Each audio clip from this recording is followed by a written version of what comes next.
Perhaps the Honorable Governor can take the witness stand. Sergeant at Arms, oath.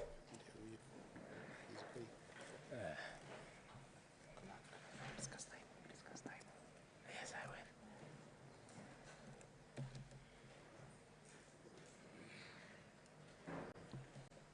Would you like to affirm or take the oath? Take the oath.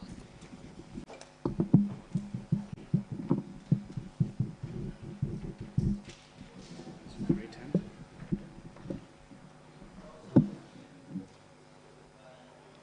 I continue. Yes, continue. Okay. I, Kawera Mwangaza, do solemnly swear that the evidence that I shall give before this committee in respect of the matters before this committee shall be the truth and the whole truth and nothing but the truth. So help me God. Thank you. Counsel for the witness, how much time do you want to introduce your witness? Yeah, Chair, like I said, I had a side chat with my learned friend, Dr. Muthomi, and we feel it is important for me to do a bit of some examination in chief, and to that extent, and considering my client's pace in answering questions, I would be begging for 45 minutes.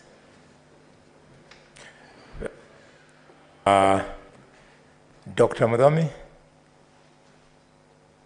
Chair, I had earlier on indicated we would need at least 90 minutes, and you had promised me you could give me some additional minutes once we get there.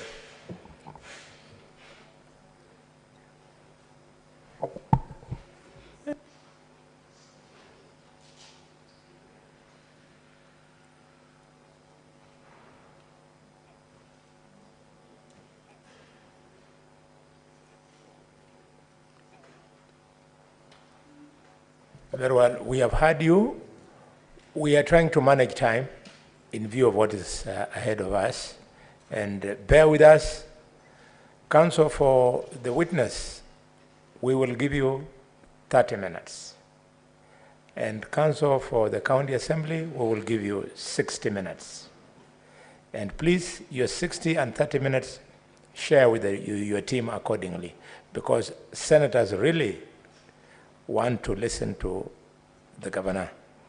Yeah, you have done your bit. Senators now want to really find out, is this the person that is being described by the MCS, by the priests, by everybody? So you'll bear more, the giant's share of the time will have to go to the senators, because ultimately they're the ones who are going to make a decision. I thank you very much, and time now. Thank you, Chair. Honorable Governor, kindly for the record, state your full names. Kawera Mwangaza.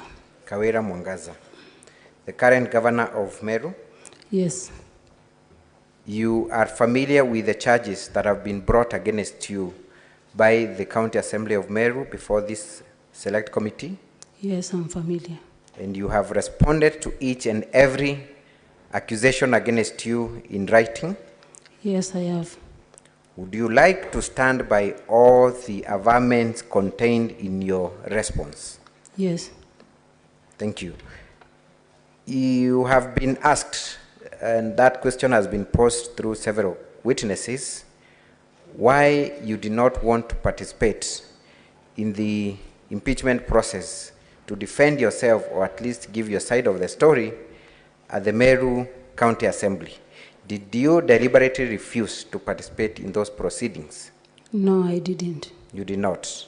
What caused you not to participate in those proceedings? There was a court order, and I sought legal advice from my lawyers, and they advised that if I go and attend the debate or the impeachment motion, I will be in contempt of court. You. Thank you very much. So if there were no orders that were in place, and in the absence of advice from counsel, would you have participated in those proceedings? Yes, I could have. Thank you. I want us to play a small video on the day when the second motion for impeachment was before the county assembly. Kindly, let's look at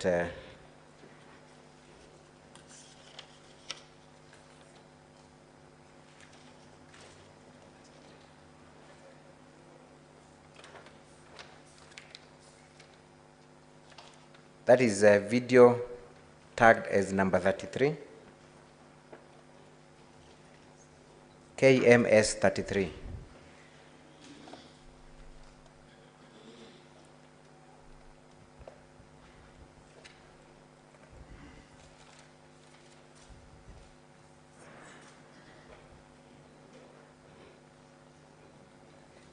We have A, B, C, D.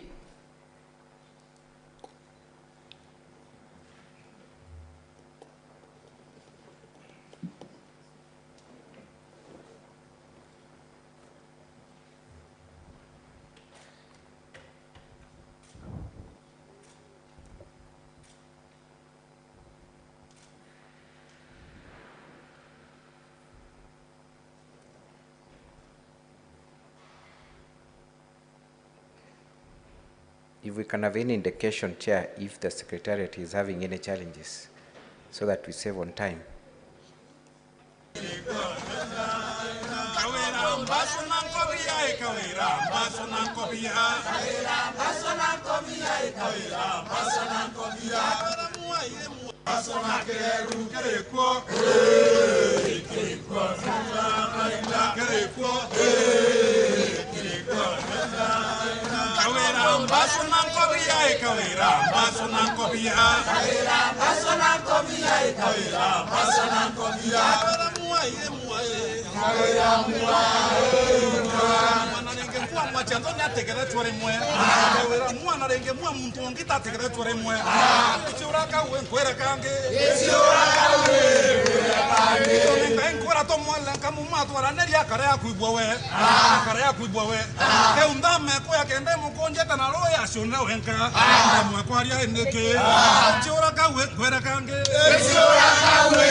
I see Honorable Senator for Nairobi is about to ask for a translation. That is a song. Again, we were unable to put it into any translation, but perhaps the committee can be guided by an expert. But I'll also ask the governor to briefly comment on that video. Honorable Governor, in that video, do you recognize the day that was? That is the very day before the impeachment debate. So you're saying before the impeachment proceedings? Yes. What time of the morning did that video start circulating, to the best of your knowledge? It was around 8 in the morning. Around 8 in the morning. And the MCAs are chanting a particular song. Chair, those are leading questions. The council can ask the witness what time of did this event happen, but when he asks what time of the morning, he has already given the answer to the witness that it was in the morning. So council is testifying from the bar. The reason why I said morning. That objection is upheld. Most obliged. You are a lawyer trained to ask questions, isn't it? Thank you, Chair. Only that the event of the impeachment was set to take place at 10 a.m. and she said before the impeachment proceedings. That means before 10. But nevertheless, Honorable Mwangaza, what time of the day were those MCAs singing that song? It was very early in the morning, around 8 a.m. Around 8 a.m. Yes. Before the impeachment proceedings? Yes. And are you able to understand the words in your local dialect, what they are saying? I'm able to understand. What are they saying? That is the Kimeru traditional or songs that were meant to bury or to curse someone. And that's why they were dressed in white and black, ready to bury the same day. So they are saying they are going to bury you. Yes. They have also made certain references to other people. Are you able to tell which other person is being made reference to? Yes, my husband. What are they saying about your husband? They have never seen a woman that is meant to cry by the husband. Thank you. Can we now play the next video? That is B.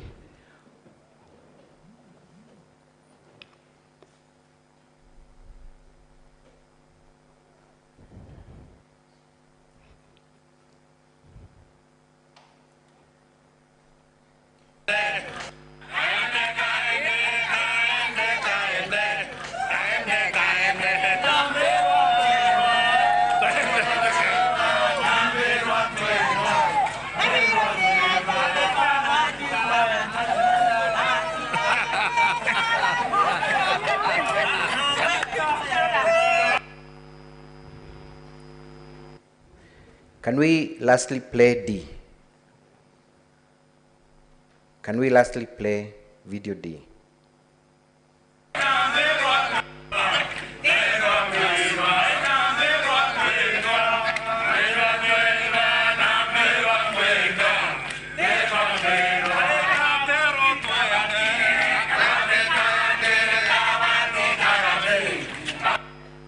What is that song speaking to? Speaking about kaende kaende, meaning that they will have to move forward and not backward. Thank you. C, finally. Can we have C?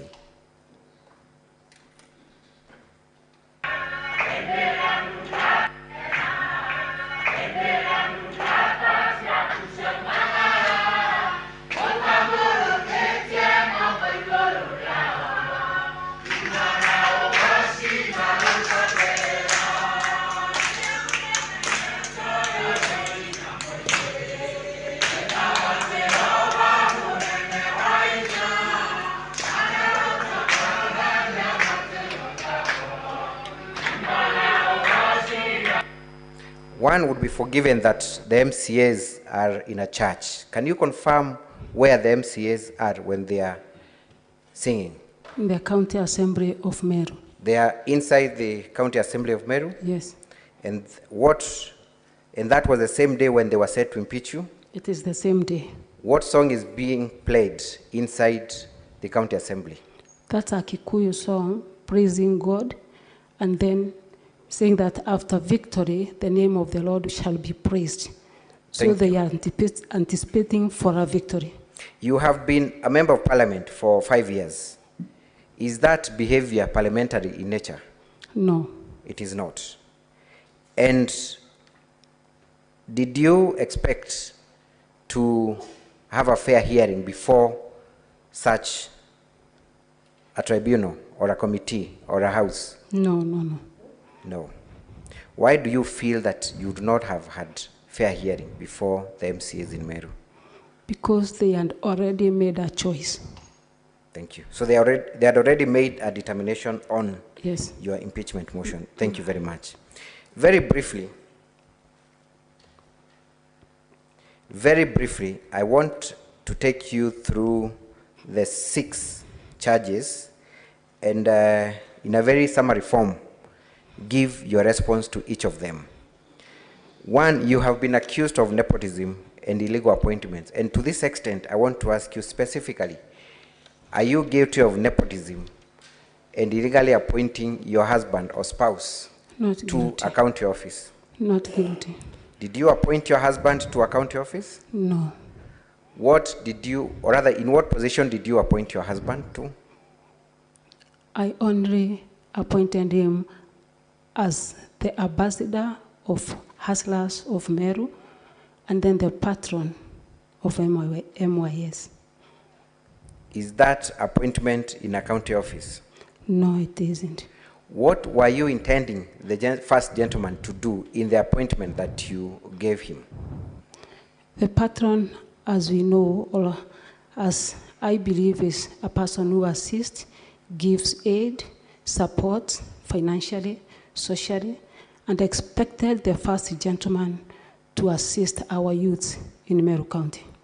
Specifically on the issue of the Meru Youth Service, was it your intention for the first gentleman to overshadow or take over the mandate of the board? No. What would have been the role of the first gentleman in the discharge of his duties towards the Meru Youth Service? It is to help the young men and women financially and also give them moral support. So it was for moral support and, where possible, assist them financially. Yes.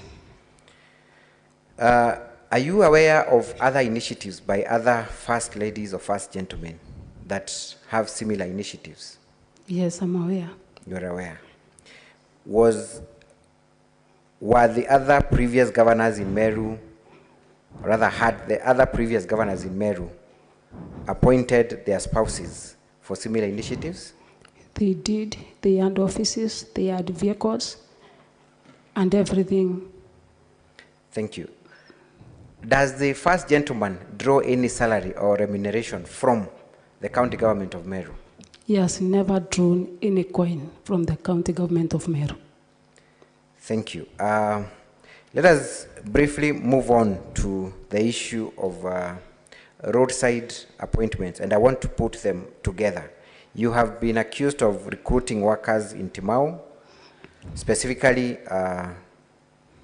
firefighters, and I think this is important that you confirm to the committee. Did you or did you not appoint firefighters at Timau? I did not. You did not. But, Honorable Governor, you made pronouncements that were understood to mean that you recruited firefighters in that event, and that evidence was brought before this committee. What did you do at Timau? At Timau, through my Okorea program, I identified some young men and ladies who will be of great help to Timau area and who understands the geographical area of Timau to assist the county government or even to make calls to our office, that is Okorea office, so that we can liaise with the county government to assist. So, in a very summary form, what would be the role played by these people you recruited at Timau? To make calls to our office. To make calls to your office? Yes, that is the Okorea office. Why was it necessary for them to make calls, and calls in respect to what assignment? Because they understand the area. They understand the area. Yes. Was there any particular issue with the fire or firefighting within Timau that called for this intervention? Yeah, there were several issues. What kind of issues? The area, one had no fire engine. Yes. They requested the government to intervene. Yes. At the same time, they wanted us to assist with people that understands and can bring to our attention what is happening, especially when such events emerge. So would you call then those people as a liaison between your office and the community? Yes, they are. Has any of those people that were appointed at Timau drawn any salary from the county government? They haven't. Have they been given any appointment letters? Not at all. Have you forwarded any of their names to the County Public Service Board Not for at recruitment? all. No. Have you instructed any county office to adopt or recruit those people? No. The appointment at Kobo again, you were seen appointing watchmen. Why, to begin with, were you at Kobo in the first place? What was the issue? It was a call by the residents, especially at the market center, where they needed my assistance to get some watchmen. And at the same time, several other issues arose, and I was not alone. We were with the area MCA. The people you were seen recruiting as watchmen, in what capacity were they supposed to serve? Is it within the county government, or exactly in what capacity, and who was supposed to pay them? I was supposed to pay them. You were supposed to pay them? Yes. As the governor of Meru, or in what capacity? As the Okolea program director. So you were then offering employment in your capacity as a director of Okolea? Yes. Thank you. I'm sure later on you will have an opportunity to talk about that Okolea initiative. You have also been accused of directing the Meru Level 5 Hospital to spend at source. Did you at any time do that? No, no, no. What did you do? You were seen in that rally talking about waivers, talking about spending some cash. What exactly were you after? I was invited by the committee and the acting chief officer of Meru Teaching and Referral Hospital to pay them a visit. We sat with the committee, that is the board, and afterwards we were to give address on what was deliberated from the meeting. So there was a deliberation and there was a communication to be made. Yes. What was that deliberation about? One, they wanted to use or to assure that they will use the money at source according to the act. So that was their request? That was their request. What other deliberation were you supposed to communicate to the public based on the meeting that had transpired? They had a list of people that they wanted to waiver the poor. Is that the same list you communicated to the public? Yes. Thank you. Very quickly, again, let's talk about incitement, bullying, and vilification, and this is very key. You have been seen in those videos in an incident where it has been interpreted to mean that you are vilifying the minority chief whip and other leaders, including the Senator of Meru, the Cabinet Secretary Agriculture, MP for Tigania East constituency, who is in this building, and the Catholic Church and clergy. So very briefly, I want you to talk about the vilification of minority chief, whip, and other leaders, specifically on the incident that took place at the minority chief's whip's ward. That is Mwenda Ithili. Did you or did you not humiliate and vilify that particular member of I did not Congress? humiliate Mwenda Ithili. You did not humiliate him. You were seen asking the member of County Assembly to apologize. Why were you asking the member to apologize? I did not ask the member to apologize. It is the crowd or the residents of the area that insisted that the MCA should apologize. Why would they insist that their member of County Assembly apologizes? Because of the incidents that had occurred previous days. What incidences are these you're referring to? The issue at the County Assembly of Meru when they walked out while I was giving out my speech. So the day you were at this word, was it before or after the attempt for you to deliver the address to the assembly? It was after. It was after. Let's talk about the Senator of Meru County, Honorable Kadhuri. Have you at any moment tried to vilify the Honorable Senator for Meru County? No. Has there been any evidence brought before this committee indicating, or rather showing you vilifying or even mentioning the name of this senator? No. There has been an issue about you talking about the Cabinet Secretary of Agriculture. Again, has there been any evidence brought before this committee where you are seen talking about the Cabinet Secretary for Agriculture? No. But then, Governor, I want to take you back to a video that was played here. And it is seen where you are purported to have said that certain leaders in Meru, specifically the Senator of Meru and the Cabinet Secretary, were demanding a share of your government, and you made certain utterances. Is that correct or not correct? It is not correct because from the videos that have been played here, there is nowhere that I've mentioned any of the two said leaders. But you mentioned not sharing any bread. You said you are not ready for nusumkate. What were you making reference to? I was making reference to the MCAs who had already demanded that they want a share to themselves, and then they leave the bigger share to me, as we saw from the clips. So you were making reference to MCAs who had made a request or a demand to have a share of your government. Yes.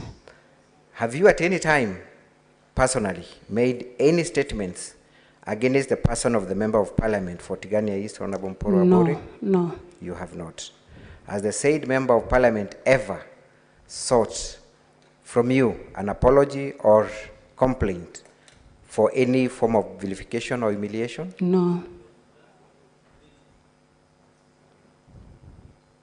Chair, I have had a comment from one of the members. Thank you for that guidance. Order. Address plenary from this chair. What are you saying? Chair, I have had a comment, and if my memory serves me right, from the Senator of Meru. I was wondering whether that ought to be responded to. Comment which day? Right now, I have had a comment from the Honorable Senator. No, the only things you can respond to, Council, are things that are brought to your attention through the chair. The chair has not invited the MP for Tigania to address us. Until he addresses us is when you respond. Thank you, Chair, for the guidance. Honorable Governor, you have also been accused of vilifying the Catholic Church, and there was a priest, Father Elias Kinoti, who appeared before the committee yesterday and felt particularly offended by your statement and targeted as a person who should be prejudiced. Are you seen anywhere, or is there any evidence indicating you vilifying the Catholic Church, or even the very priest who appeared before this committee yesterday? No.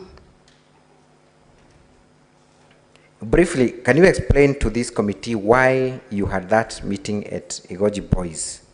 What was the discussion all about, and why was the Diocese of Meru involved in that discussion, in a very brief manner? The issue of Igoji, one, we aren't paying bills that the Diocese of Meru wanted to be paid by the county government. How much were they demanding from the county government? 7.7 million. 7.7 million. For what purpose were they demanding that? They claimed that the piece of land belonged to them. And what did you do about that request for pending bill? I went ahead to do some investigation to get the real knowledge if the piece of land belongs to Diocese of Meru. And also the residents came to my office and asked for intervention. When you say residents, what kind of residents and from where? The leaders from Igoji. Leaders from Igoji. So were you responding to their request? I was responding to their request. Did you at any time cause chaos and accost or assault the priest who appeared before this committee yesterday? No. Was any information about his vilification or assault brought before your attention? No. Let us move very quickly to the forceful entry into the County Assembly of Meru. Were you invited for that meeting? I was invited. Was there any letter cancelling that meeting that was brought to your office? There was no letter cancelling. When you entered that premises, were you accompanied by any goons? Not at all. And when you entered, which office did you first go to? I first went to Speaker's office. And what did you do at the Speaker's office? I signed the visitor's book. Was that with the welcome of the Speaker or without his welcome? It was welcome from the Speaker. Who ushered you into the chambers? It is the Speaker. Who welcomed you to deliver your maiden speech? It is the Speaker.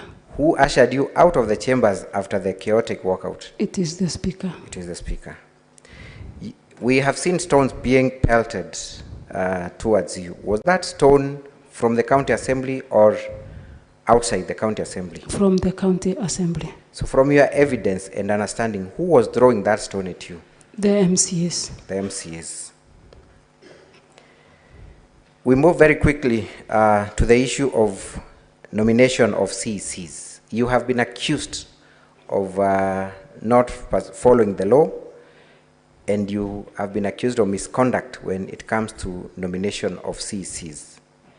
When you're seated before this house, did you come across any video where MCAs were threatening or were making certain remarks about the nomination of your CECs?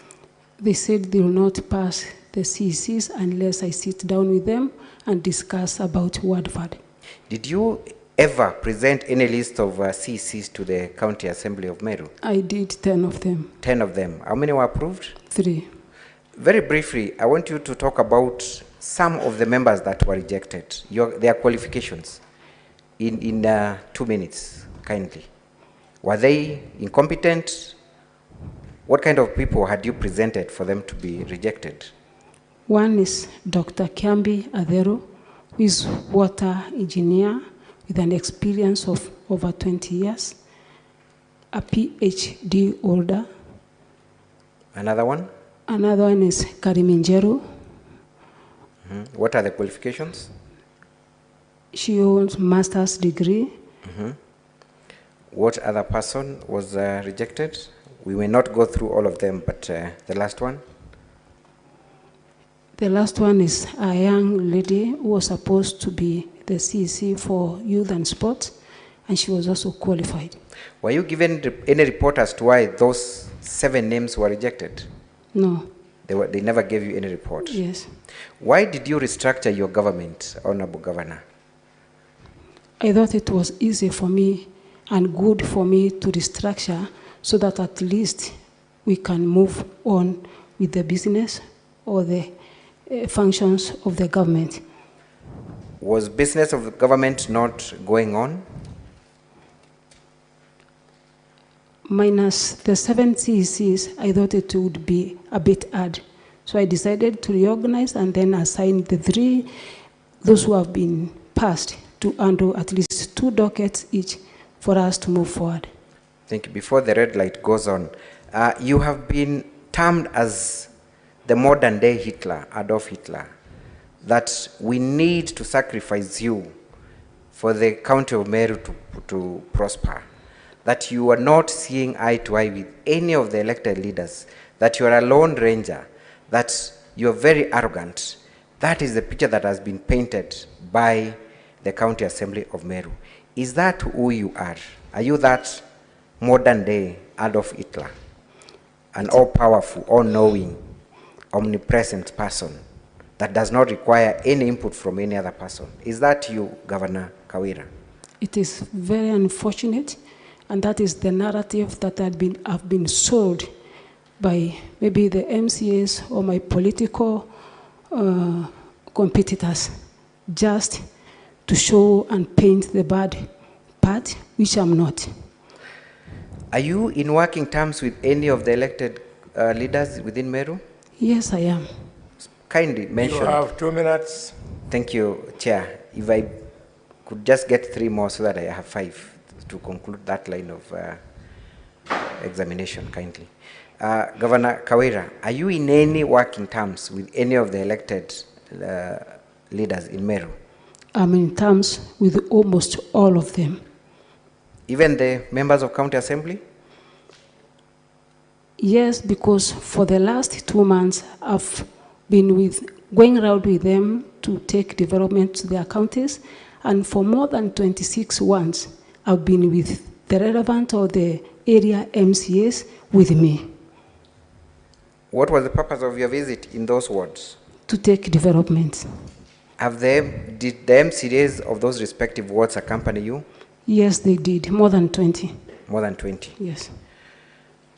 Let's talk about other elected leaders. Which other elected leader are you working with, or are you able to work with within Meru? The CS Agriculture, the MP Northimenti, the MP Bore, and many other leaders. Many other leaders. Yes. Have you ever sat down with any of these other leaders during the 3 months that you have been in office before the impeachment motion was brought? I've sat down with all of them after my election. All of them? Yes. Let's talk about your efforts to bring about unity in Meru, if any. What initiatives have you taken? Because obviously, Governor, there is a problem in Meru. First, do you agree there is a problem in Meru? There is a problem, but not the entire Meru. The problem is between the executive or myself and the MCAs. What efforts have you made to bring about peace or create a working environment with other leaders? I've invited them severally via a letter through the speaker to come and sit down and speak as leaders of Meru. I've invited the members of National Assembly through their chairperson, Honorable Mutunga. I've gone ahead, invited Jorin Cheke to come on board and try to bring us together. I've gone ahead, talked to the Council of Governors through our chair so that we can meet and have a dialogue. I've gone ahead, consulted bishops of Meru so that we can sit down and have a way forward. Let's talk about the meeting that was chaired by the Council of Governors. What transpired in that meeting? But before we go to what transpired, who was in attendance in that meeting? The leadership of County Assembly of Meru and myself and 10 governors. Specifically, what leadership from Meru County? The Speaker, the Deputy Speaker, the Whip, the Minority Leader, around 5 of them. Was the mover of this motion present in that meeting? Yes, DMK. He was present. Was Honorable Mwenda Idhili present in that meeting? He was present. Was Honorable Kawera in that meeting? He was present. And the Speaker was present? He was present. What was the agenda of that meeting, especially from members of County Assembly? What demands were made? The demands were that I give them or allocate word fund to them. The other demand is that they wanted the first gentleman not to accompany me in any meeting. Any other demand? The other one was I had planned to have a rally at Metongo, where the majority leader comes from, and they insisted that I cancel the meeting. Did you cede to any of those demands? Yes, I cancelled the meeting for Metongo, which was advertised for 1 week. Number 2, I also talked humbly with the first gentleman, and we agreed that at least he keep off the meetings. And has the first gentleman heeded to your advice? Yes. Has he been in any public meeting ever since? No. He has not. Let's talk about the word fund a bit, and that's my last question. Why have you refused to release the word fund to the MCAs of Meru? I have not refused to release the word fund. I met a budget which was from the previous regime, which allocated not word fund, but 10 million equalization fund to every ward. And I thought it was prudent for us to continue with that one, which MCAs insisted that it was very little because the first governor had given them 25 million, the second governor 20 million, and they wondered why I had only to surrender 10 million. Did you ever understand how the 20 million and 30 million was dispersed to the MCAs? No. Was there any structure, or rather legal framework for the release of that amount? There was no legal framework. And what was your proposal in regard to the demand by MCAs? My proposal was even in my address that we meet and then get a way forward, and also a legal framework on how we shall have the word fund. Thank you very much, Honorable Governor. I think for now I'll leave it at that. Honorable Chair, I yield the witness to my learned friend for cross-examination. Dr. Mudomi.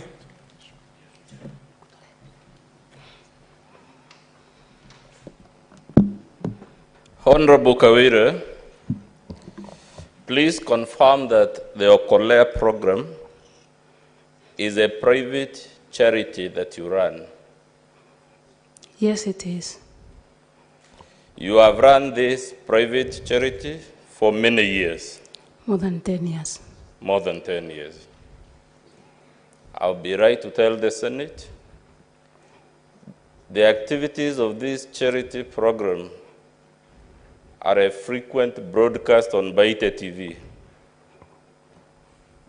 Yes. Yes. And the main producer, anchor, director, or dominant person in that TV station is your spouse. No. Fair enough.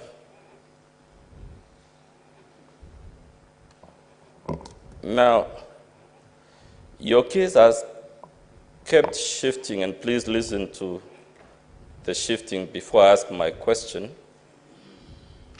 Initially, your case was that you never made the roadside appointments. Yes. Then, when we pointed out you are not contesting the authenticity of the clips, your case shifted to, yes, the pronouncements were made, but no appointment letters were issued. Correct or correct? No appointment letters issued. Then today afternoon, the case has shifted to, yes, the declarations were made, no appointments were issued, but the appointments were actually meant for the Kawera program. Now, my question is, and be careful because all my other questions on this theme will depend. Which answer should the Senate take? Is it that the roadside appointments were for the Kawera program? Or that they were for county governments, but the appointment letters were not issued? Which one do we take? They were for Kawera programs. Good. They were for the Kawera program. Yes. In your affidavit before this Senate, can you point to us a single paragraph where you have said these were appointments for Kawera program?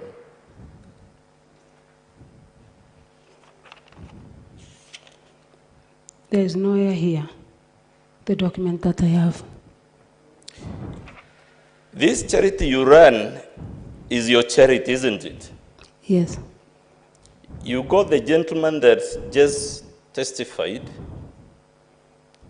to get many letters from Ms. Virginia saying these people were never appointed by the county assembly.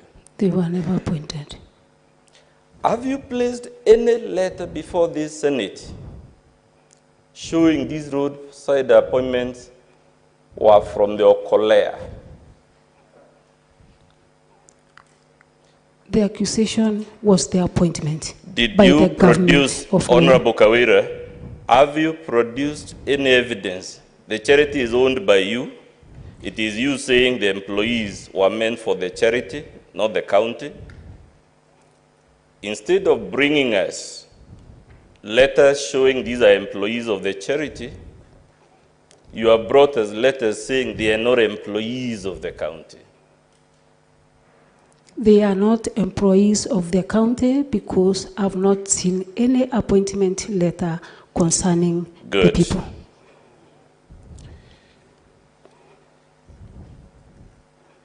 Since Kawera is a private charity,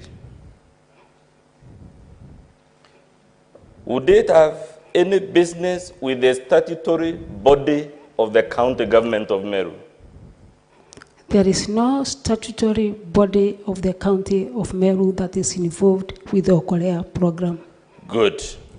Is the Meru Youth Service a statutory body of the county government of Meru?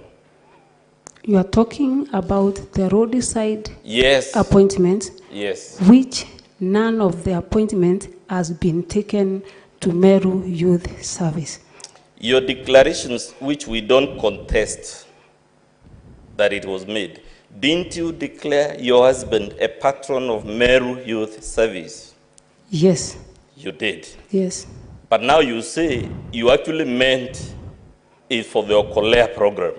I meant the patron of Meru Youth Service and not an employee of county government of Meru.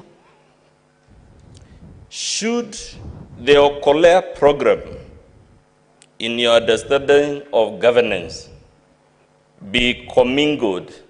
Should the staffing of the Okolea program be commingled or mixed with the staffing of the Meru Youth Service?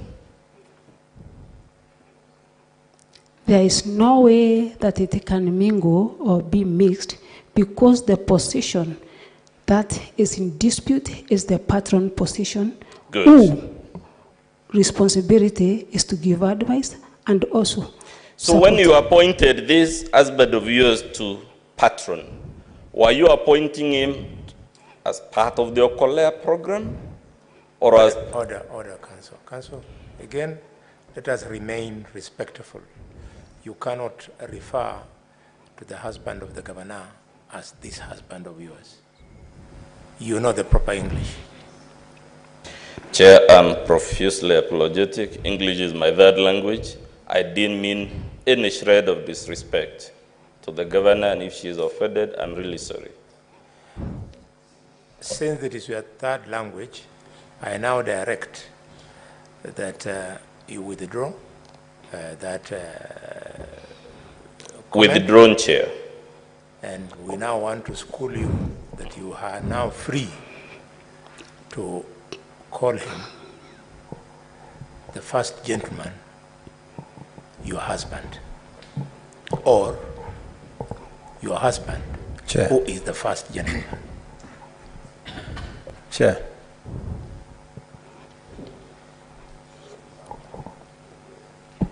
Chair, it is not sufficient for the council to just withdraw. The council should withdraw and apologize. Yes. Chair, I just apologize profusely, and I told the governor I'm sincerely sorry if she has taken offense at the description. Apology is noted.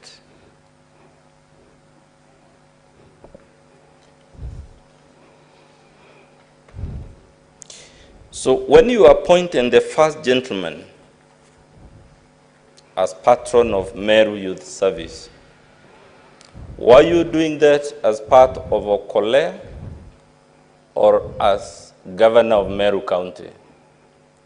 It was part of Okolea. That's why I insisted that you will not draw any fund from the county government of Meru. Wouldn't you then accept, by so doing, you have commingled your private charity with the management of an institution established by law, the law being the Meru Youth Service Act? No. Okay.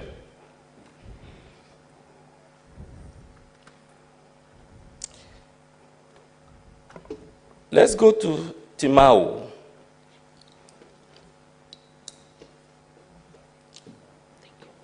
The problem was firefighting, correct? Yes.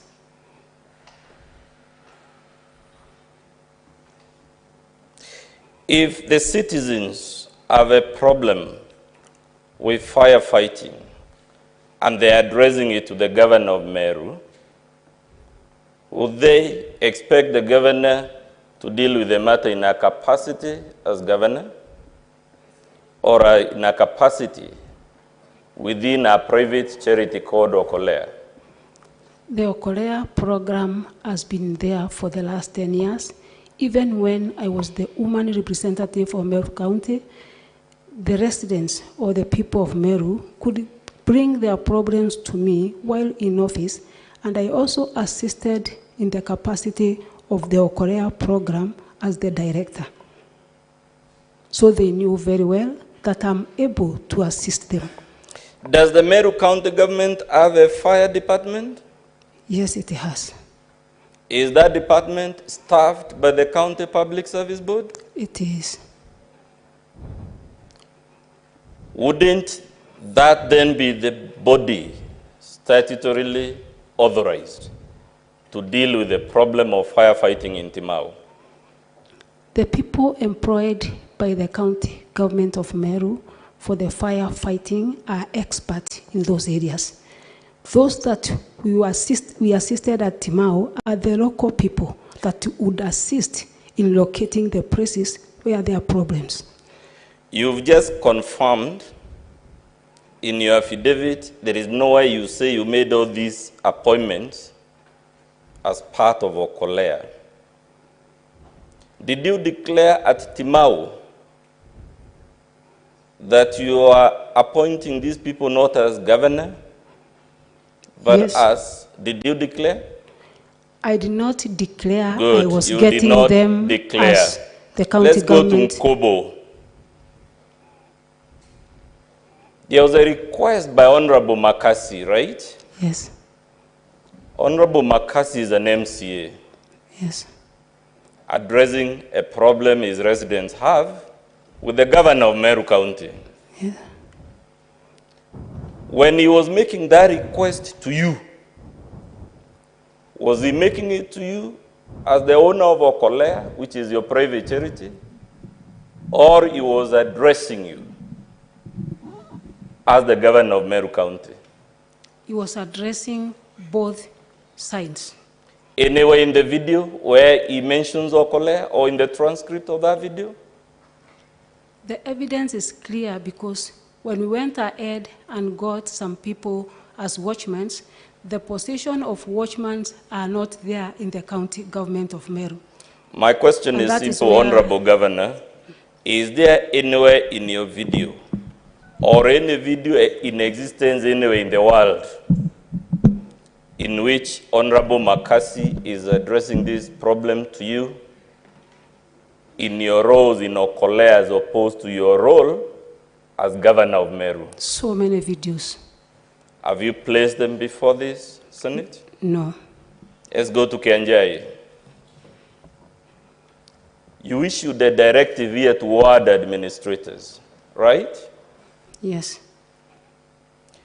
Are ward administrators also officials of the Okolea program? The ward administrators are government officials. But you claim the appointments at Kianjai were also part of the Okolea. Isn't that your position? Part was Okolea. So, by directing county officials, specifically ward administrators, to employ people and ensure they're employed when you're speaking as Okolea director, aren't you commingling again your functions as governor and the interests of your private charity? My ones are very clear from the videos that was played, that what I said to the ward administrators, if there is anyone who is to be employed by the county government, should follow the procedure. Those are my true ones from the videos that were played. Would I be right to say the county secretary is the head of the county public service? Yes,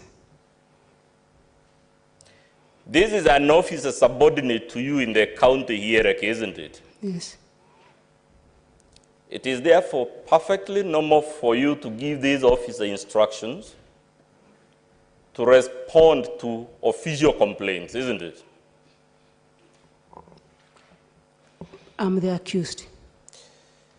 Yes, you're the accused. My question is it within your legitimate powers as governor to issue directions to the county secretary to respond to matters relating to county public service? Come again? Do you have power to instruct the county secretary to respond to the complaints about illegal appointments? Because he's the head of the public service. He's answerable to you, isn't he?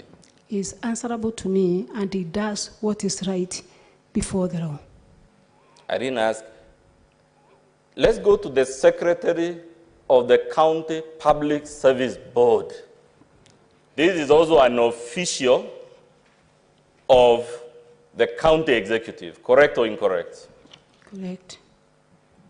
So the governor could again lawfully direct the secretary of that board to respond to complaints about illegal appointments, correct or incorrect? The secretary, I don't think, is in capacity to respond about the appointment or the roadside appointment. The work of appointment is based to the Public Service Board, which does the employment. I put it to you, sir, sorry again, Chairman, I'm really sorry. I hope I can be forgiven without it. Honorable Governor, I put it to you that the reason you got Mr. Gatobu to procure all these letters is because the persons lawfully competent to testify on these matters would not commit to testify to them. That is the county secretary and the secretary of the county public service board. No. I put it to you, Father, that in the case of the county secretary, the reason you didn't ask him, and you ask a man you can dismiss at will, who is your chief of staff, is because there is an accusation about you illegally reappointing the county secretary, and if he came to testify to these things, he would be exposed as holding an illegal office. There is no employee of the county government of Meru that I can dismiss annually. Is the Okolea program part of the Meru Level 5 hospital legal structures? No. Therefore, if the roadside declarations or directives you gave with regard to the Level 5 hospital was done in the capacity of Okolea, you must again have been commingling your private charity with the official functions as a state officer. My visit to Meru Level 5 Hospital, I did not do anything concerning Okolea program. It was a visit that I was invited by chief officer and the board. Let's go to the vilification allegation. Would I be right to say there is no contest between you and the assembly whether you made the utterances in the videos, and that the only point of contest is the meaning to be ascribed to those utterances? Pardon? Do you contest the utterances you made at the meeting where Mwandaidile was? There were no utterances that I made to verify anyone. Let's forget the vilification for now. I'm asking, the utterances on the video where you're seen speaking, are you contesting you made those utterances? The utterances that I made was a request from the crowd or the residents. The question, Honorable Governor, did you or did you not make the utterances? We will deal with their meanings. As a matter of fact, the chair assured us they even have Kimeru interpreters. So I'm not even interested in the meaning. I'm only interested in, did you make those utterances recorded on the video? Either you did or you didn't. Which will you take? I repeat again, I made utterances based from the residents of that area, those that demanded their leader, the MCA, to apologize before he goes on to speak. Chair, so that my time is not wasted in the altercation with the witness, I'm inviting you to note the witness is not answering the specific question I'm asking, which is whether the video is a depiction of utterances she made. The witness is obsessed with the implications of the utterances or their meaning, which is not my question. let us try and avoid that condemnation of the witness. Maybe because you want to get an answer, try and re-paraphrase your question.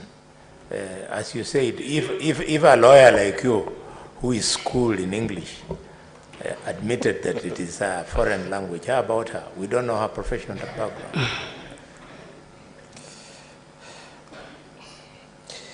Did you ask the crowd at Mweronkanga whether the Honorable Idili should apologize?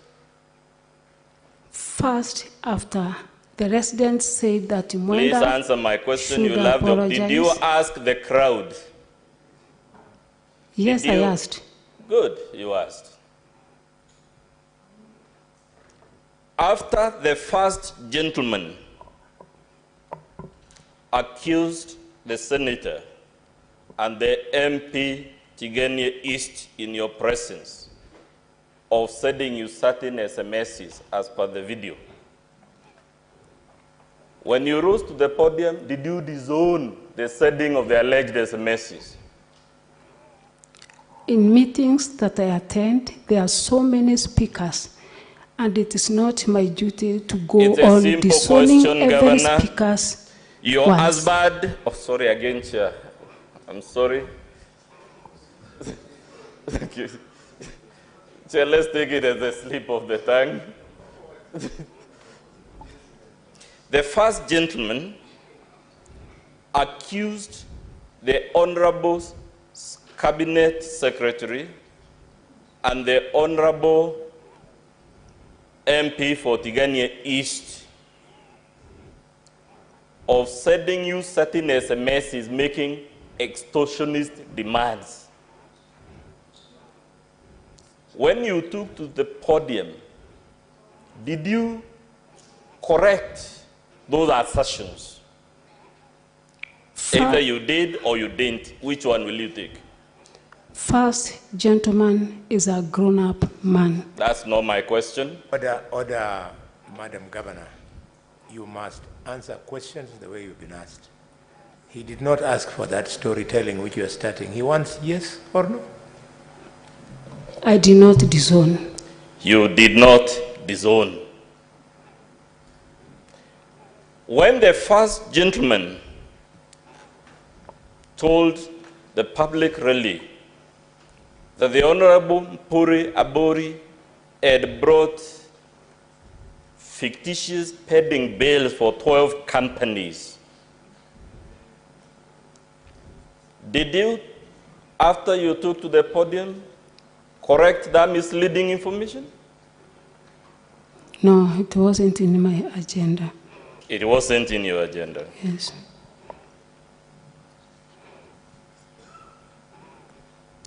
Instead of correcting it, didn't you go to actually affirm his assertions and tell the gathering you don't want a Nusumukate government? No. You didn't mention Nusumukate in that video? The video you are talking about, the Tigania East Member of Parliament, I mentioned nowhere. I'm talking about the Cabinet Secretary and the Honorable Deputy Speaker. Did you correct the assertions made about them demanding a share in the county public appointments? No. You didn't. Don't you think, given the seriousness of these allegations, if you knew, as you must have, that they were lies,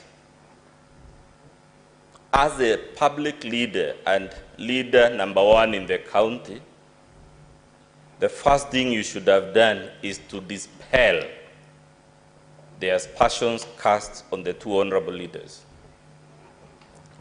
But because they were uttered by a different person, I thought it was good for me to talk to him later to understand. These the source. utterances, for the record, are not uttered by a random person, but by a person you have given some 2 offices in public, isn't it? Correct or incorrect? Repeat again. Were these utterances by a random citizen of Meru, or utterances by a person you had appointed as last ambassador and patron of the Meru Youth Service? By then he was not appointed. He had not been appointed. Yes. Was he the first gentleman at that time? Yes. So, don't you think as governor, if the first gentleman makes such serious allegations against other leaders, a responsible governor should take the earliest possible opportunity to clear the air and say that is not correct? Chair, I think the council should not be asking the governor about somebody who is not here in this court and who is not held accountable in this case. Before I respond, I have seen the red light from the, is it an objection or something? Yes, Chairman. Honorable Chairman, we are constrained to interject because the issues that the governor is being put through, they are special in their nature under the law of evidence, under Section 130. She's being asked questions about her spouse. And we have followed through and she has answered to the best of her abilities.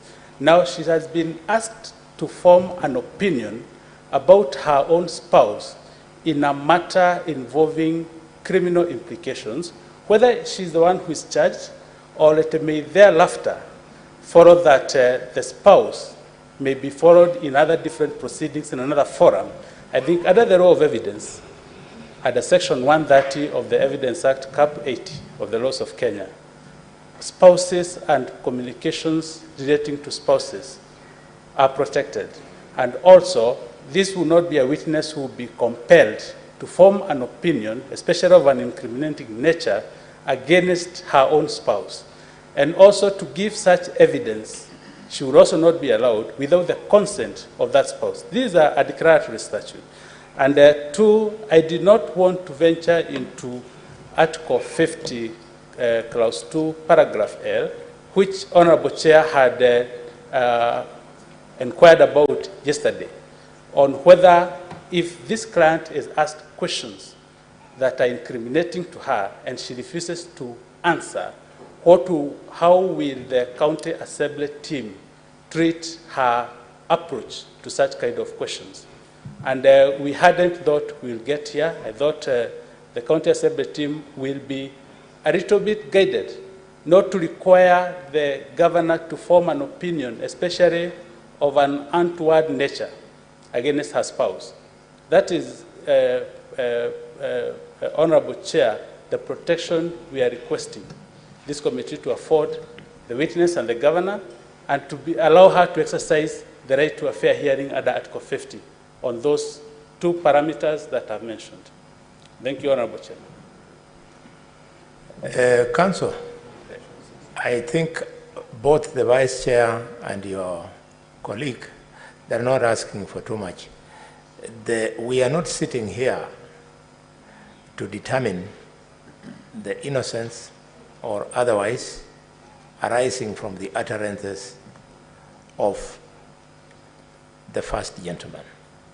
Leave that for another court. The first gentleman is not on trial here.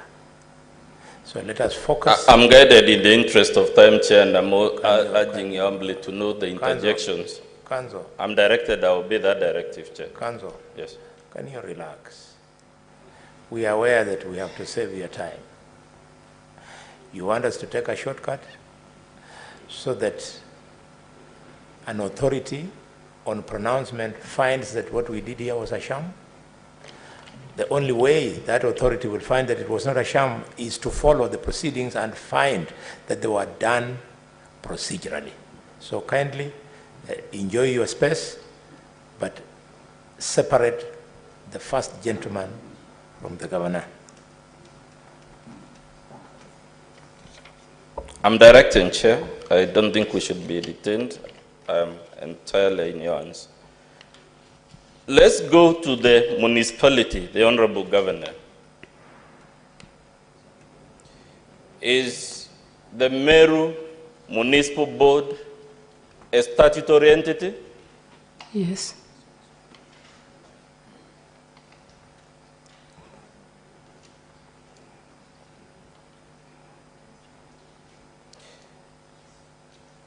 Does Okolea program have any mandate on functions of the municipal board? No. Therefore, if you answer that the committee to manage the tax operators, those who are Okolea appointments, you must still again have been commingling your private charity with a statutory body. Correct or incorrect? Incorrect. Let's go back to vilification, Governor. Without conceding that you vilified anyone, would the vilification of other leaders cause a breach or potential breach of the peace? This is not to say you vilified anyone. It's a general question.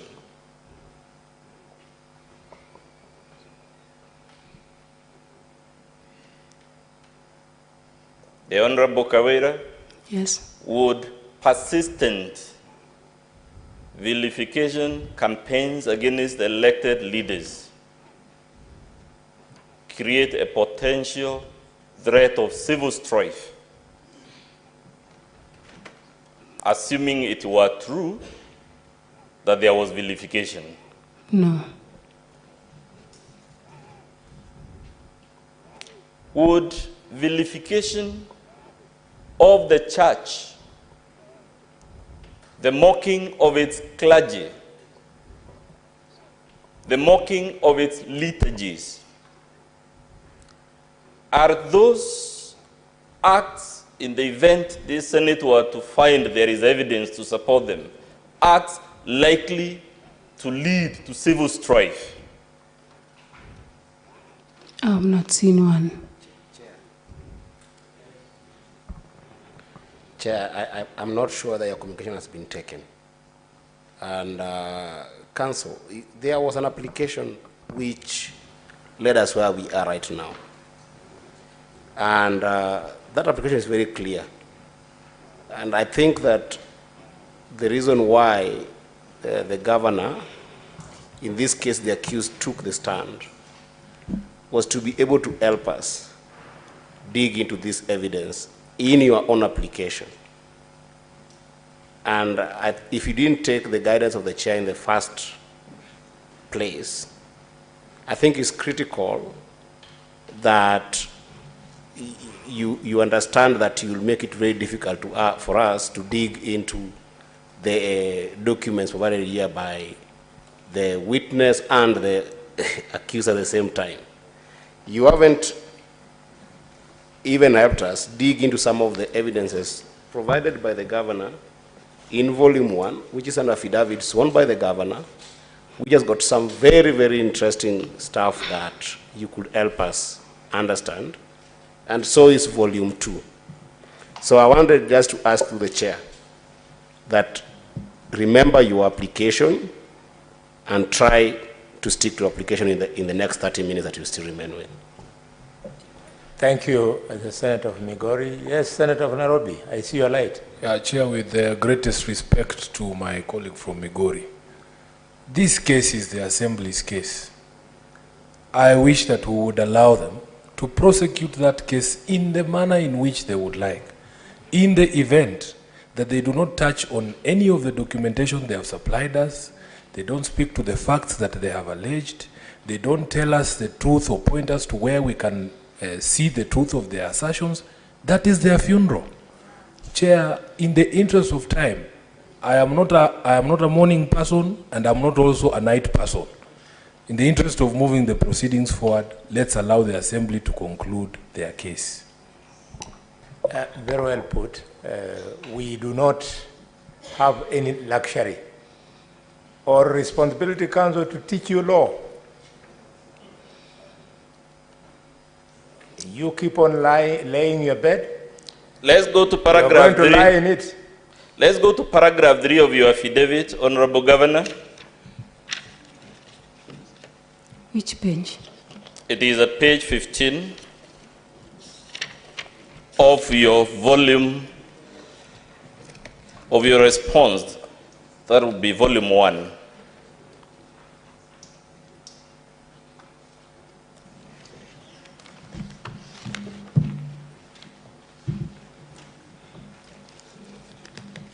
Please confirm that it is you, not the Assembly, who has paragraph 3 has introduced the gender issue.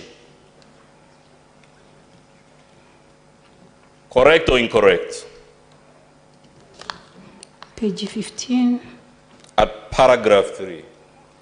Repeated at paragraph 11 and paragraph 15. The one that reads my election to the position of the governor of Meru County in the August 2022 general elections was culmination of a long journey with unprecedented challenges, having campaigned on an independent ticket and being a woman in a field ordinarily dominated by men. It is you who claims gender issues in that paragraph as read with paragraph 11 and 15. Correct or incorrect? I have not raised any gender issue here. Okay, I'll leave it to the Senate to see from the record whether you've raised those issues.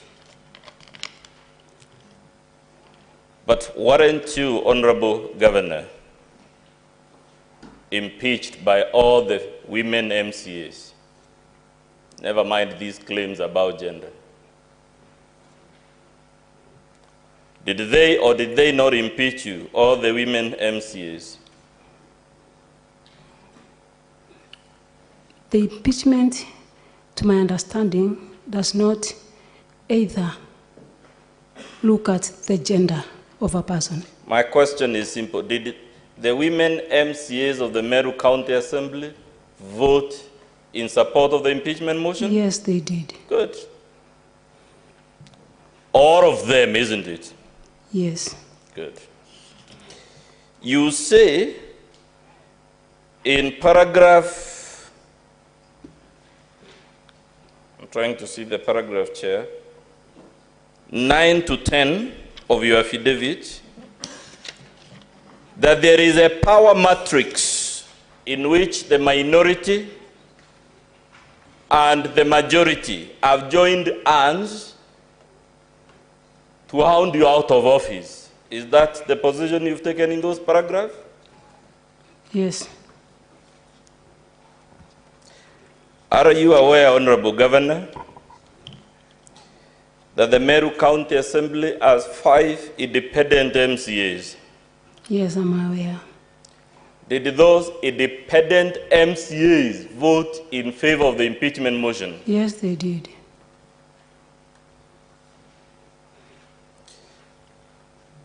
Would I be correct to say there are several political parties represented in the Meru County Assembly? There are several. Specifically, UDA, BAS, Jubilee, PNU, NOPEO, and DP. Correct or incorrect? Yes, correct.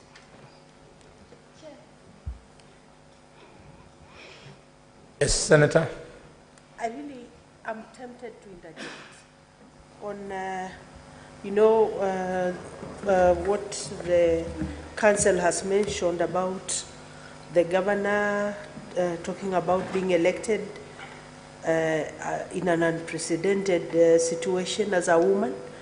Page 15, you mentioned that. Paragraph 15. But really, Chair, isn't this one a statement of fact? Because in the Meru community, do we have elected women MCAs? Do we have elected women members of parliament, apart from the women representative? she's among the very few governors who've been elected in Kenya as a woman. I mean, give credit where it's due. She's not glossing over it. It's a fact. Very good. Members, I can see lights are starting to come. Yes, Are we able to hold on just a little bit? He was about to finish. Let me not rule you out of order, but I say your points will be properly articulated. He's just on the winding curve. Yeah? Let him just. Council, you conclude because your time is up, and then members, you will follow it up. You will then throw your issues.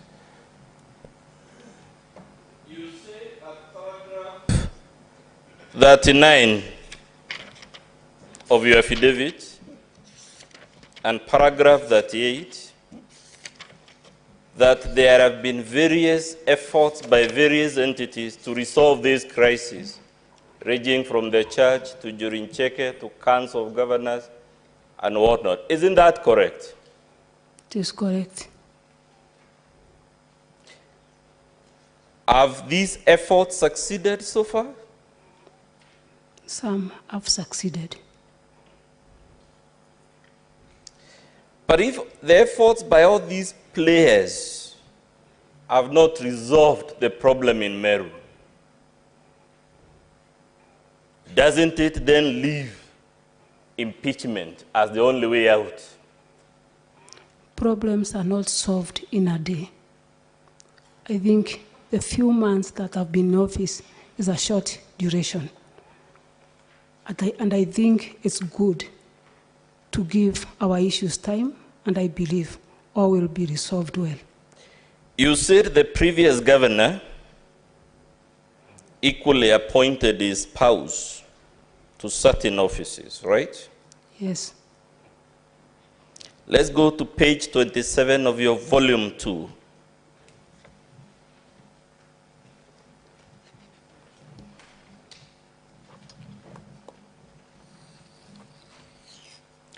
I put it to you, Governor,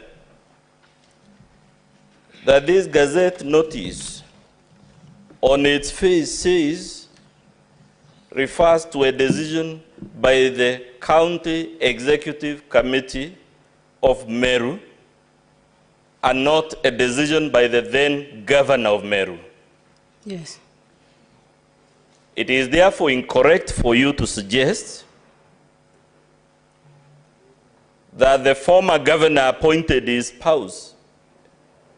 If she was appointed, the person who appointed is the one the Gazette notice says made the decision, which is the County Executive Committee.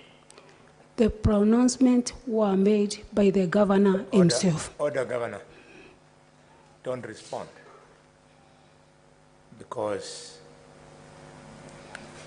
on page 27, that Gazette notice is not what the governor is, what the council is saying. He knows the English language.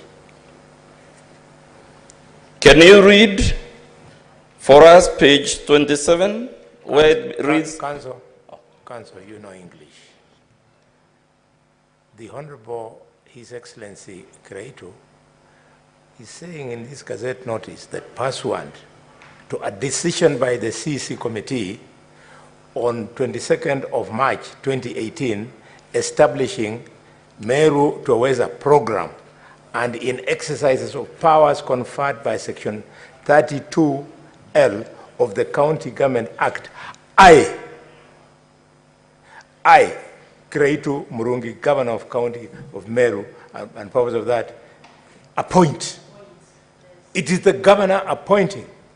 It is not the CC. Don't confuse the witness, because you know that English, you know that is, you are out of order. So Chair, I'll leave it. Witness, I'll leave it to the chair. Witness, don't respond. I'll leave it, Chair, because it's a question of interpretation and we may differ on that. So that I don't waste my time unnecessarily. Honorable Governor. Hold on. Members, on this issue, anybody who wants to ventilate? We proceed? Yes, it's done. Please confirm, Honorable Governor, that in your volume 2, most, if not all, the documents you have placed before the Senate are dated before the date of the impeachment motion.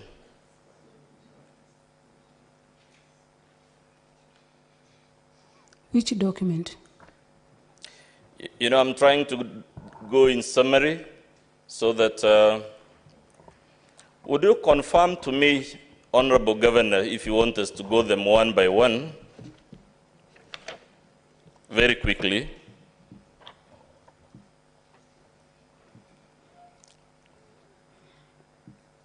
All the transcripts attached to your volume 2 of various videos refer to videos that were in existence as at the date of the impeachment motion before the Senate. Some were earlier.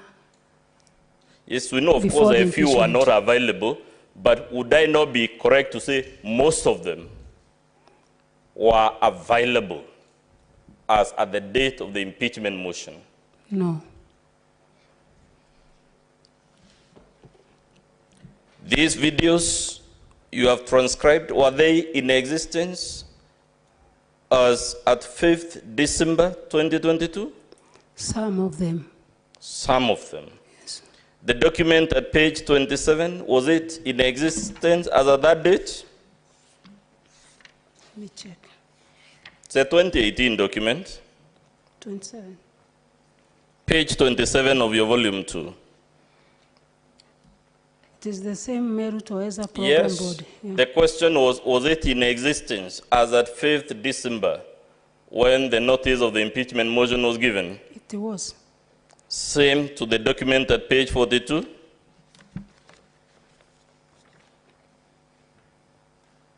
Please confirm.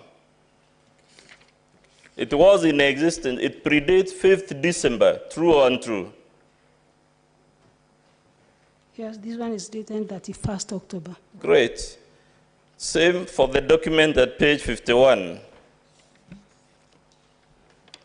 True or untrue? This is 23rd November. It is before the date of the impeachment motion before this Honorable Senate, correct or incorrect? Before.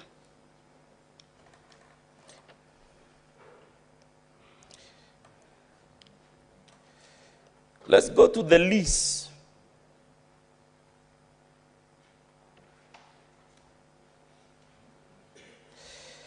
Are you aware, Governor, that ownership is only one of the many interests in land?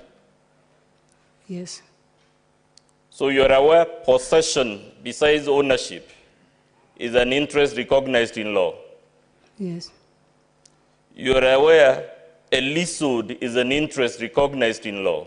Yes. This document at page 113 of your volume 2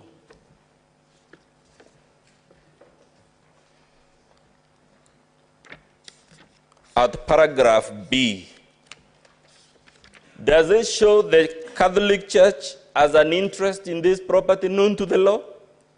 113 paragraph. B. The document is a lease, isn't it? It is a lease agreement. Is a leasehold an interest recognized by law? Yes, it is recognized by law. This document, therefore, would not justify the accusations you made against the church, because by the document, the church has an interest in this property recognized by law. This document also affirms that the registered owner is Egoji Boys Secondary School. Fair enough, but don't we agree ownership is just one of the interests recognized by law when it comes to matters of land? Yes. A leasehold is equally a legally lawful interest, isn't it? For a certain time. Is this lease valid as you speak today? Has it expired? Is it a valid or an expired lease? Let me check.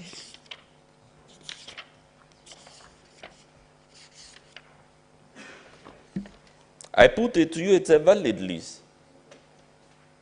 And it was For 5 valid years. as at the date of the allegations and the public rally you organized against the church. It's for 5 years. Good. So if by this document, the church has an interest in this property recognized by law, there can be no justification for the utterances, whether we accept their vilification or not, for the utterances you made in a public rally against the church. I made no utterances. My work was only to know if the piece of land belongs to Diocese of Meru or the county government of Meru, which, including the people that represented the church, we all saw that the piece of land belonged to county government of Meru. Chair, I'm told I have 10 minutes. Please allow me to give it to my colleague, Mr. Boniface Mawera, because there are matters we agreed he would cover. Please indulge him because some of my time has been spent in the interjections.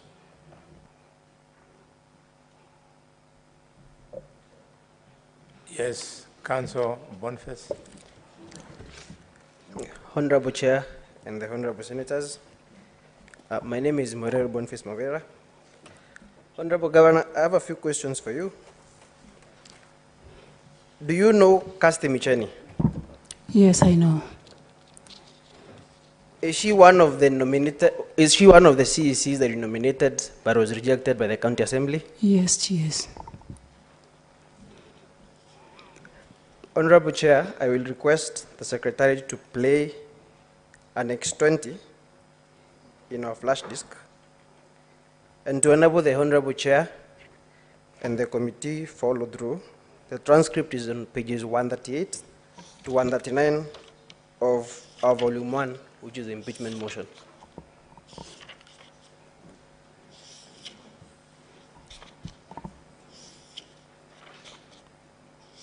Kwa hivyo serikali ya mama iko imara.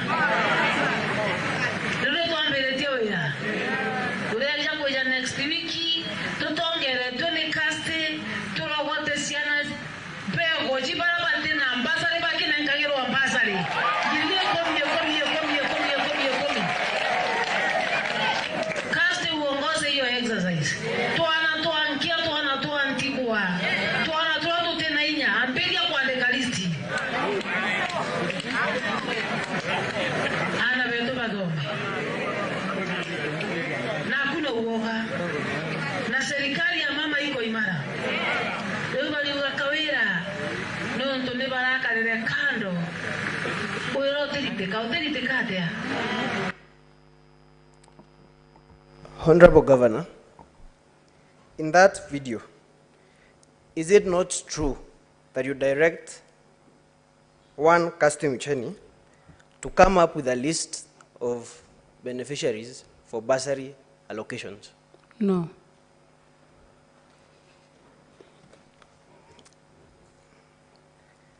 Then,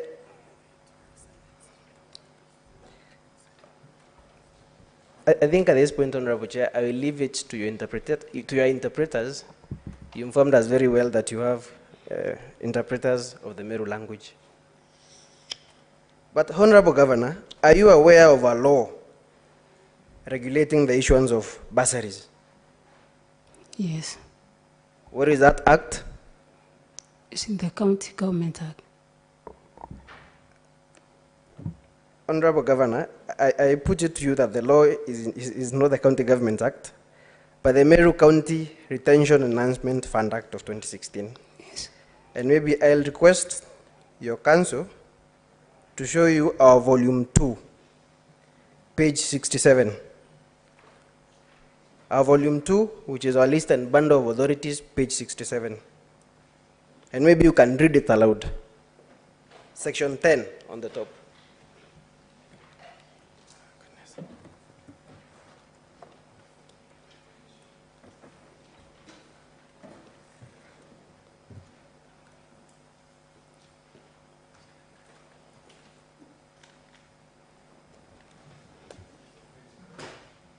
Yes? Page? Page 67 of our volume 2.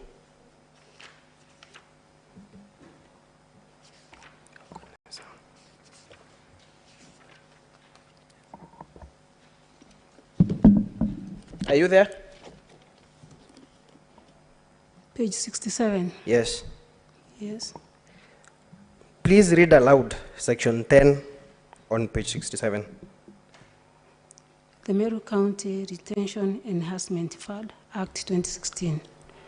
There is established a ward retention enhancement fund committee for each ward, which shall have powers necessary to perform its functions.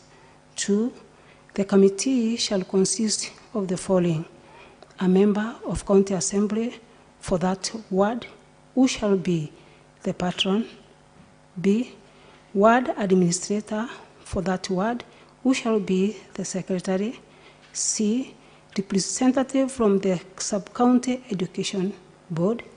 D, a person from the Kenya Primary Schools Ed Association.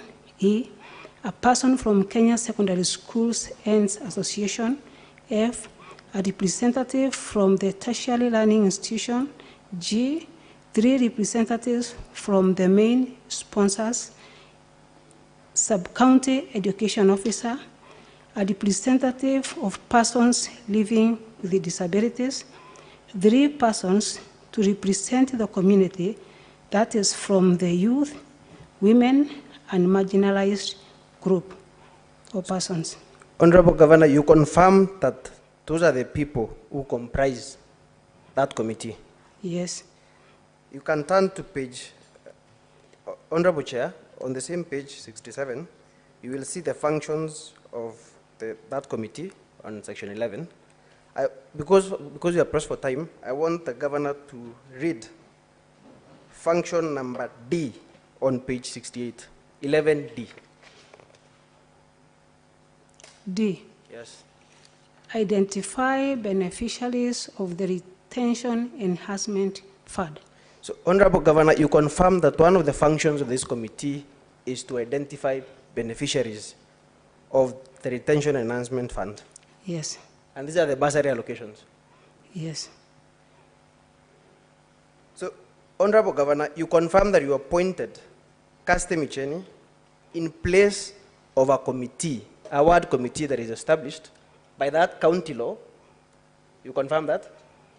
There is no committee in place, and I was referring to J, that is 10J. Is there anywhere in your response where you've said that there is no committee? Or maybe to guide you, I'll refer you to page 42 of volume 1, which is your response. Specifically paragraph, I think 41 of your affidavit.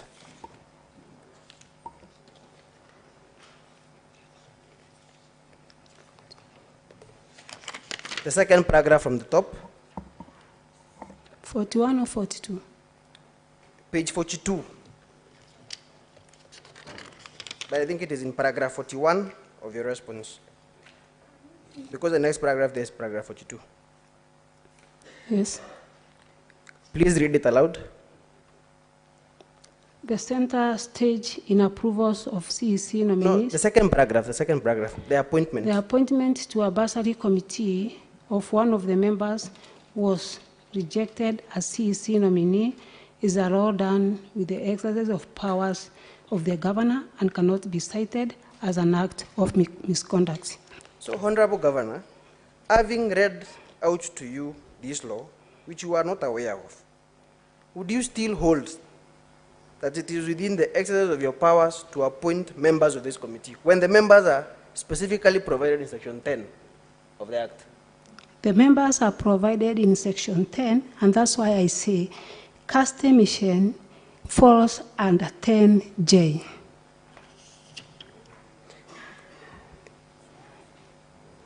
So you suppose that Kaste Micheni falls under 3 persons to represent the community? Yes. But in the video, you specifically direct her to come up with a list of the beneficiaries.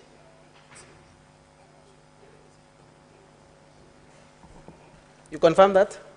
As one of the members.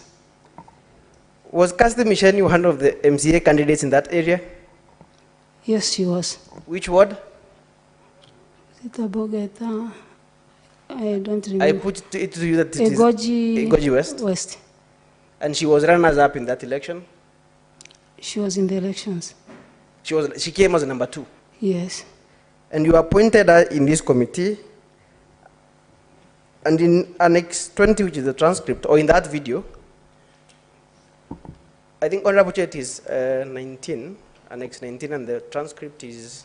Council, as you proceed, please notice you have only 2 minutes. Honorable Chair, would you be gracious enough to add me maybe an extra 10 minutes? I have some more ground to cover. I have added you 3 more so that you have a total of 5. Thank you, Chair. I think I'm done with that issue, Honorable Chair. The next issue I would want to address is with respect to Annex 12. And I would ask the Secretary to play out that annex, the video, Annex 12. And the transcript is to be found on pages 91 to 96 of our Volume 1.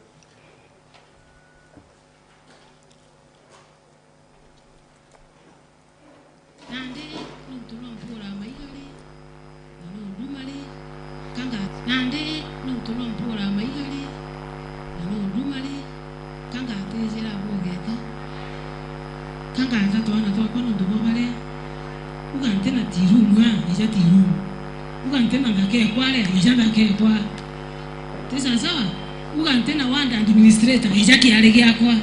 Uga tena sub county administrator, ijanda ke kwa. Kampu mbota bogeta. I think we can pause at that, Honorable Chair. The point has been made. So the question to you, Honorable Governor, is it not true that you've appointed a development committee for that ward in place of the area MCA? No, it is not true. Honorable Chair, once again, I leave that to your judgment. The final question for me, the second last question for me, Honorable Governor. Chair, Senator Kiambu here. Just for clarity and for me to understand from the young lawyer, you're saying that what did you call it? The development committee, yes, is supposed to be constituted by an MCA. I just want to understand. You said in place of an MCA. I don't know. I just want to understand. Honorable Chair and the Honorable Senator for Kiambu, I think the point is that the governor appointed a committee. First, she accuses the area MCO, who is the mover of the motion, of stoning her. And then she goes on to appoint a committee because she says she cannot work with this MCA. She accuses the MCA of stoning her and goes to appoint a committee in place of the MCA. In fact, it is to bypass the role of the MCA. And in fact, that guy called Tirum in that video. Honorable Chair, is Council now testifying?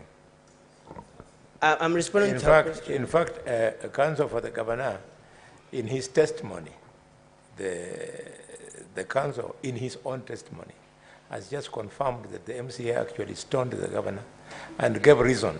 That the reason why he stoned her is because she had appointed a committee where she had left him out. That's wonderful information. Honorable Chair, I did not, perhaps I want to correct that notion.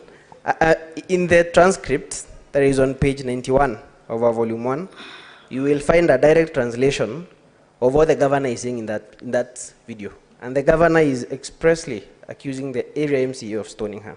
But we leave that to your translator, Honorable Chair. But the point is, in response to Senator Karungo, the governor has appointed a development committee in place. And in fact, the guy, because I'm responding to your question now, the guy who's called Tirum, he was the runners-up in the election. So he was the number 2 to the move of the motion. He's been appointed into this committee. In fact, he's the first person that the governor appoints. So I hope that sufficiently clarifies. So the last question for me from the governor is... Council, just for purposes of record. Yes, Chair. Where in law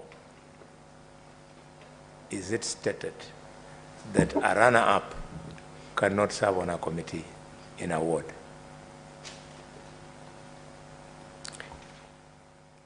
That speaks, Honorable Chair, to our allegation in the impeachment motion that the governor is appointing other persons. She's first sidelining the people who have the elected leaders who have the mandate of the people. She's appointing other people to carry out the same development roles that these people are elected to do. And these people are elected in order to, are appointed by the governor in order to stir up wrangles with the duly elected representatives of the people. That is the point, Honorable Chair. You see, you are now opening a bit. Huh? She's running her own government. She looked for votes. She was elected. Just like in Embu, issues of agriculture are addressed by the Honorable Linturi, who lost to this lady. This lady can now not start coming to State House with stones to stone President Ruto because the man she beat is carrying out duties of agriculture in Meru. Chair, with your kind permission, because I want him to conclude, I want to help the young lawyer there. This Senate committee has been struggling to understand the genesis of the problem between the governor and her MCAs. Chair, you are a politician, I'm also a politician. One of the problems, and it is in the document, is that she's strengthening the hand of the opponents of the MCAs. You understand? So that is part of the genesis of the bad blood. That is what the point the young lawyer is doing, and I think at this rate, I will have to split their fees with me. They will have to split their fees with me. I'm doing their job. Thank you for coming to my aid, Honorable Senator for Nairobi. I think that is what seniors do to their juniors.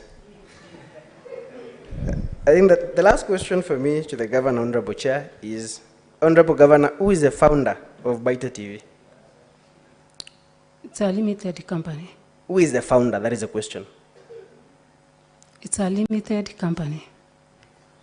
I put it to you that a video, we played a video in this, before this Honorable Committee, Annex 2, where you expressly say, while appointing the first gentleman to the office of the patron, Meru Youth Service, and Asla's ambassador, that he is the founder of Baita TV. True or false?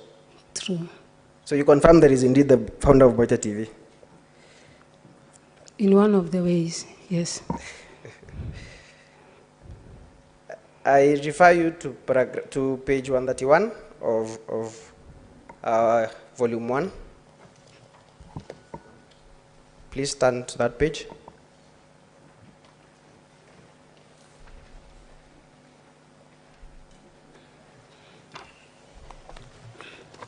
In fact, from page 130 and page 131. Are you there? Yes. Is that the CR12 for Mwangaza Advertiser Limited? Yes. And the persons listed as the directors or shareholders are Esther Mwendo and Miriam. And Miriam Kawera Gwantai? Yes. Are these persons known to you? Yes, they are known to me. Who are they to you? Relatives. How are they your relatives? Close relatives. Are they your immediate family members? Sister, mother?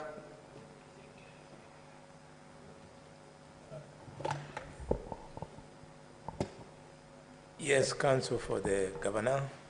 I think, Chairman, I'm also constrained to extend the earlier objection I had on dragging family members into this motion, which is not there. She's admitted there are persons known to her, they are relatives. She wants to know the degree of consanguinity. We do not know where it is leading to, and they have not people who were mentioned in this motion at all in the charges. We seek protection, and we also redeem the time of this honorable committee, Honorable Chair. Counsel, the objection is upheld. Okay, I think the witness can only turn to page 131 and confirm whether the business name Baita TV is registered or the proprietor of that business name is Mwangaza Advertiser Limited. True or false? Counsel? Yes. Look on the clock. I gave you an extra 5 minutes. Now it has moved into an extra 10 minutes. Would you like to stop? I'm most obliged, Chair. I want to stop there. Okay, so stop after you've gotten your right answer. Just conclude your question, extract your answer. Conclude. Okay, on page 131 of volume 1, you confirm that the business name Baita Television is, the proprietor of that business name is Mwangaza Yes. Limited. Thank you very much, Chair. I only have a very simple request. It's still on time, Honorable Chair. My colleague here, what you have left out, you'll bring it to our attention through your concluding remarks when you make your submissions. That is also an entry point. it's only that my colleague would want to play a video, just one video, Honorable Chair. One something. Just one video, with your kind indulgence and the indulgence of the committee. Okay, play your video. We don't want to gag you. Yes. Honorable Chair of this select committee, Honorable Senators, just as yesterday, my name is Eric Murioki, and to save on time, I will ask the Secretariat to go to Annex 16 of our videos. The transcription is on page 115 of our volume 1, that is the impeachment motion, marked 16A.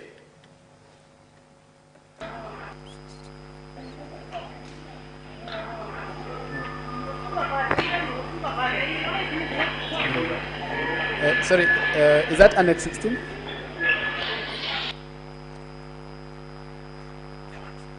And the speech is still with the County Assembly of Meru. Unfortunately, and the speech is still with the County Assembly of Meru.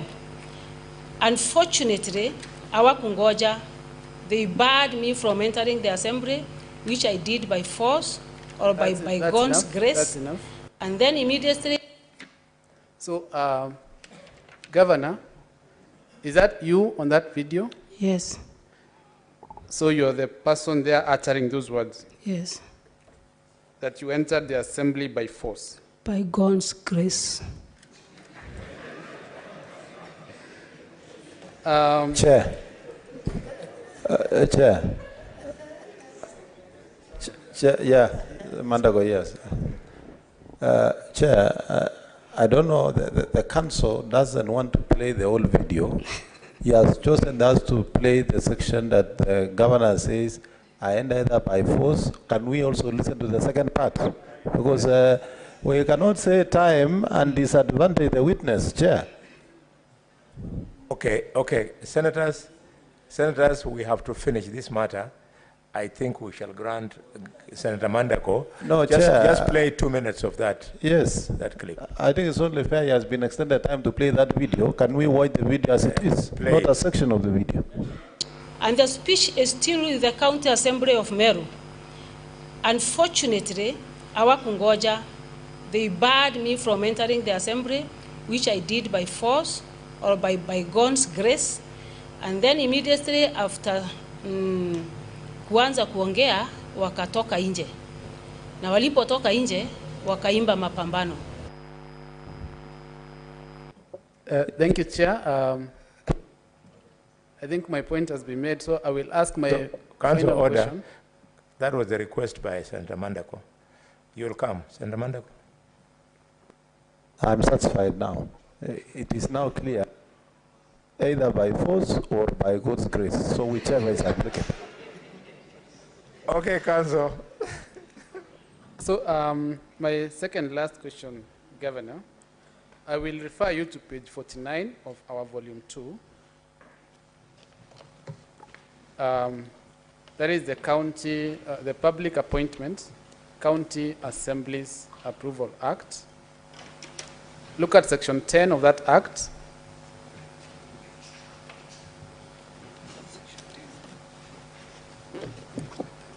Governor, kindly read for us section 10. What does it say? Rejection of nomination. 1.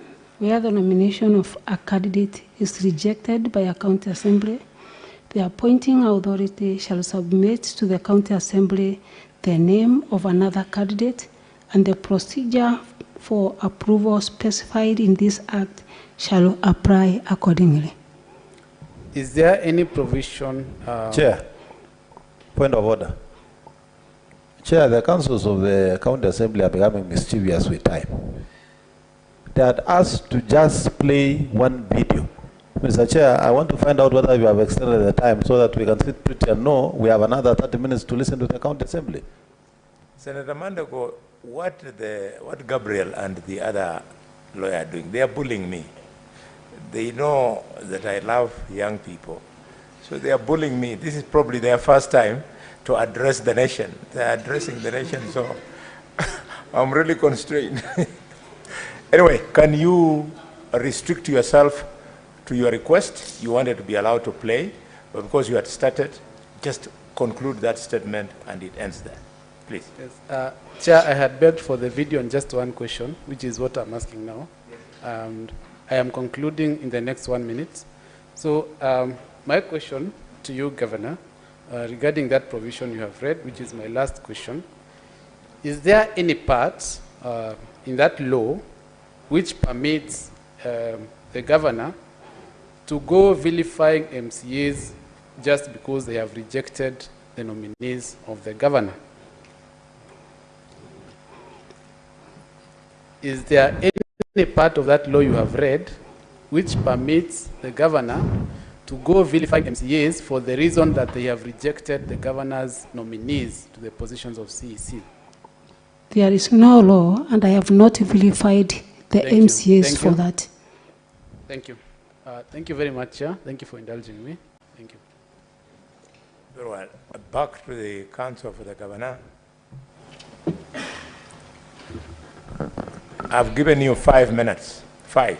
Thank you, Chair. I will strive to conclude my re-exam in the 5 minutes. Honorable Governor, first of all, in all the questions that have been fired at you during cross-examination and during the course of these proceedings, has the County Assembly of Meru produced any form of evidence that challenges the documents you have produced before this select committee? Not a single evidence.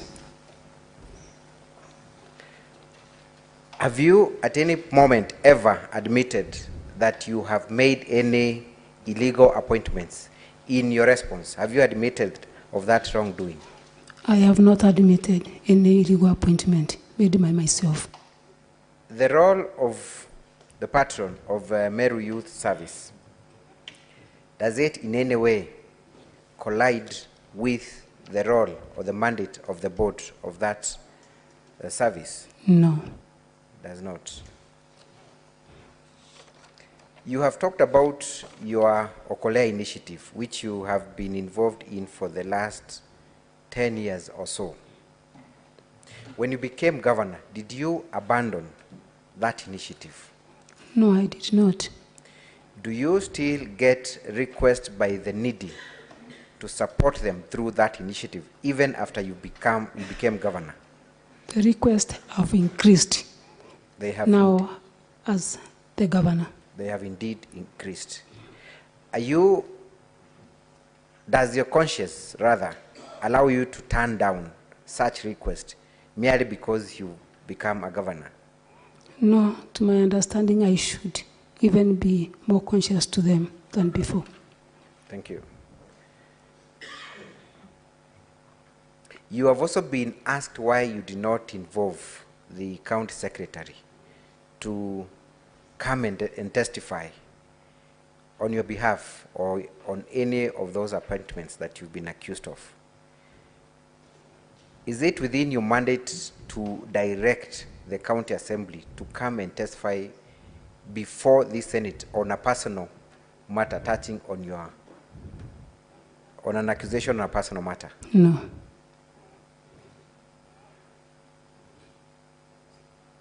Are you responsible for the utterances of your spouse? Not at all. You have also been told that you want to be excused merely because you are a woman. Have you sought to be excused for any wrongdoings because you are a woman? No. Kindly read page 18 of your volume 1. What have you said in your pleadings in respect to the gender issue? That the challenges facing women in political participation have been recognized as a real problem in Kenyan government structure, leading to the introduction of the 2/3 gender rule that is yet to be implemented several years after inclusion in the Constitution. There's no law requiring gender parity in gubernatorial positions, which have been a practice reserved for men and women and left to compete like any other male candidate, and therefore those who go through this should not be brought down where there is no wrongdoing. So have you in any way sought to be excused because you're a woman in your pleadings? No. You have not. Let us talk about the approach taken by the MCAs. Have any of the MCAs or any committee of the County Assembly of Meru ever summoned you in the oversight role to address any of the issues that now appear in this motion for impeachment? Chair, there was no such question in cross-examination. By law, that question is not permissible in re-examination because it's new territory and will not have the opportunity to address it. I abandoned that question, Chair. Then the objection by Dr. Mudhomi is upheld. Thank you. Let us talk about the disbursement of bursaries through Kasti Misheni. Has Kasti Misheni dispersed any bursary funds? No. Has she collected a list of any needy students and presented them for allocation of any bursary funds? No. Finally, Governor, you have been accused of not working with any of the leaders of Meru. What would you like to say in this forum, specifically to the members who have been elected to represent the great people of Meru? If you're given that opportunity and forum, what would you say to all these elected leaders that you are accused of vilifying, whether or not they are participating in these proceedings or not? What would you want to tell them? I've been working with all members elected in Meru County, and for any case that maybe there is little misunderstanding between myself and any other leader, I've gone ahead to try and seek remedy to the situation so that I can work with everybody. That is all? It is not all, because from my own understanding, I've gone around over 26 once in Meru County, and in every ward, I've been accompanied by the area MCA. And in any other meeting that involves leaders in Meru County, my presence has been there. Thank you. And for anyone who feels offended by your style of leadership, what would you like to say in respect to that issue? Anyone who feels offended by my leadership, last 1 month and 1 week, I went ahead and apologized 70 times. And even now, I'm ready to apologize for anyone who feels offended. Thank you, Honorable Governor. That will be all, Honorable Chair. Thank you very much. Counsel for the Governor, can you serve her with some water? Because she's still there. I now open the process to the distinguished gentlemen and ladies from the committee. Senator Roba.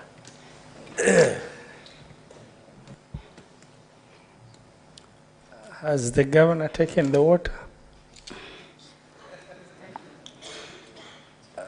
Yeah, let her take the water.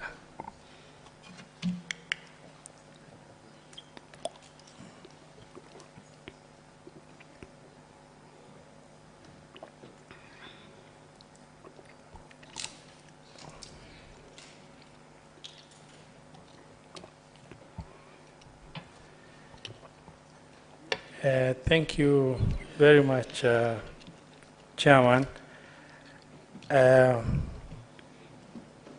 Honorable Governor, for some of the questions, just yes or no, that requires a bit of explanation, you will do. And for the benefit of, because the accusation that has been brought before us as an impeachment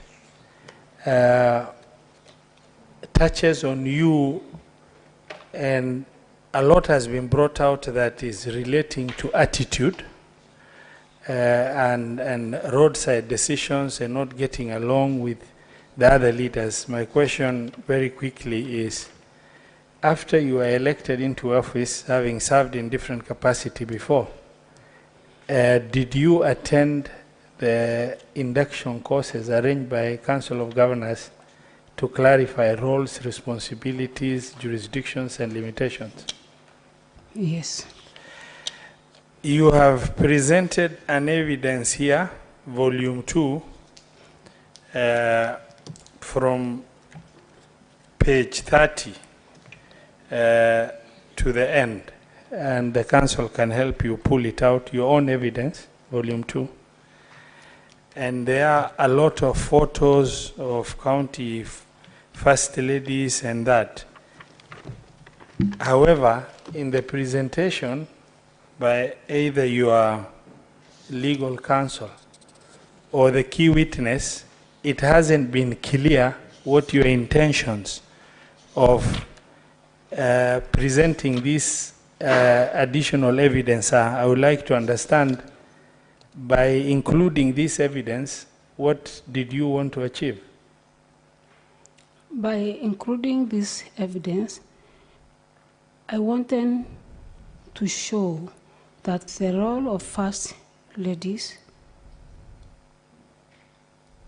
were recognized then by the county assembly, the first governor and the second governor. Okay, this is just to let you know, as a governor who have served for 10 years, other than some ceremonial representation, there is no budget or responsibility for county first ladies in county government. Yes. These images and photos that we've shown or previously publicized is just of them participating in departmental programs that has already taken shape. And as such, the illegality in terms of the spouses of the governors being able to play critical roles that are formal, it's not anywhere. It's just a goodwill of that. Now, on the norm of governors giving their, annual speeches or other speeches at the county, is that it's a very formal role. When we watched the video, you really looked combative, to be very honest. Even in your walking style, the way you've come, it was like you're spoiled for a fight. And I'm just, and the public have watched the video as it is. And again, unfortunately or fortunately, I've served for 10 years. And we've done these speeches. It's very formal, extremely quiet. The processes are captured. And you had quite a crowd following you up. It looked like you were prepared for some fight, some event, some show of force or something, yet It is some just procedural program that required you and your car, your security, to drive into the premises and do what you are required to do. I really want to understand. I just saw the video of you walking very abrasively, actually, combatively, if I looked at it, because by the time you're walking, you're also throwing some words I could not understand, but I could see. I want to get to understand, were you pre-advised that there is a problem at the assembly? Before the date or the day that I was to address the assembly, the clips have been played here where the MCAs and warned me that I should not attend and give my speech to the assembly because of the word fad. And when I arrived at the assembly, gate 1 was completely closed, and then I turned back to use the other gate. It was also closed. By then, people had started to gather at the gate. Okay. The chief of staff in your county government, and the reason why I ask about whether or not proper induction was done, from the practice and for the formative years of the first 5 years of devolution, there was nothing to rely on. Second 5 years, there is institutional memory everywhere. This is personal staff of the governor. But then the evidence is presented of letters he has written to County Public Service Board and various other entities, including chief officers, the payroll manager, and everybody else, indicates that that is a clear role of the county secretary. And your chief of staff seems to be the most empowered or empowered staff in the county. And by the way, according to the guidelines given by Transition Authority earlier, simply you appoint that person yourself. It did not even require for you to take them through the board. I want to find out in all these documents that we have the head of public service, the county secretary. Why is it that the county secretary's documents or communication between the county secretary and the board is not apparent, but rather your chief of staff is the key player playing a legal role that ought to have been undertaken as legal responsibility by the county secretary? Maybe one of the reasons as to why he appears to be a bit close or representing me, it is because most or more of the accusations that are against me, in all those meetings, he has been with me. And I thought he's the best person to understand the cases as per the impeachment motion or the accusations. No problem. You could have given the same directive to your county secretary for him to Senator, directly respond. Order, Senator. I want to appeal to colleagues. You bite twice, at the very most 3 times, and you give others a chance. So, Senator, maybe that will be your last bite. Proceed, Senator. I want just to clarify, I haven't gone to the last, but I can cut it short, it's okay, I give the chance, but you could have directed your county secretary to write to various entities and get you the communication, because that's the formal position. And the county secretary would have done exactly what the chief of staff has done, right? I stand guided. Senator Sifuna. Yes, Chairman, first, my party leader likes to say, usione simba amenyeshewa ukadhani ni paka. It is very difficult for me to relate the person who has appeared before the Senate today and the person that I have seen in the videos there.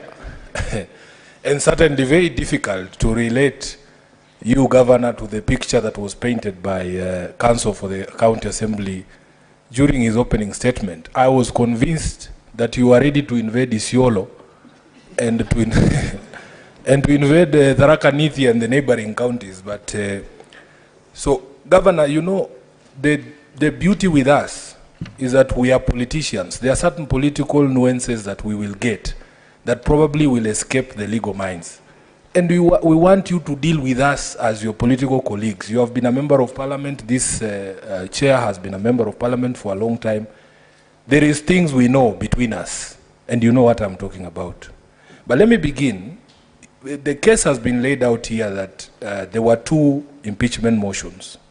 There was a first motion to which a court order was issued and it was stopped. In your testimony there, you have averred again that there was a court order that prevented you from attending the second impeachment. Governor, was there a court order for the second impeachment process?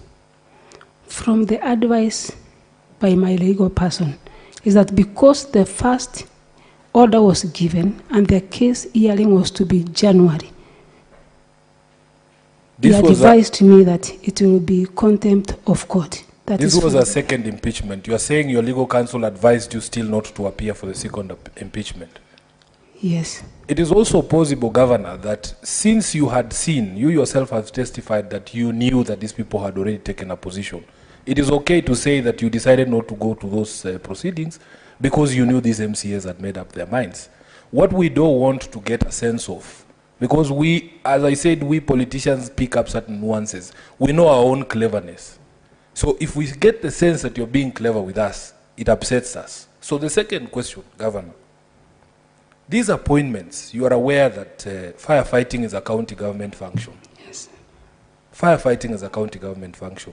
So when you are asked and then you say that these people were going to be the ones making calls, in this area of Timau, what would you say would be the percentage number of people who have phones?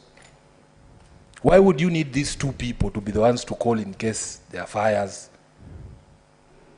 What would you say? How many people in Timau don't have phones? That was a request, Honorable Senator, from the residents of Timau.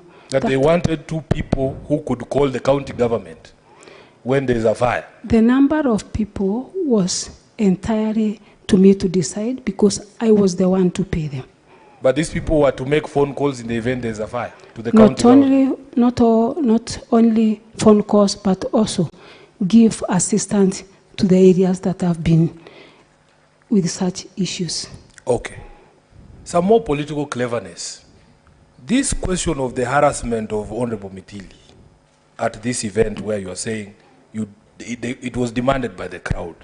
Governor, in all honesty, had you spoken to that crowd about any of the previous events, the events of a preceding day that involved this honorable MCA, that could have incited or driven this crowd to make this demand? It was my normal speech before he arrived, because I arrived before him. Good. Did it touch on any of the matters that had happened prior between you and the assembly? Of course, yes. I had to tell them that I was denied access, of which they knew, and they asked me, what is the way forward? So you have seen us at rallies, here, all of us, saying, "Ni nyinyi mumesema sio mimi." Yes. You know we know what we are doing. Okay. Lastly, Chair, there is this question of the accusation that you are working with the opponents of these MCAs. And in fact, one of them has testified here, Chair. I think it was the county secretary, is it the chief of staff? And we have seen another one in the video. Do you not see that this could be a genesis for the bad blood between you and the MCAs? Doesn't matter if you call me. Doesn't matter if you call me, but if you also call Bishop Margaret Wanjiru, and you are the person who has become president, and you are giving her all this prominence, and don't you see as a politician that that could be the basis of sowing discord between me and you? Honorable Senator, the 2 people that I've been accused of working with have been my long-time friends. And because they have been my friends and they lost the election, am I supposed to abandon them in my meetings? So are you saying there are only those 2? They have brought 2 of them. No, I'm not aware. the of ones you're working with, Governor, are they only those 2? so many of them. Of the ones who came number 2? No, no, no. Those who came number 2, only 1. Okay. Finally, I want you to tell me, as a person who, I'm the Senator of Nairobi, I'm not intimately or intricately involved in the issues of Meru. What is the one solution, because you have tried many, if applied by this Senate in the county of Meru, everything would work? Is it this ward fund? Is it your impeachment? Is it the dissolution of the assembly? In your view, as a leader elected in Meru, what is this one solution if applied by the Senate today? Meru would be up and running again. Thank you, Honorable Senator. The one solution that I think can solve all the problems is making the word FAD legal or have a framework to work with. I thank you, Chair.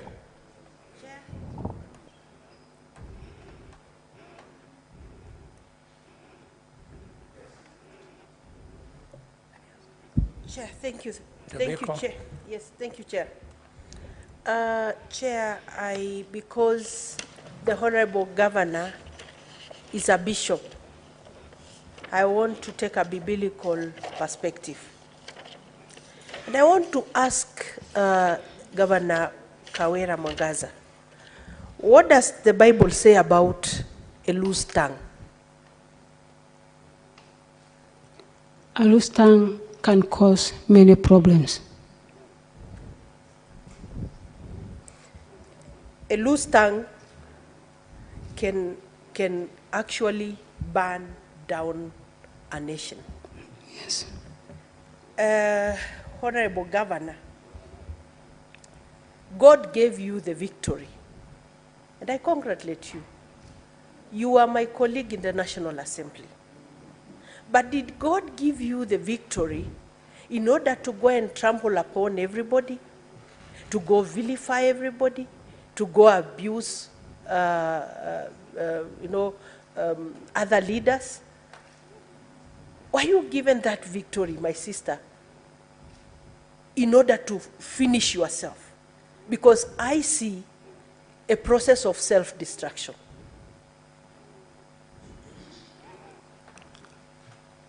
Honorable Senator, God gave me the victory. And the word of God says that God will never share his glory with any man. I've tried my best to bring MCAs on board, but the only problem is word fad. The rest that has been rebelled against me is a narrative to cover what the demands are. From the time we started hearing the witnesses from the county assembly, they denied completely about them asking word fad. Until when the video clips were played, we came to understand that the problem was word fad. I've never and I will never fight anyone as a leader. Okay, I may not understand Kimeru, and yes, Chair, this committee will be faced with a challenge of a very delicate balance of an assembly that will walk out on a governor, an assembly that shows defiance, but also we have seen clips of a governor who is, and it's not me, it's what we have seen in the clips, who is outrageously aggressive on other leaders, seems to be on our path. I mean, the body language can also be interpreted, even if I don't understand the language of Kimeru. But let me go on. No, the Bible also says that pride comes before a fall. I hope this victory will not be the cause for your fall. My sister, I also wanted, and let me just refer you as my sister because you know I am. Because you know this case puts some of us in a very precarious situation. And I have said it on the floor of this house. Because I contested for governorship in Kajiado. And I was hoping your success in Meru will propel me to governorship in Kajiado. But today, 3 months after the election, there is an outcry in Meru. Will really your behavior in Meru help to propel more women into positions, or will it bring us down? These are my worries, my dear sister. You know about the women movement. You know about the women who went before us. Akina Phoebe Asio, Akina Grace Ogot, Jane Kiano, Julia Ojambo, Zipporah Kitony, Charity Ngilu, Martha Karua, and more recently, Governor Waiguru, Governor Cecily Mbarire, Governor Gladys Wanga, Governor Achani, Governor Susan Kihika. You know about the League of Kenya Women Voters? You know about Center for Multi-Party Democracy.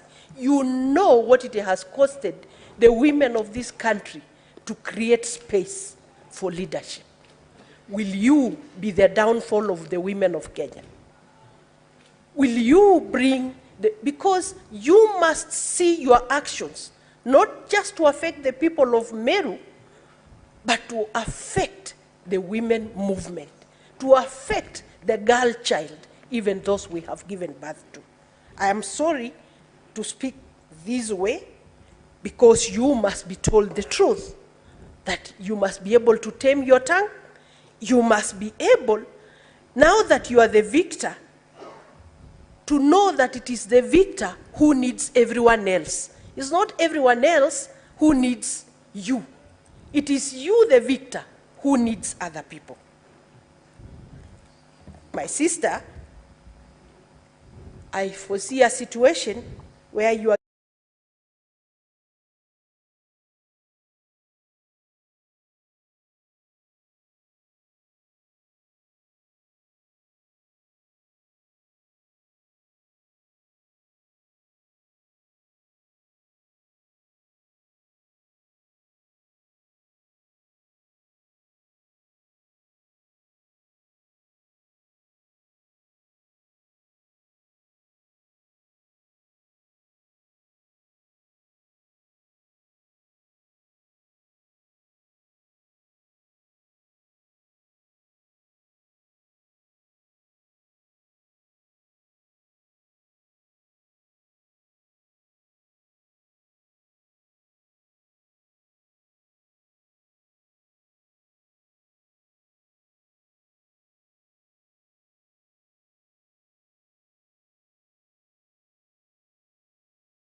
There's a way we can bend back and listen to Senator Tobiko, because in a way, she's telling it to the witness.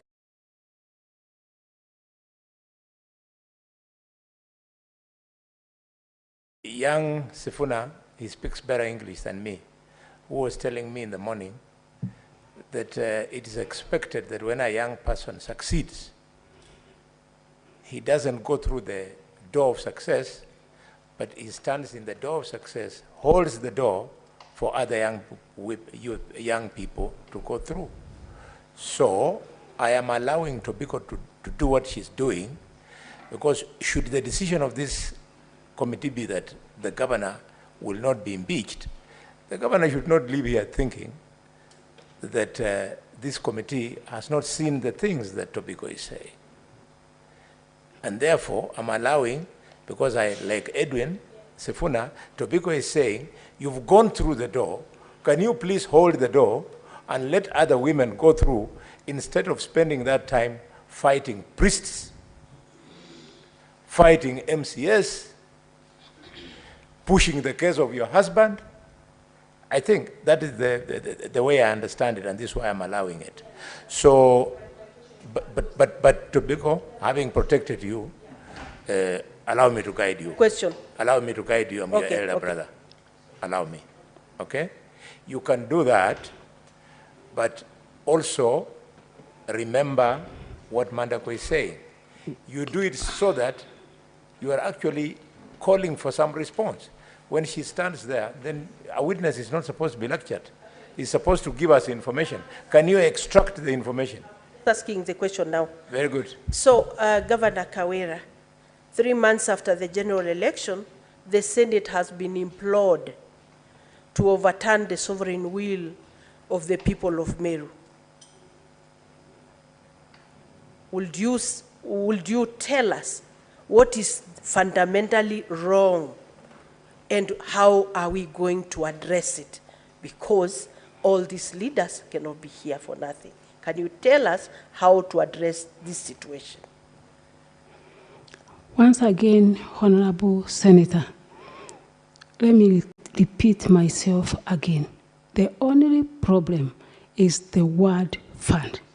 And I made a budget with 10 million for every word, that is 46 words, including the special word. And the MCAs were not ready to work with the 10 million. They insisted that the previous governors allocated more than 20 million. And within 3 months, there is no way I could have changed to earn money without legal framework as to how the money will be operated in the counties. That is the only problem. Yes, Senator Marwo. Yeah, thank you, Chair. I will start from where Senator Tobiko was laying a background to a question that gender mainstreaming has come a long way. From the time the American professor Margaret Sanger decided to take very many women to Beijing in 1995 to fight for space for women in the world. And we are very proud when we have women going to leadership positions that traditionally have been occupied by men. And we don't want to, at the end of the day, because we are being called upon by the motion to either push you aside as governor, which would be a clawback, really, to the milestones that have been made in gender mainstreaming, or to retain you there. Sometimes when change has to come, it can come by just removing the top, and the whole organization then becomes okay. So what Senator Tobiko has done is quite good, that most of the issues that have been raised have to do with your MEN, your soft skills, your interpersonal skills, your emotional intelligence, things that you can deal with and you can be trained on and you can change. But for me, I have looked at 2 issues that to me sound as the gravamen of this petition. Number 1 is the appointments, the roadside appointments. And initially we started by saying that... Point of order, Chair. And please allow me. Yes, Mandako. I'm a bit lost. Are we prosecuting or advising the governor? Because we must stick to the substance of the motion. 1 minute to lay the basis, then I'm asking the questions. You see, the trouble is, if you build the question for 3-5 minutes, then people dance. Thank you. It was just 1 minute. Just let me ask. throw the question at the governor. Let me ask. Yeah. Chair, it has been difficult for me to draw a line between governor as the director of Okolea and governor as the CEO of the county during employment. Because at one point you're saying we are employing for Okolea, at another point you're saying you're employing for county government, but you are writing letters to try and find out if these employees are actually working for the county government. But now you're telling us at the end of the day that they are working for Okolea without giving evidence that these employees are drawing emoluments from Okolea, or they have appointment letters from Okolea. So how do you draw a line, Governor, for you as the director of Okolea and CEO of the county when you are in public? That is the first question. Honorable Senator, I have never made an appointment on behalf of the county government of Meru. The entire exercise of employing lies to Public Service Board. For Okolea programs I have made. And that's why maybe we don't have any evidence from Okolea, same as we don't have any evidence of I having appointed anyone apart from the Babo Anthracis, but no evidence. But for Okolea program, Honorable Senator, that lies with the Okolea office. Thank you so much. So maybe for the future, Senator Marua, just one more. I'll do another round, then you'll come during the second round. Yeah, but for the same question, okay.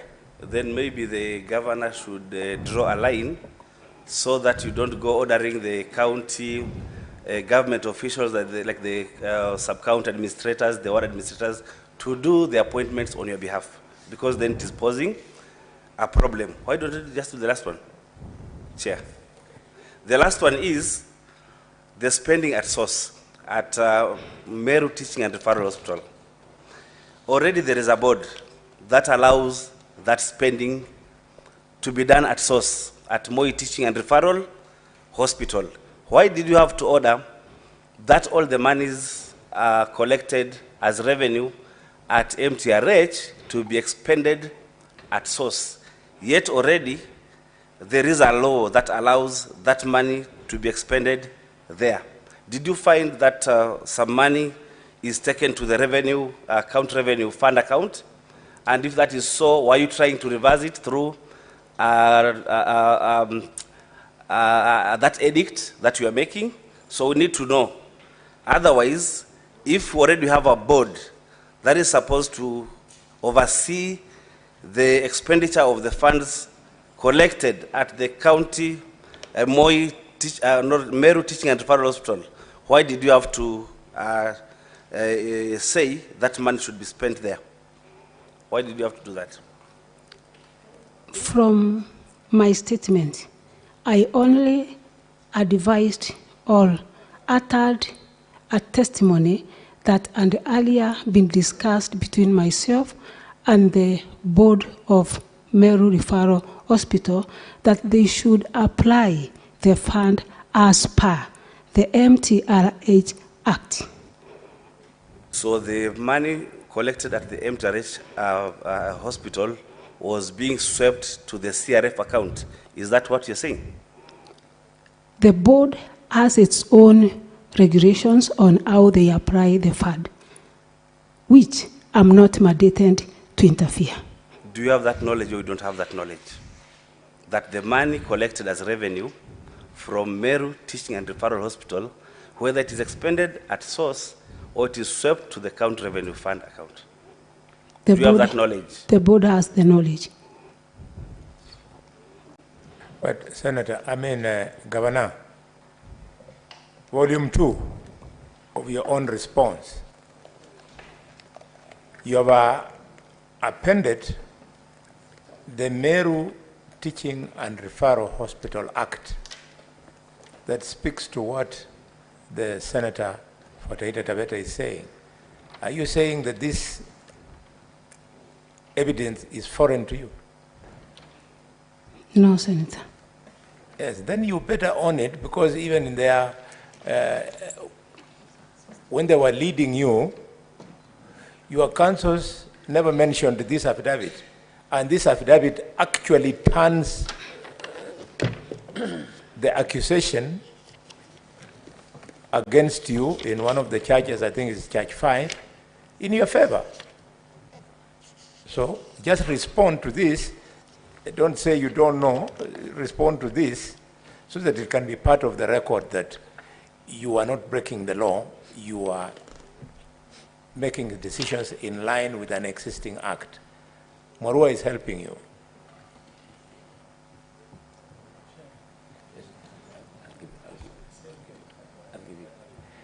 Sorry, on the same point, the governor, the Senator Mandela. Yes, on the same point, I'm sorry, Chairman. I disagree with that view on the basis of legality. The PFM Act, Section 109,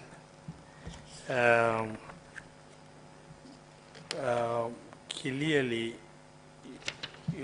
states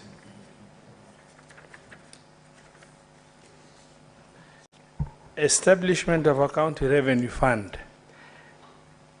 They're established for each county a county revenue fund in accordance with Article 207 of the Constitution. The county treasury for each county government shall ensure that all money raised or received by or on behalf of the county government is paid into the county revenue fund, except monies that is excluded. But where the Act is talking about is excluded, it's talking about legislations by Parliament.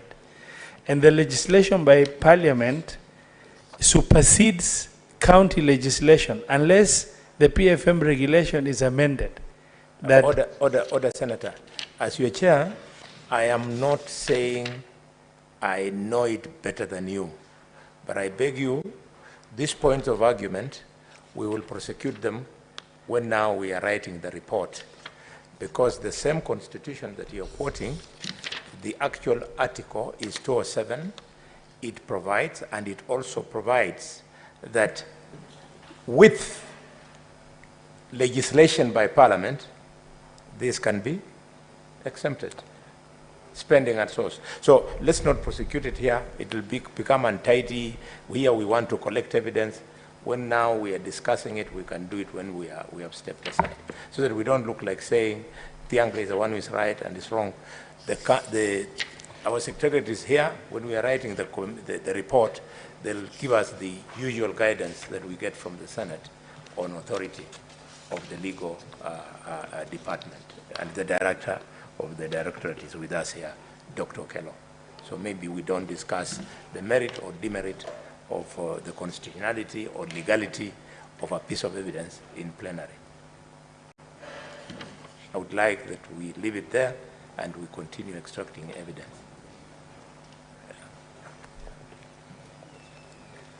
Yes, Mandako, your hand has been up the whole evening. Chair. Thank you very much. Governor, I have a number of questions for you, and I will move very fast. And so that to help you respond to my questions, I will just go in the order of the charges that have been brought before this committee. Charge number 1 on nepotism, illegal appointments, and lawful dismissions and usurpation of the constitutional and statutory functions of county organs. Your Excellency, one of the accusations there is illegal appointments. There is an advert dated 22nd of November with a number of directors who are reporting, as per the advert, to the Chief of Staff, therefore indicating that those are directors in the office of the Governor. Question number 1. Does the county government of Meru have an approved structure? establishment for the county government? Does the county government of Meru have an approved establishment? The county government of Meru has a public service board that deals with employment. Madam Governor, if you read the County Government Act, the role of the county public services does the employment, but there is what we call approved establishment that determines the number of employees, the posts, and the offices. Chair, Governor, your mic has a problem. That's probably the reason. It's too close. Okay.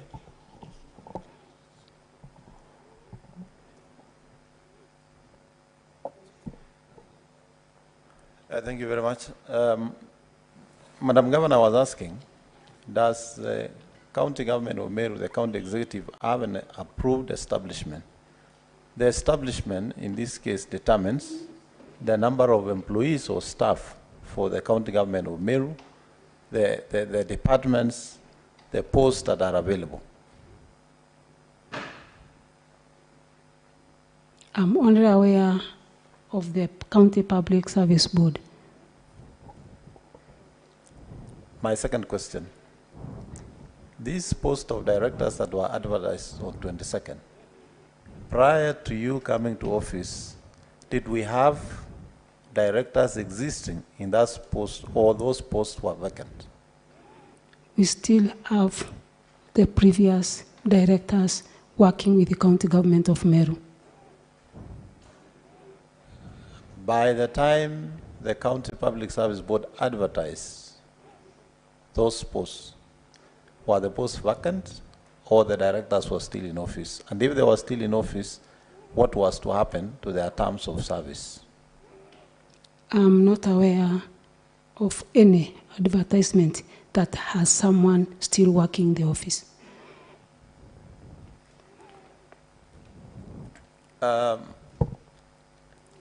In the response, volume 2,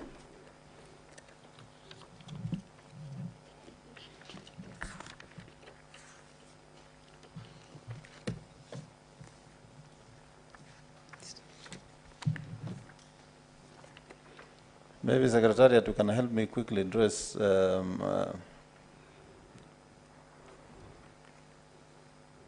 I think that was page 16. Governor Mandako, Senator Mandako, as you look for the reference, let's capitalize on time.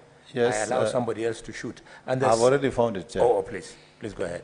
And Chair, please give me time because you gave people time to lay the basis. I'm only asking questions directly. If you look at volume 2, page 67, there's an advert there running all the way to page 71 on a number of positions that have been advertised. And these are the Director Protocol and Events, Job Group R. We have Director for Delivery Unit, County Delivery Unit. We have Director for Monitoring and Evaluation. We have a Director for Administration. I'm only asking, Madam Governor, by the time this advert went out, did we have those posts filled or were they vacant? They were vacant. On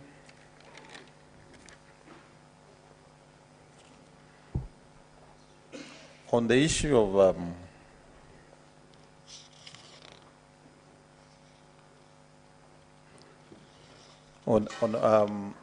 on the issue of appointments of fire officers, in the meeting you had in Timau, before I go there, can I ask that, do you have, as County Government of Meru, firefighting trucks?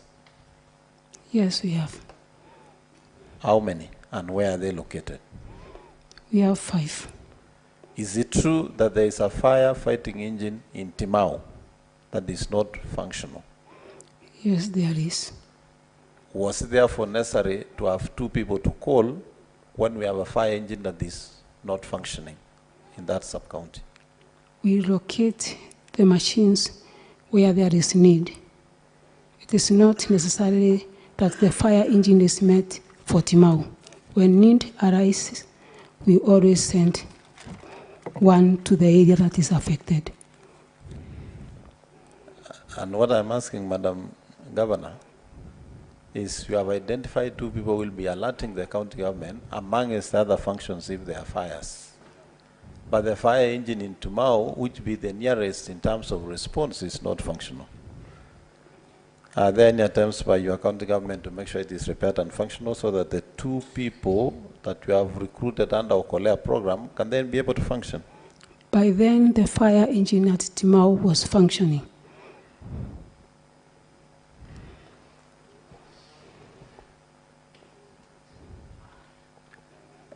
From the evidence of your chief of staff, who seems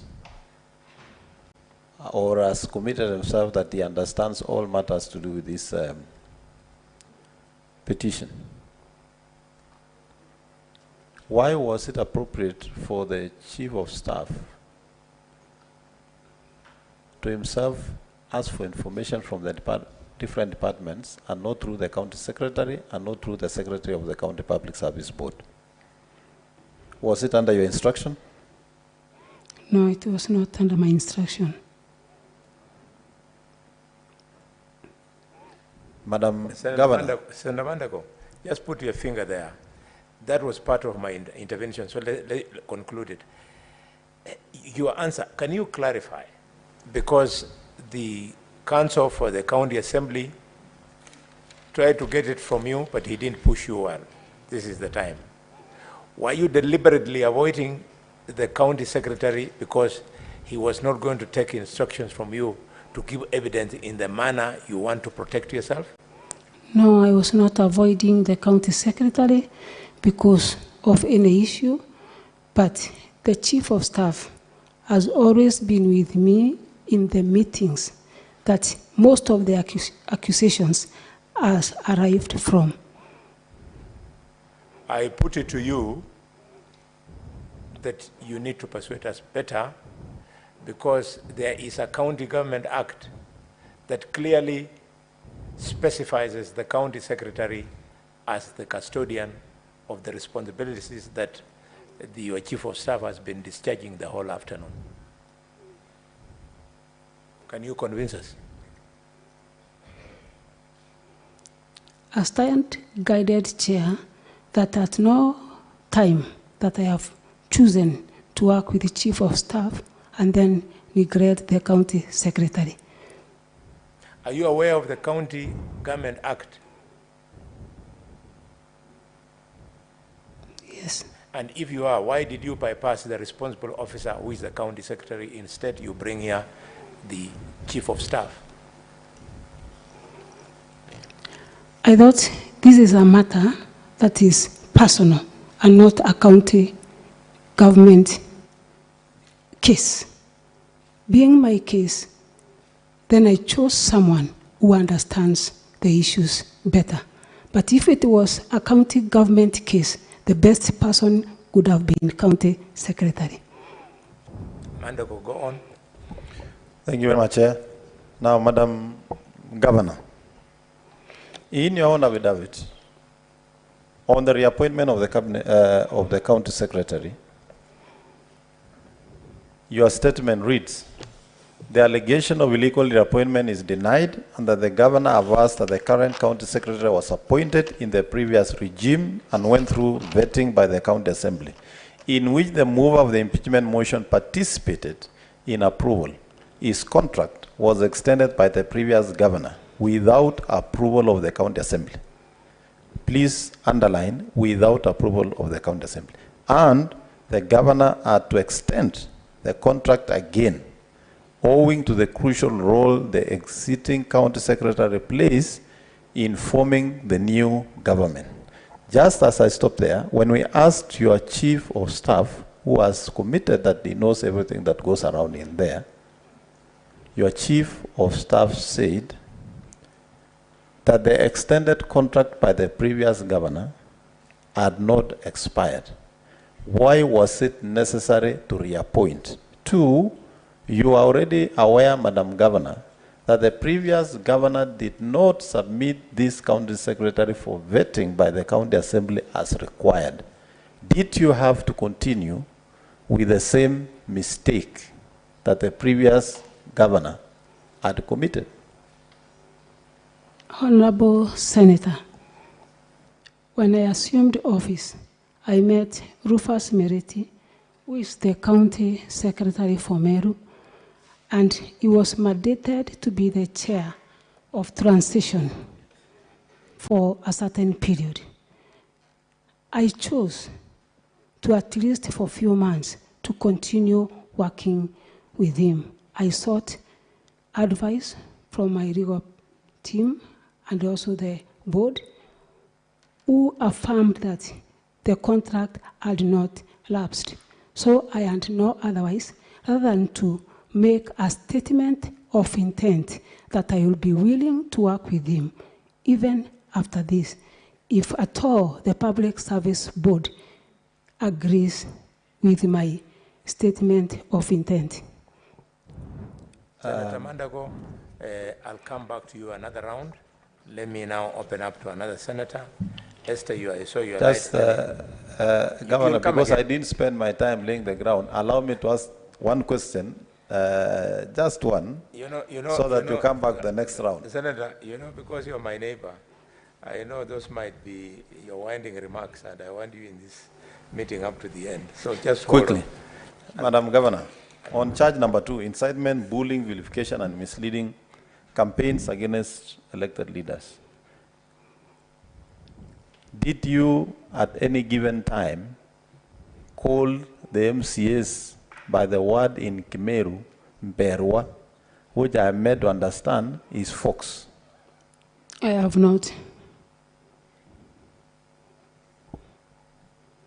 In dealing with matters at the ward, Madam Governor, are you aware that part of the responsibilities of the MCAs, and I want to draw your attention to the County Government Act, Section 9 on the role of members of County Assembly,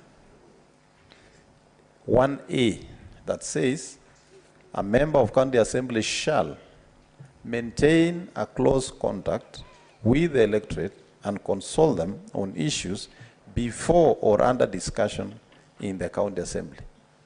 Madam Governor, don't you think it was within the mandate of the County Assembly members to engage the residents of their various wards on the matters of this impeachment? I don't deny it was their mandate, but the process and the way the MCs conducted was wrong. Madam Governor, when the MCs didn't approve your nominees for CCs, did you go ahead to reorganize your government so that the rest of the departments were collapsed under only 3 CCs? Yes, Honorable Senator, after they approved only 3 CCs, with the advice, we reorganized as we sought to take some more names for approval later. Are you aware that if you have to reorganize government, you must have a CC approval? And in this case, we are serving CCs who are to serve to the end of the term. Therefore, you needed to comply with that provision before reorganizing your government. And do you think in that reorganization, it was going to be effective for service delivery for the people of Meru County? The reorganization we made, Honorable Senator, was not a permanent solution. It was a short-term mitigation as we take other names for consideration. Yes, but what I'm asking, are you aware even that short-term reorganization needed the approval of the County Executive Committee meeting? By then, we had no County Executive Committee. Madam Governor, are you aware that the County Government Act provides that serving CCs serve in office up to until the new CCs are sworn in and assume office. So you cannot tell this committee and this sitting that there were no serving CCs. The serving CCs from the previous regime, their contracts and lapsed, all of them. Madam Governor, I want to help you understand that the term of CCs end when the new CCs are sworn in to office. Yes. I think, Chair, I don't want to proceed. Let me allow another senator to ask, but I still have a number of questions. In fact, Madam Governor,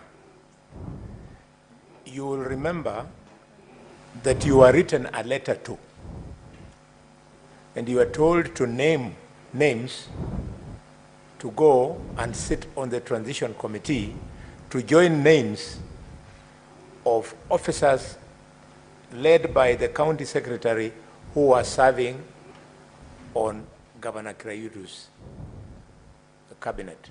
True or false? True. Yeah, so the blunders you are making is because you ignored those people, pushed aside the county secretary, and started, with this aggression that you have, started driving Meru as personal property. Can you convince this committee that you did not break government, financial, procedures and regulations by that arrogance? Honorable Chair, when I assumed office, the only person from the previous regime who was there in office was the county secretary. And I showed the willingness to work with him. That's why I not even take any name for consideration. By having county secretary who worked with the previous regime, doesn't show any arrogance. The rest of CECs who are working with the previous governor all went with him. Chair, with your permission.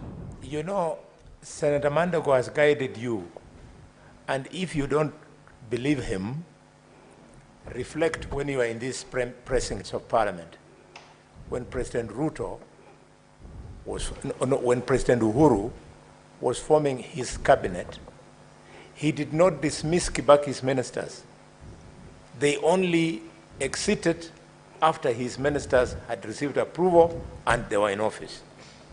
Similarly, President Ruto did the same, including his list being challenged in the High Court. Because you're treating Meru like personal property, that's why you don't respect that government procedure. So should you get lucky you'll be excused on this impeachment, you have to go and walk the straight path. Yes, Esther Okenyori, you intervene with a question? Chair. Yes, yes. Chair, yes, just because the governor seems not to get it, allow me to draw attention to Section 42 of the County Government Act, county executive to remain in office after election 1. When a general election is held for a county government, the outgoing county executive committee shall remain in office until a new county executive committee is constituted after the election.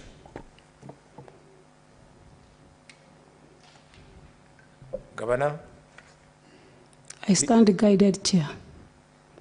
Now that is better. Okenyori? Thank you, Chair. Madam Governor, in as much as I sympathize with this process having come too soon after the election, allow me to ask you the following questions.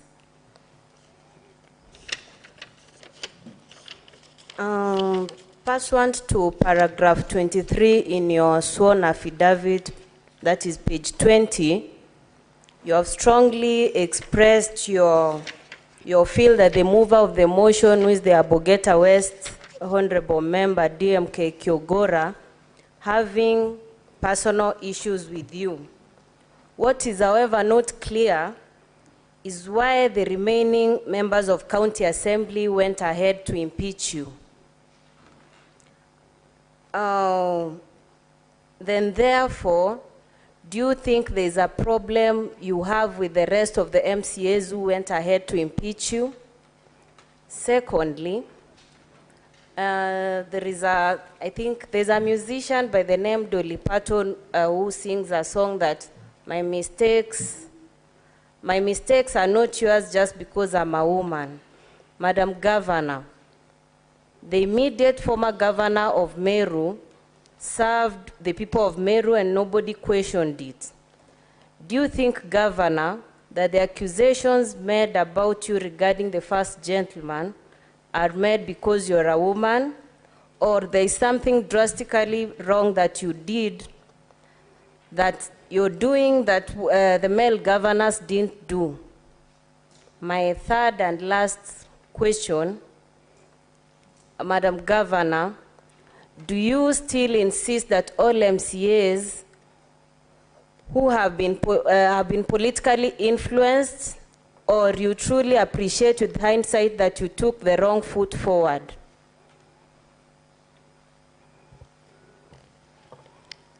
Honorable Senator, DMK Kawera, as we shown the evidence of him having personal grudges, which has not originated from I being the governor. Even the time when I was the woman representative of Meru, he had the same issues. That's why I demonstrated a video of him trying to demean me even before I was the governor. And DMK Kawera, being one of the leaders in the Assembly of Meru, has a lot of influence to other members. And to my thinking, maybe he has used his influence as a leader and also a person related to the previous regime governor, maybe to try and twist me to follow the demands of other members. And to make my point clear, Madam Senator, the only MCA who tried to support my case was removed from all the committees, and that puts a lot of fear to other MCAs who maybe sees the committees as a source of revenue, and maybe having fears that in case they support the governor, they will be removed from the committees, just like the MCA who has supported me. Madam Governor, as a beneficiary of Article 27 and all other enabling provisions of the law, are you confident that you've adequately adhered to Article 10 and Chapter 6 of the Constitution, that is the Leadership Integrity Act and Public Officers Act?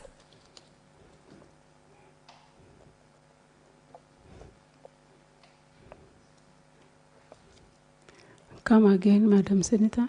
As a beneficiary of Article 27, you know what Article 27 of the Constitution, that is equality and freedom from discrimination. Then there are all those provisions down there. Are you confident that you've adequately adhered to Article 10 and Chapter 6 on integrity and the Public Officers Act? Am I clear on my question? No. That's a general question as an elected leader in that office and a Kenyan citizen conversant with our Constitution. I'm actually touching on whether you as an individual feel you've adequately met these two areas I'm touching on. Yes, Honorable Senator. All right, thank you. Senator Okech.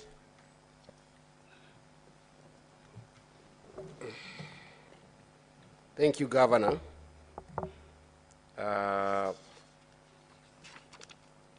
The charges were read to you that you're familiar with. And how many grounds, in your understanding, have these charges invited?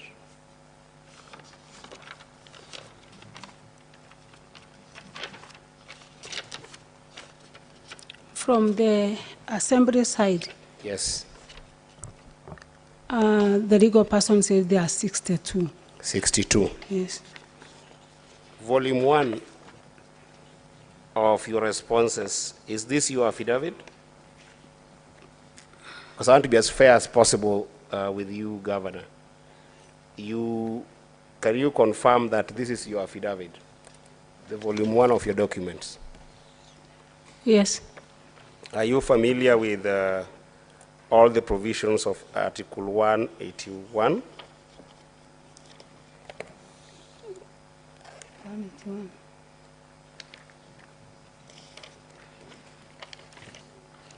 Or should I read them for you? Yes. I'm going to, this is very important for me, Chair. Article 181, because I'm asking this in the context that the governor has just said here that she is here in a personal capacity. Article 181 talks about the removal of a county governor, which is what I perceive you are here in that capacity. So before I ask the charges I want to ask, I will only focus on one charge, but I wanted to tell you that a county governor may be removed from office on any of the following grounds. I won't go there because of time. There are about 4 counts for which a county governor can be removed. Then if you read again, Governor, the County Government Act, Section 33, the removal of a governor, not you as a person, but I'm talking about the governor of Meru County. A member of the county assembly may be, I wanted to read the sub-article, Section 33, 6. In the special committee reports that the particulars of any allegations against the governor, again, I want to underline the word any, out of the 62. The governor, A, have not been substantiated, further proceedings shall not be taken under this section in respect of that allegation. Or B, have been substantiated, the Senate shall, after according the governor an opportunity to be heard, vote on the impeachment charges. So I'm cautioning you that you are here as the governor of Meru and not as an individual, and that leads me to my question on charge number 5. Charge number 5, Governor, is on violation of public finance management laws. And I want to draw you to your affidavit on page 39. Governor, in the allegation of breaching the public finance laws, you have said that this is a misconceived and sensational accusation. That is on page 39, okay? Are we there? Of volume 1.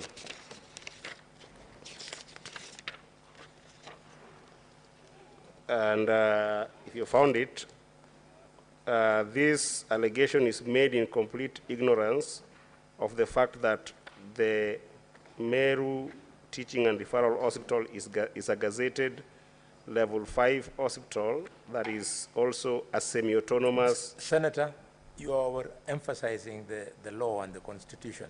Shoot your question. Yeah, I am on the violation of public finance act according to the response.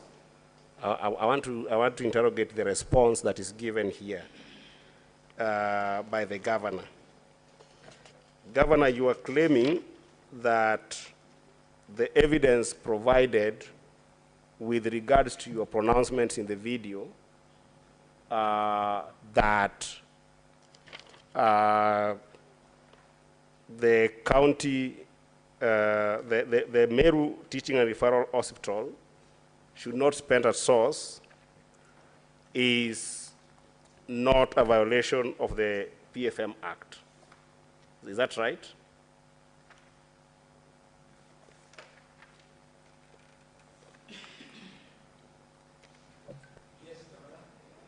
Yes. Because to you. The claim here is, Governor, that, and I was reading it until the chair intervened, you've said here that the evidence tendered in this support of the impeachment motion is an unverified video, which we watched here, and if anything to go by, we watch what was said there. And you've said that the hospital is a semi-autonomous county government agency to address its unique needs rather than sending the money to the county government. Is that true? Yes, Honorable Senator, I'm trying to I'm trying to explain what happens at Meru General Referral Hospital. And I've annexed my statement and also the letters from the CEO, or the acting CEO, and also from... My question is this, Governor. You have alluded in that statement that the financial management, especially with regard to spending at source, of the Meru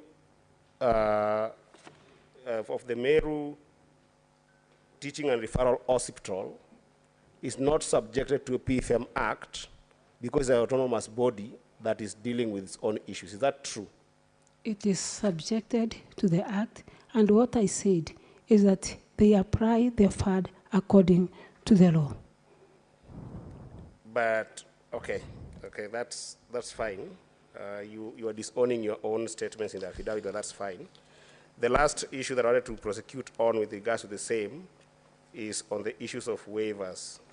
Again, in the same affidavit,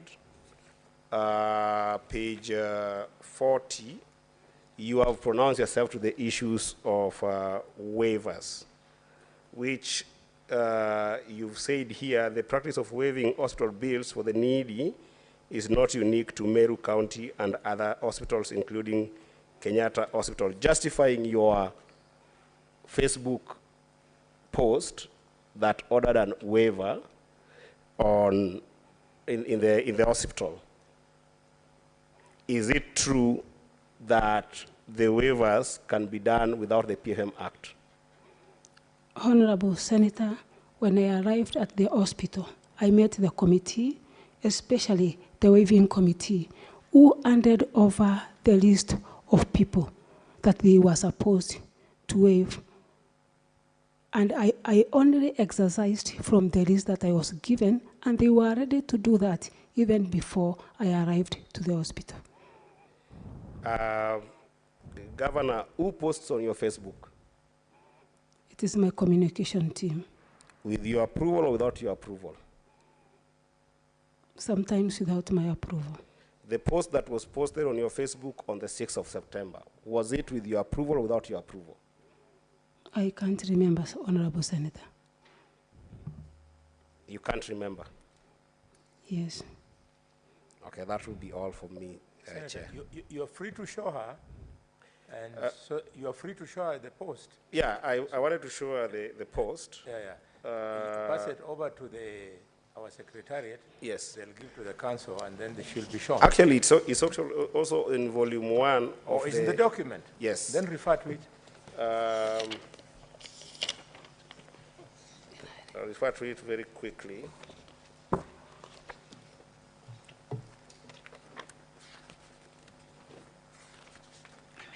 Yeah, if you turn to page, I think 128 of volume 1, 128 of volume 1 of the Members of County Assemblies Council. There's a Facebook posting there on 6th of September, in which the governor claims to have ordered the waivers against Article 150, Section 159 of the PFM Act.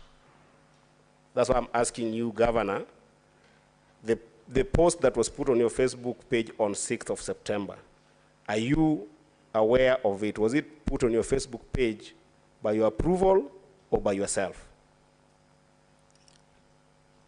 I agree that the page is mine, and the work of posting or doing this is from my communication team, and maybe they were guided by the act which they saw, because they were not with me in the board with the members of Meru Teaching and Referral Committee to understand. The question is very simple, Governor.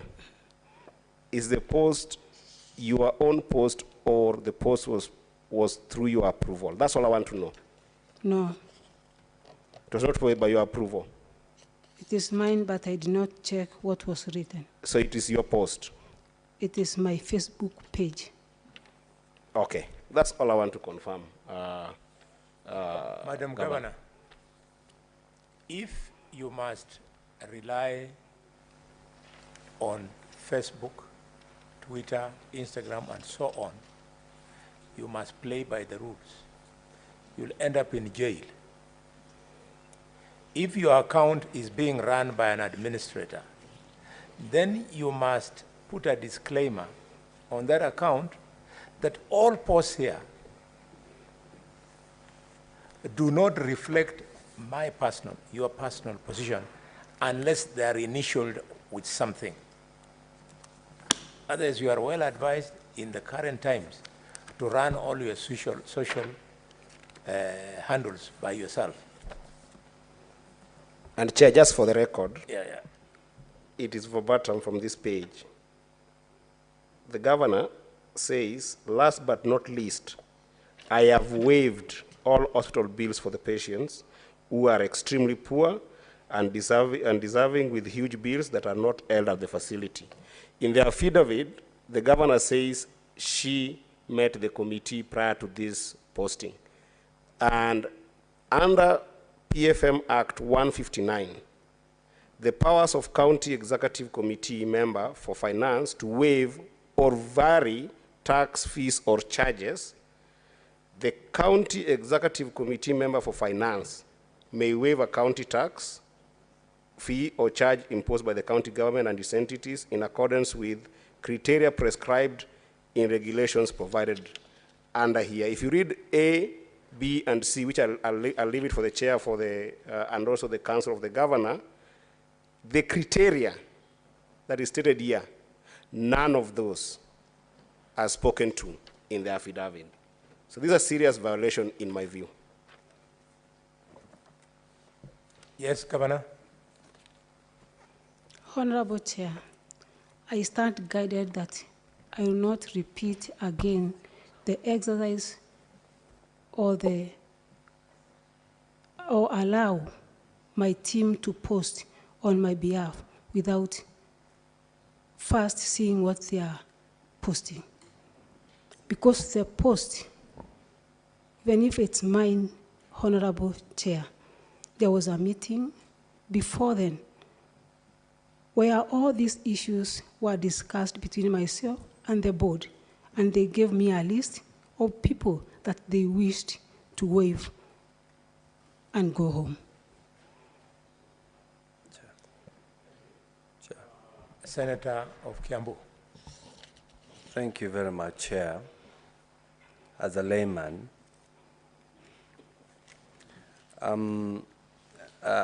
not looking to assist the governor. I do understand all waivers in the county, and in most cases, are given by the CEC's finance. But you've seen governors put them in the newspaper, governor is waiving the rates. So when the governor is doing that, I believe it's the cabinet that is doing that. But to the governor, I know what is going through your mind. and especially when you're answering questions from the young lawyers from the assembly, as young as less than 30 years, and with a lot of humbleness and humility. So I just wanted to pick that point, that if this House was to save you, continue with that humbleness. But my question, I do understand when new governments are formed, government bodies and entities attend inductions where they are trained on how the government systems work, how to serve the people, even the definition of what a motion is, like the one that we are discussing here today. So did you attend an induction? Yes, Honorable Senator. You did. What about the MCAs? Are you aware whether they attended inductions? They attended induction and they also invited me to the place. So we can say, despite what is happening, everybody is well trained. Yes.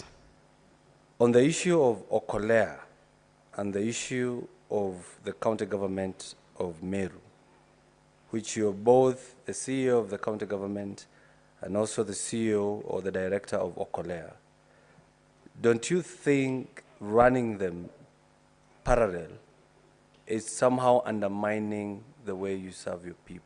Because you're serving the same people, whether through Okolea or the county government, which actually has more tools than Okolea. Don't you think it's undermining the way you should work? Honorable Senator, I always don't intend to run them in a parallel way. When we go for any development meeting, obviously we give people mic to say their problems and also address some of the issues that are raised in my meetings. Necessarily are not meant to be. The problems are not meant to be solved by the county government of Meru.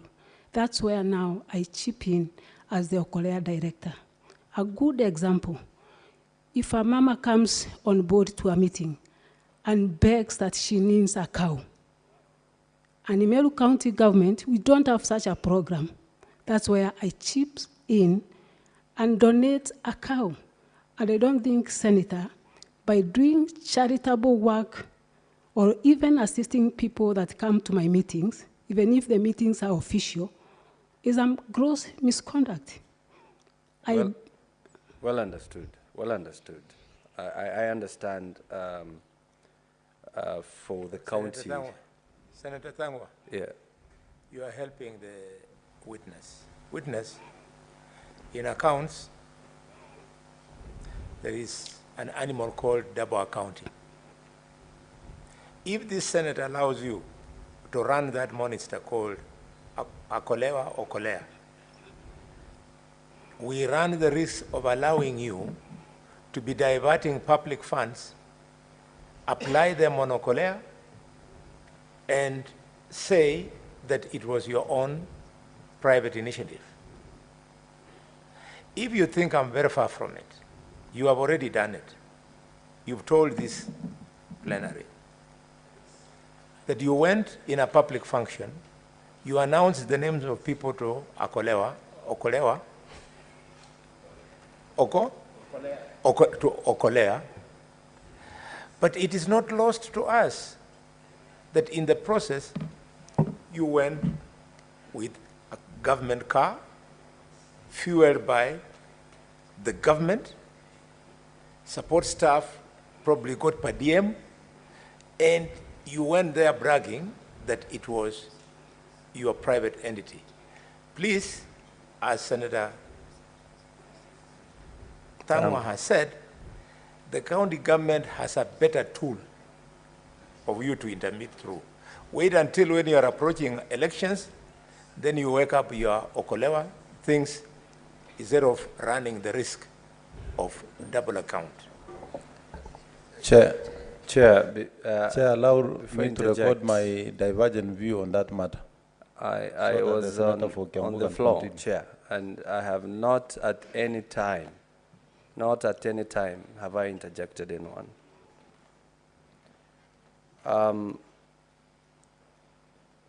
Your Excellency, Governor, if somebody said you're still in campaign mode, would they be wrong? Yes. Do you know the role of the MCA? Yes. Okay. I won't ask you what are the roles, but do you at least know that they are not your employees? Yes. And of course, do you know you cannot order around an MCA to either explain an issue, to either execute a mandate, or to either even sing or dance? Yes. So from the videos that we saw, do you think that was right, what you did to the honorable member, was he Mwenda? Honorable Mwenda Idhiri came to a meeting and the residents asked him to apologize. If you listen to the video clips, I'm the one pleading with the crowd that should I apologize on his behalf? They said no. I repeated again, I want to apologize on behalf of Mwenda. They said no. Okay. You said the issue is a ward fund, and it has really been mentioned here. And the way I understand, for us or for any county to have a ward fund, there must be a legal framework, which should either emanate from the county executive, but passed by the assembly, or emanate from the assembly, but still passed by the assembly. Now that you have said that's the only issue, what measures have you taken to at least try to show the goodwill that if at all this legal framework is there, we can just implement this ward fund? Honorable Senator, there is no legal framework that is there that I've seen in my office. What I made is an approved budget where the previous governor and allocated 10 million ward equalization fund. I went ahead, invited all the MCAs that we have 10 million that is allocated to every ward. Can you come on board so that we can go to the ground and identify the projects that are going to be implemented by the same 10 million? So it's only one MCA who came on board, and he is now at the ground doing what he's supposed to do by the law. Okay, so if the MCAs were to pass this ward fund, and of course it passes all the elements of being a good law, would you assent to it? Yes. Okay. As I conclude, Chair, you have been accused of working with others in place of MCAs. I did not get that. So working with others in place of MCAs, does that mean you have a different assembly that would pass laws for your side and you don't do that with the MCAs who are elected by the people? Honorable Senator, unless the accuser is trying to misquote or to show that there are Kawera programs that are run by myself and the church, which are done every Sunday in the afternoon, maybe that is an issue to them. And that one is not a political meeting. It's a charitable program whereby we help the poor, educate the poor, build houses to the poor. I don't see the reason as to why MCAs should complain about the Kawera program, which is not managed, financed by the county government of Meru. Yesterday it was said that the governor is at war with everyone. So I want to put a question. Is it that the governor is at war with everyone, or everyone is at war with the governor?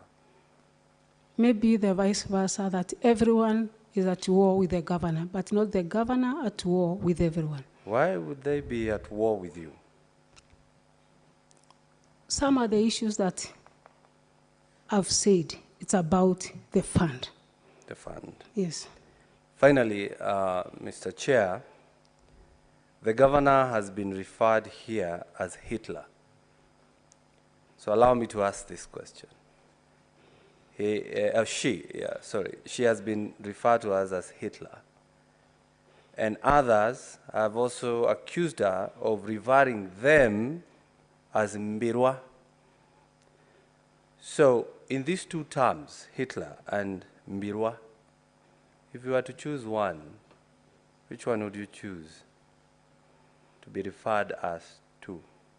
None. None. Thank you very much, Chair. Members, now we are remaining with two. We have 1 hour for closing statements. So Just only I'll one, allow Chair. my vice 2 bites. Come out 2 bites. Yes, come out. Thank you, Chair. It's called come out. Yes. Thank you very much, Chair. Madam Governor, I just want to ask you one question. Chair, I will only ask one question. It's a kind of a clarification that I want from the Governor.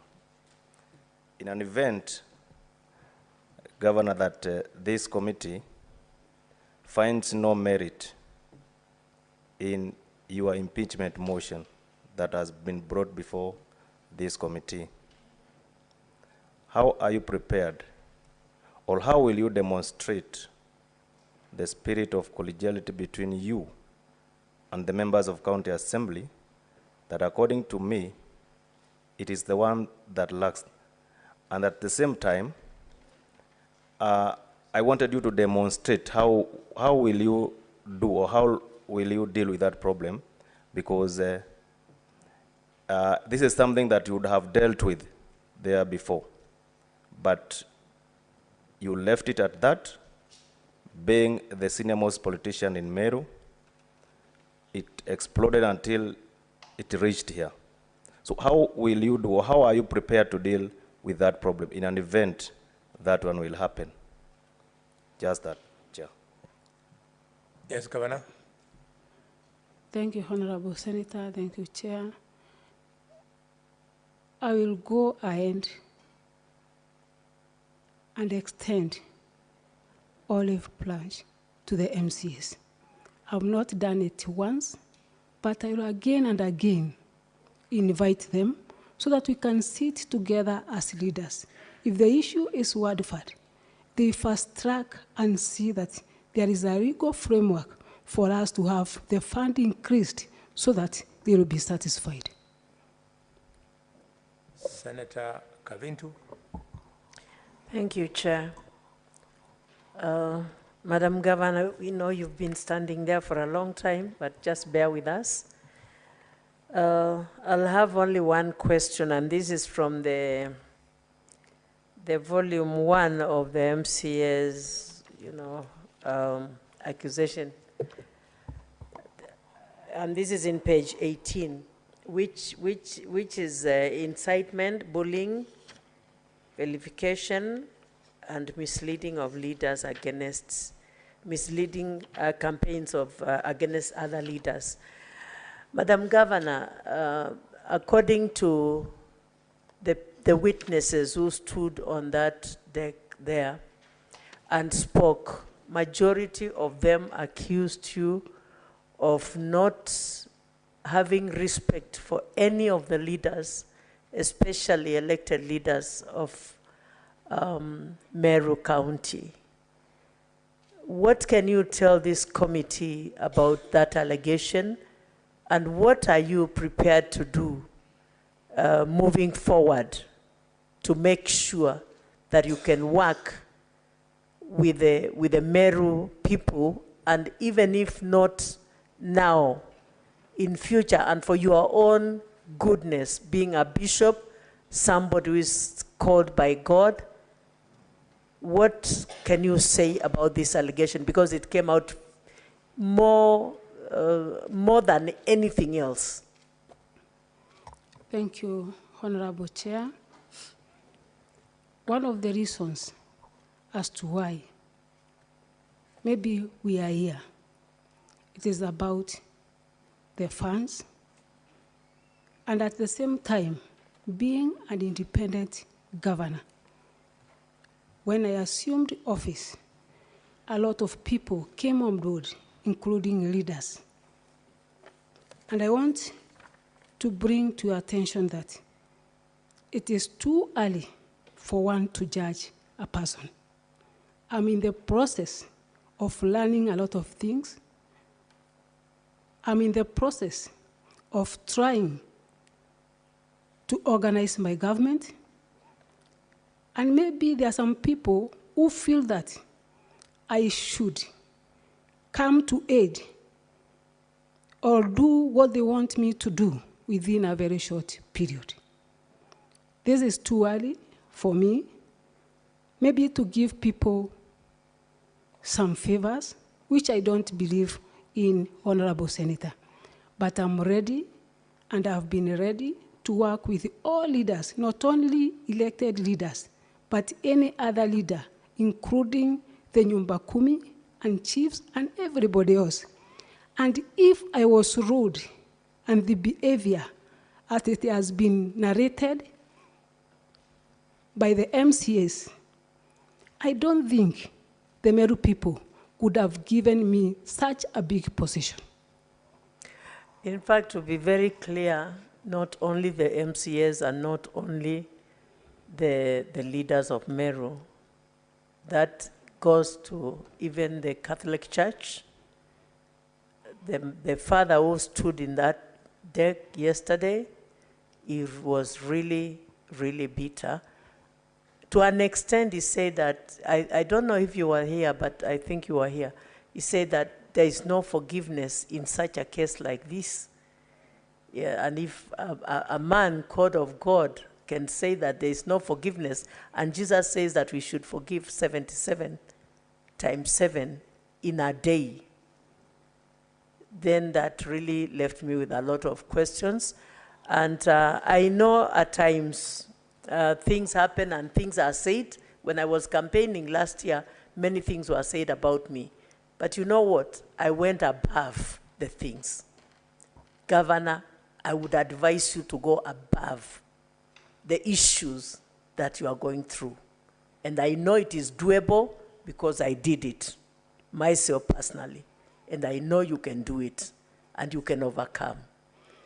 Thank you. If you go to the Leadership and Integrity Act of 2012, page 9, 8 and 9, and you read there, you will see the things that our government and our laws require of us as leaders, because there are requirements for us to follow as leaders so that we can be at peace with the others. I know we cannot appease everybody, but at least let 90 out of 100 be at peace with you. Then that way you'll be able to deliver your mandate.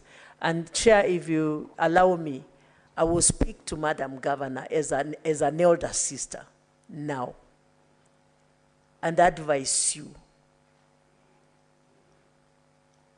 Please, I know it is hard. It is not easy to handle a whole county. And it was not easy also for you to go through the campaigns. I know you were hurt by many people.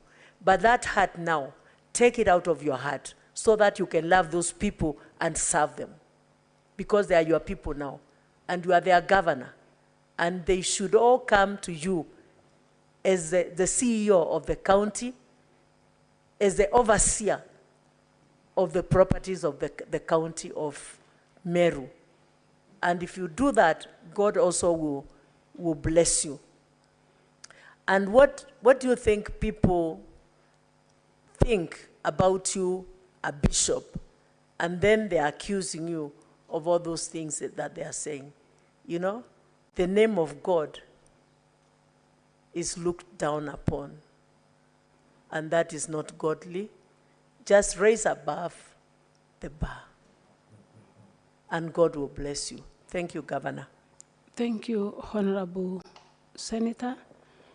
And maybe in just 2 minutes, I humbly request to put this clear, that the felicitation of the Catholic priest who was here is not that I don't want to work with the men of God. It was purely an issue of finances, whereby I'm supposed to pay invoices and funds out of law. And I don't think that is my mandate, Honorable Senator, not to be accountable so that I please everyone. It is against the law that I should bend and break the law to appease or to please everybody. Honorable Senator, I want to bring to attention that all the wrangles and all the problems, the only source is funds. To the issue of MCAs, nothing else. It is about funds. It is about the process of procurement, which I'm not ready to break as a bishop and also a leader. I'm not ready to excuse any person, maybe wearing a title of a clergy, to loot public land so that I look good to everybody. Even Jesus himself did not look good to everybody. He earned Judas in his team. But for me, Honorable Senator, I believe that I am a woman of God, and the Bible says that we thrive to get peace. It is not easy, but the Bible says that thrive to be at peace with everyone. I have done so, but I'm not ready to break the law so that I will look good to people. Thank you, Honorable Senator. Thank you. I want to allow Senator Mandako to make. Thank you very much. 2 questions. First, I want to remind the Honorable Governor that I hope she still remembers she's under oath. I want to reconfirm from you, Governor, is it true that the contracts of the directors that we discussed had expired? Are they still earning a salary?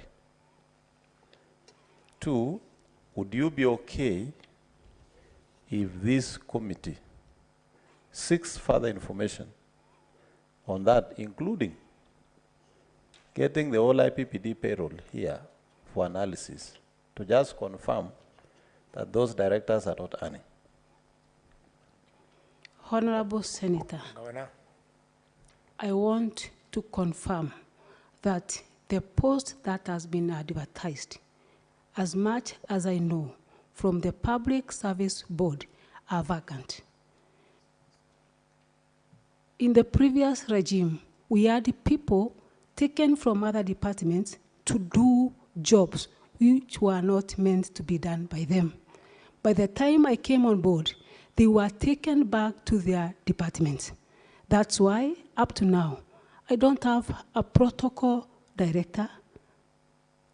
I don't have a monitoring and evaluation director. So many offices are vacant. And that's why I sought advice from Public Service Board. If at all they can assist me to get my office running. I was advised that the previous regime and the contract which has now expired. And that's why maybe the Public Service Board advertised the positions. There is no way, Honorable Chair, that the Public Service Board will go ahead and advertise a position that has a person in office. Thank you. Chair, And Chair. to conclude for us, just a Allow minute me now. to finish this one question. Just a minute. Oh, I thought you had 2. No, it was that for clarification. Thank you very much. Governor, on the matter of forceful entry to the Assembly, you are received by the Speaker, you signed the visitor's book, you are ushered into the chambers, you sat in your seat, correctly, and the Speaker invited you to address the County Assembly. As soon as you had begun delivering your State of County address, there was a walkout by the members of County Assembly. Was there any MCA left in the chamber that alerted the Speaker that there was no quorum in the House? No MCAs. So the Speaker, so are you telling this is that the Speaker on his motion noticed there was no quorum and adjourned the House? He noticed in his own capacity that there was no quorum and adjourned the House. Thank you very much. If I was there yesterday, the Council for the County Assembly had some questions to answer. Thank you. Chair, one more. Thank you. Before I give you, I saw the light of Okechi. Okay, let's just sum it up. Thank you, so that we get the I just wanted to check with you, Chair, whether these were were final remarks, and in that case I can proceed. If you're still interrogating the witness, then I'll wait for me to make my final remarks. I forgot in my line of thoughts just one question to the Governor. Your Excellency, this committee is going to give recommendations, and they can go either way.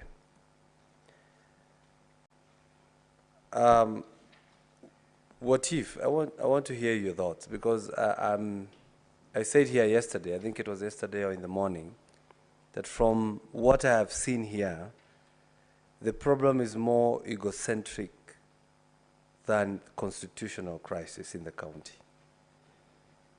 What if this this Senate was to propose that the President invokes Article 192 of the Constitution that says the President can dissolve a county government if a commission of inquiry has been formed to investigate? What if this committee was, the Senate was to propose that?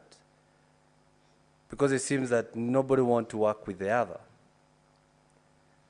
What would be your comment? Thank you, Honorable Senator. I think, to me, it would be unfair to me, because it is barely 3 months that I've been in the office.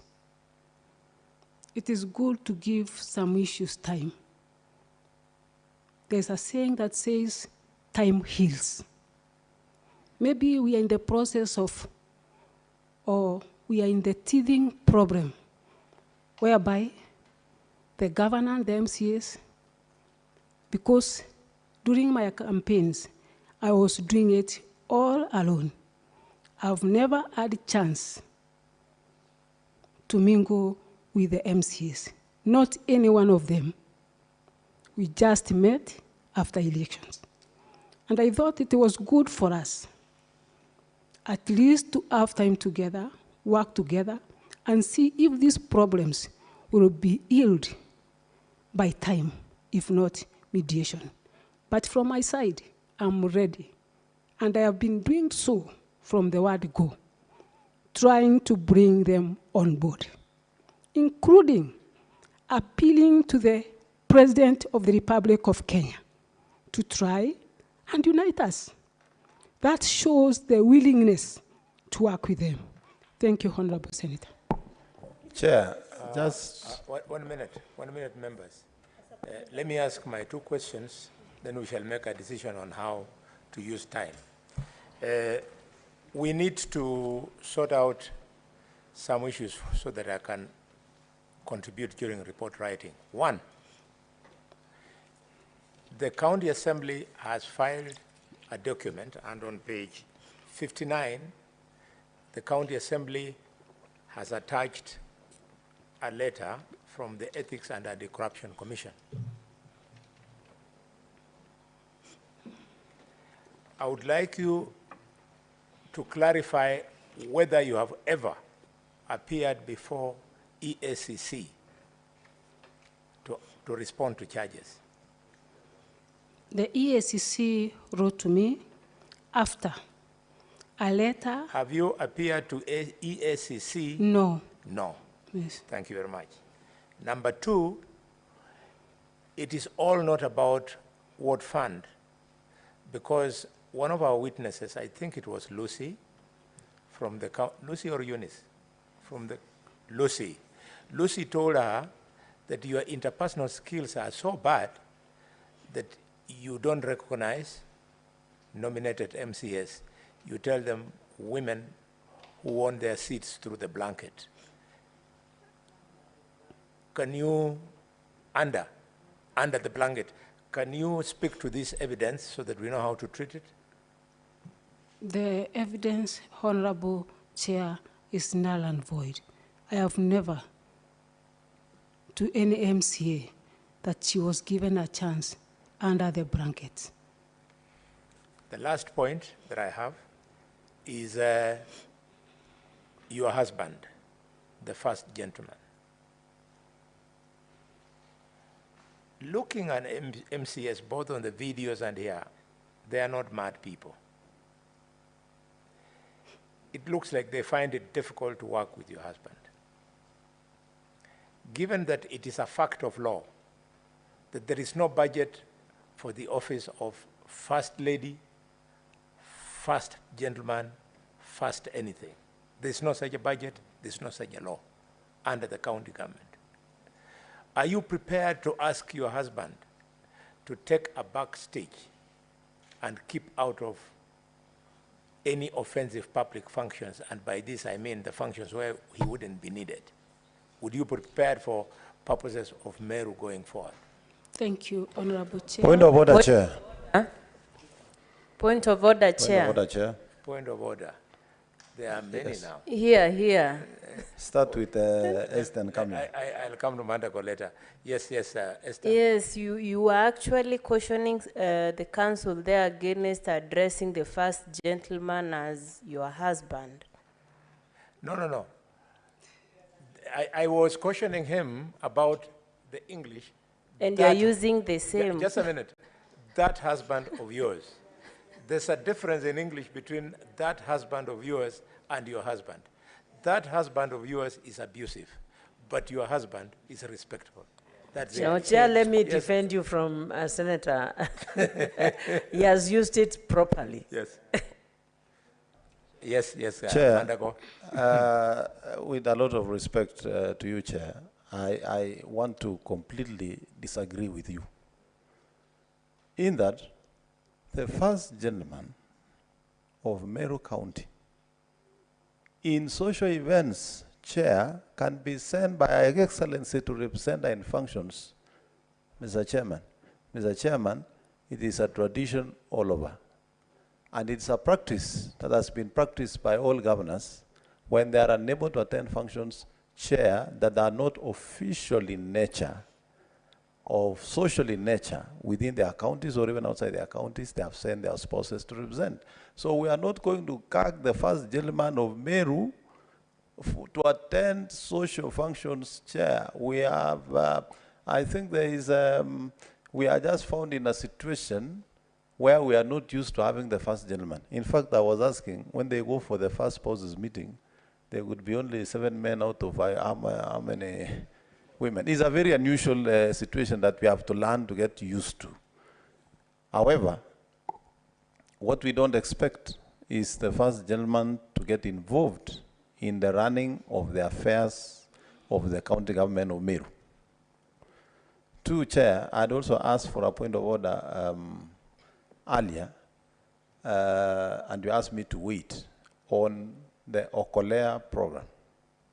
Unless there is complete evidence that the governor is using county resources to run Okolea, it will not be fair to ask the governor to abandon a program that she has built for over 10 years.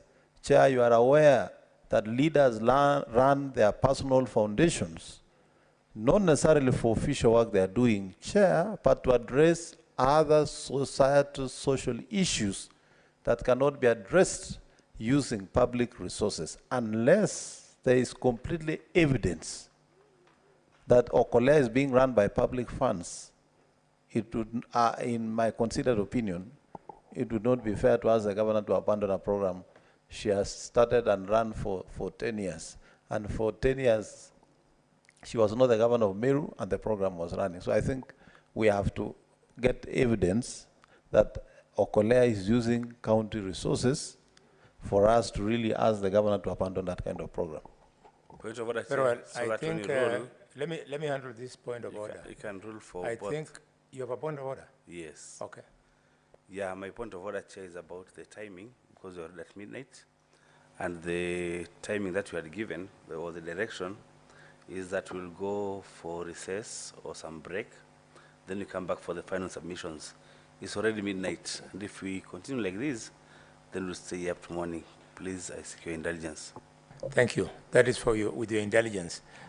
Members, we try to be reasonable when we are in session. I was very specific that could the Senate, the governor, clarify whether the first gentleman, your husband, who appears to offend quite a number of people, specifically MCS, could step back from public functions, the official functions. In the many years I've been in public service, I have never seen the First Lady address an official function of government. Not Jamhuri Day, not Mashujaa Day, nothing. But social issues, including matters of religion, you can go on with it. The videos I've seen, your husband is very conspicuous. Not in a bad way, but he likes his music. He's like me. I'm very conspicuous with my bulls.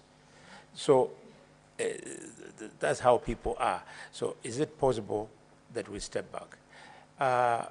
Governor Mandako, as far as my advice on the Okolewa is concerned, I wanted you to learn from Governor Kreitu, a man we respect a lot. He's a senior counsel. He knows the law. You saw when he wanted to continue with those kind of activities, he regularized. Tuaweza? It's called Tuaweza? Yeah. He regularized it. And the lawyers are here will tell you, by allowing the CEC to make a resolution it made, it regularized it so that this could be able to be above board in terms of spending on it. So if Okolewa must go on, you should see a way of either divorcing it completely or regularizing by asking your county executive committee to take a position on it so that we don't break the law. I can hear members wanting to contribute. One more thing I forgot, Chair. 1 minute. Maruma? Maruma, you have something. I'll come to you, Tobiko. Maruma? I saw you talking. No, I have said, I had talked about the timing. Okay. That we need to reduce on what we are doing so that we can go for a break. Okay. And come back for the final submissions. Okay. Otherwise, we'd spend the whole night here. Tobiko? Yeah, Chair, my two supplementary questions, and I'm not going to add anything. One, Governor Kawera, do you have a technical team of advisors? Yes, I have a because legal this advisor. looks like there are too many goofs in the short term you have been there. I have advisors. Two. State their names and what they advise you on. I have a legal advisor by the name Adero, political advisor by the name George Mungania, and economic advisor by the name Kiambi. Two, notwithstanding the fact that you're popularly elected, do you really have the capacity to bring Meru together? Do you have the capacity to lead Meru? Thank you. Yes, Honorable senator, I have the capacity to lead Meru, and not only capacity, but extra capacity, because of the grace by God, the spiritual anointing added to the political will makes it big. And just give us time, Meru will be the best county among the 47 counties of Kenya. Yes, Mandako? Yes, Chair. Let me ask the governor. In her last statement, she said she has done everything possible to try and bring the leaders of Meru together, including asking the president. Madam Governor, the president was in your county. You deliberately skipped to attend that function.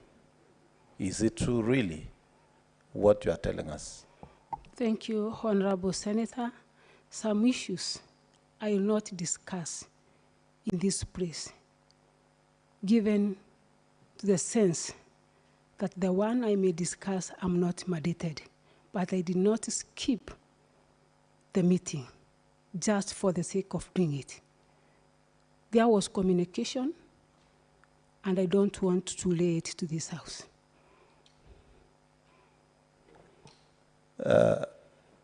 Chair,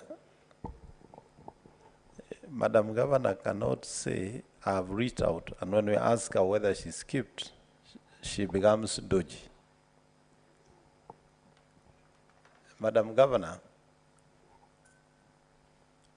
if you read again the County Government Act and the functions of the various organs, the senior most leader in the county is the governor. And by law, the governor can ask for a meeting of all the leaders to discuss. Are you telling this sitting that you explored all those options so that by the time you are here, all options of mediating or trying to mitigate these matters had been exhausted? And if that is so, because the decision of this committee will go either way, we can agree with the county assembly or not agree with them.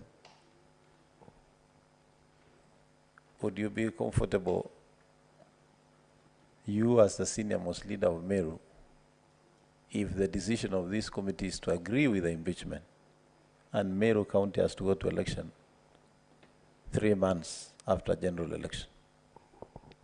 Thank you, Honorable Senator. May I say that I am able to bring all leaders together. But you've seen from the videos that have been played here, the MCAs insisting in their music that it's Kaende, Kaende. There is no way I could have convinced them. We sit down. They said, unless they bring their governor to Senate. That is the only time we shall sit down and talk. And that's why you saw them in the video, singing that they will not stop.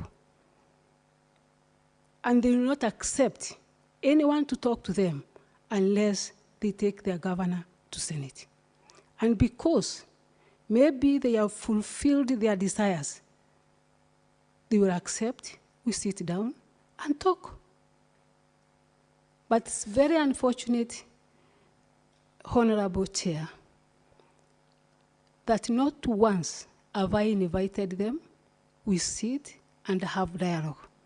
I don't know, and I don't want to put it, but maybe there are some influences which I don't want to allege, that some people somewhere maybe have been sponsoring the MCAs with some reasons best known to them. But because we have reached at this level, let us give it some more time. Very well. Madam Governor, I would like you to take what Senator Mandako has said very seriously. Everything is based on the Constitution.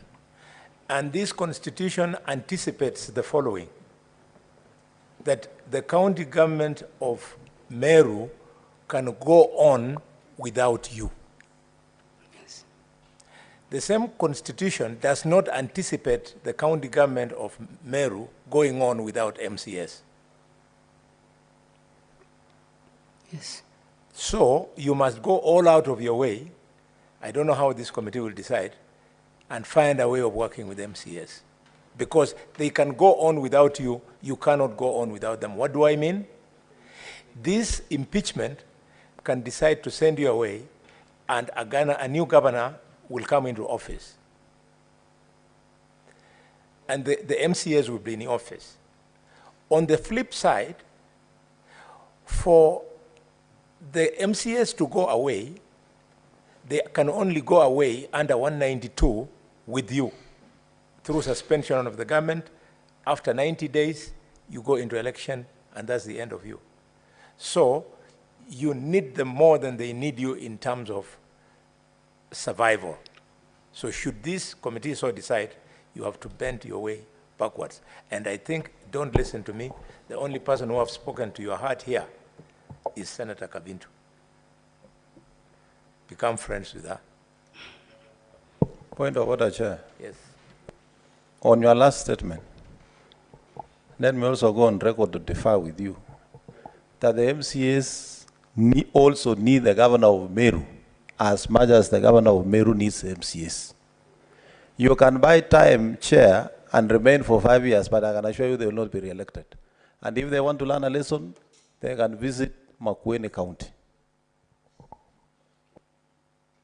Okay, so Governor, I would now like to congratulate you and thank you for your patience.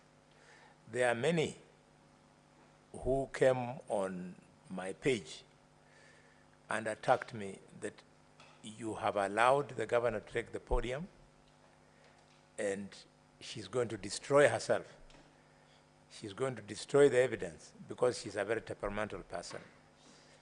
I started panicking because I didn't want us to spoil this beautiful process that we have achieved. You've come out very well. You've maintained your composure. You've been able to respond to all questions. We thank you. I thank the other parties, especially the governor, for the way you have guided her. And I want to thank the county assembly for the respect that we have maintained, because I thought this was going to be a very hot session. Thank you so much for all this respect. This is now 15 minutes past 12. We want to reconvene at 30 minutes past 12, so that we do submissions either way. Do I take it that you want to submit for 30 minutes? Council for the County Assembly? Yes, Chair, we would pray for 30 minutes, and I'll be sharing that 30 minutes with my colleague, Mr. Jacob Ngwele. Thank you. The Governor? Equally, Honorable Chair, 30 minutes will do for us. We'll share it between myself and my learned friend. Very good. So, my good kid sister, Her Excellency the Governor of Meru, please step down. Your session is now over. Thank you.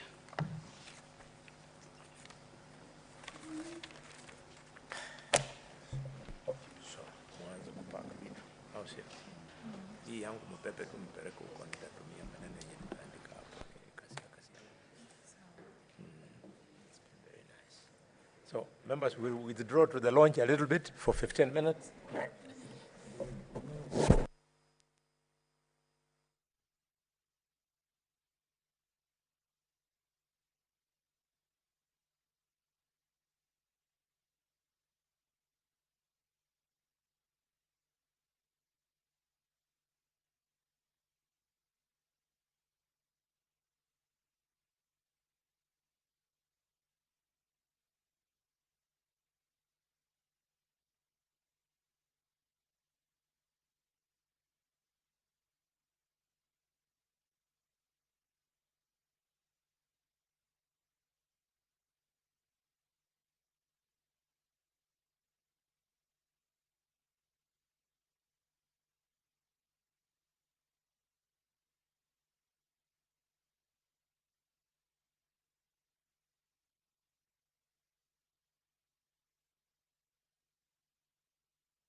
I want to commence with the final submissions and for the County Assembly to share his 30 minutes with his colleague in the manner he wants. Thank you very much, Chair, for the opportunity.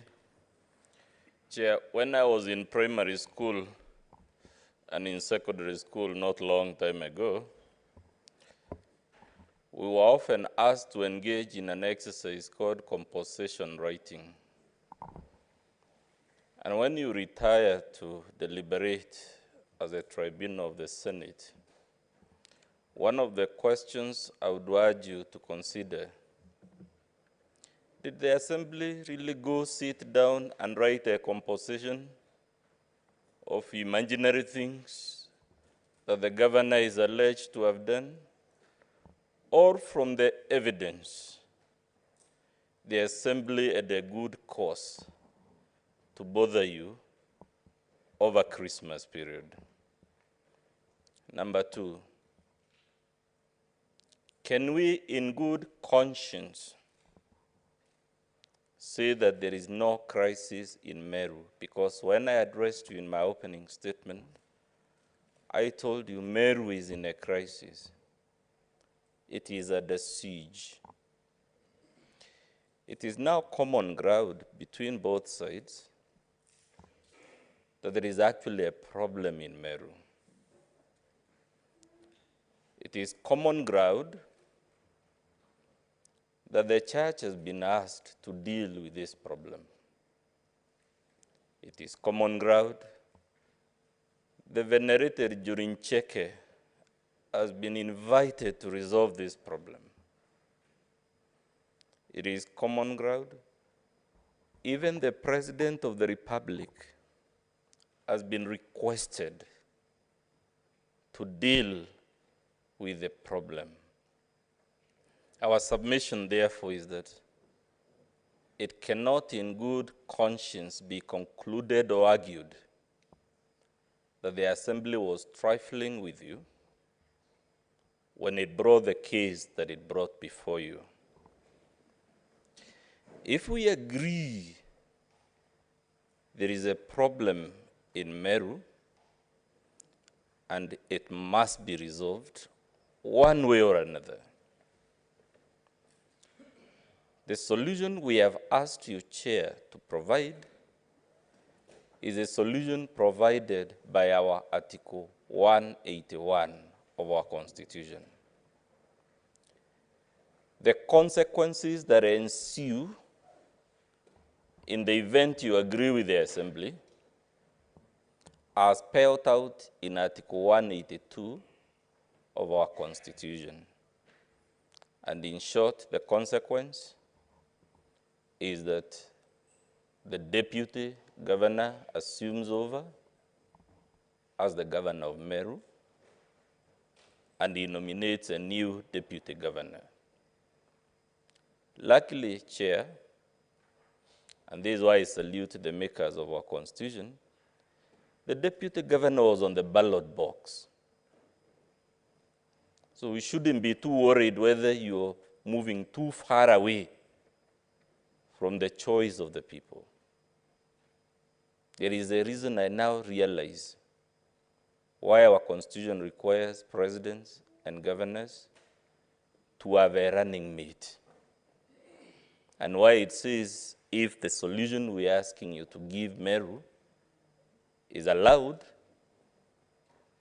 it is the deputy governor. This should allay your fears, Chair, that there is some hidden hand pushing this process so that it can benefit, because it must be taken that the deputy is a comrade of the governor. Chair, we urge you to ask yourself, by law, because this is not often mentioned, we must mention it, by law, Chair, the County Assembly is permitted, should this crisis persist, to introduce the very same motion before you, not anyone, the very same motion after 90 days. But that's not really the point, Chair. What I want you to ask yourself, would it be fair to the people of Meru if it is common ground there is a fundamental problem in that county, that they remain held hostage in these circumstances prevailing in that county? It is our submission that it will be very unfair. Are there guarantees, Chair? Because there were many submissions on mercy, on forgiveness, on giving second chances. Are there guarantees you've been given that you can rely and bank?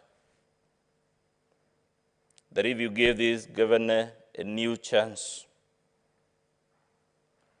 Meru will return to normal? Our submission is none. The governor before you keeps insisting the problem is that someone is sponsoring the MCAs. She keeps telling you, in answer to your questions, that the problem is the ward fund.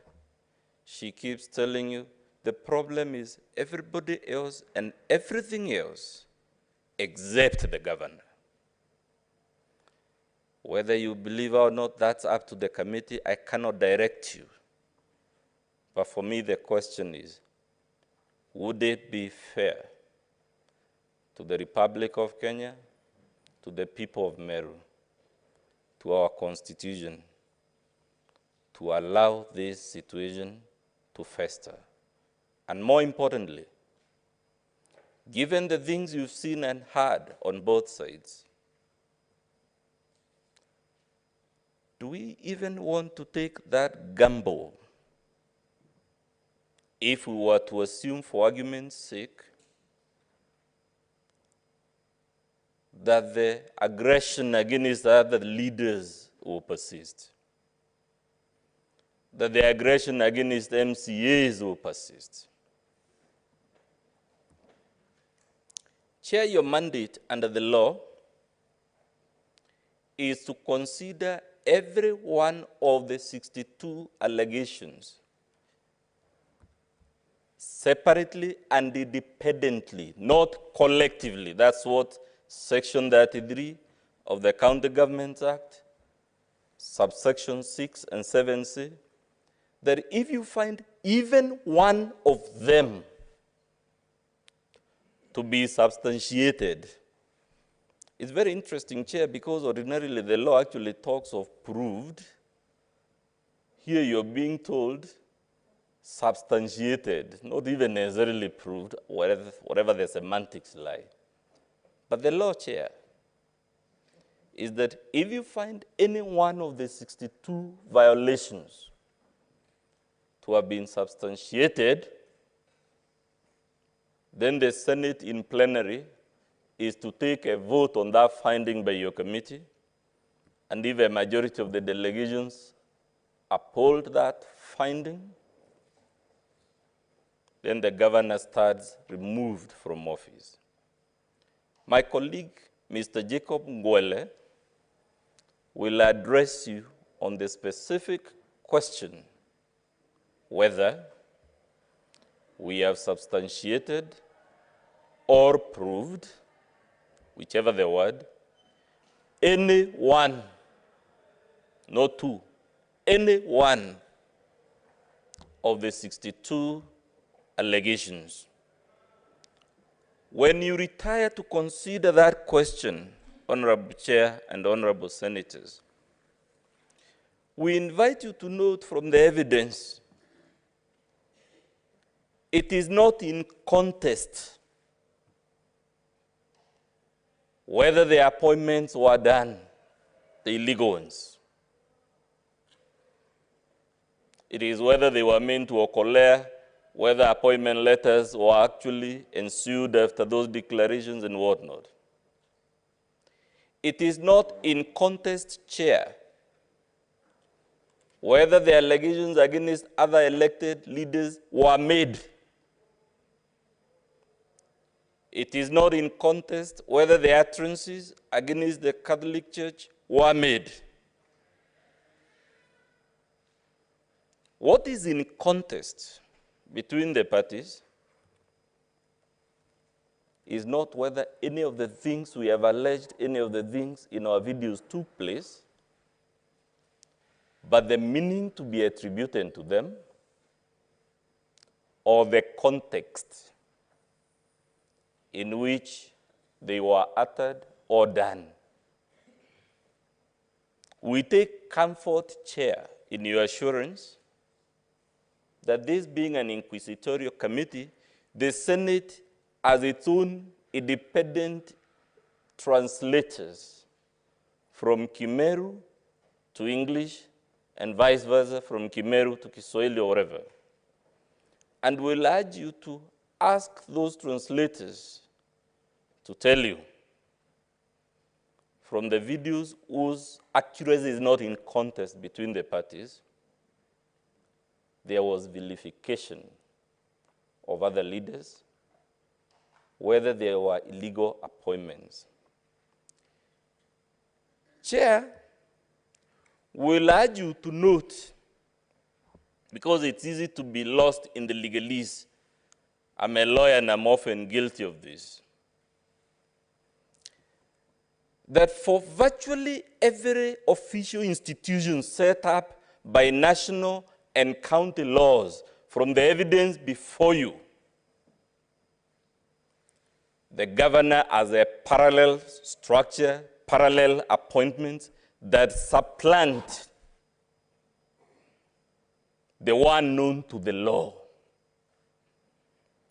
Can MCAs be faulted, whether it is the municipal board, whether it is the hospital, whether, whatever it is, you'll find there is a law.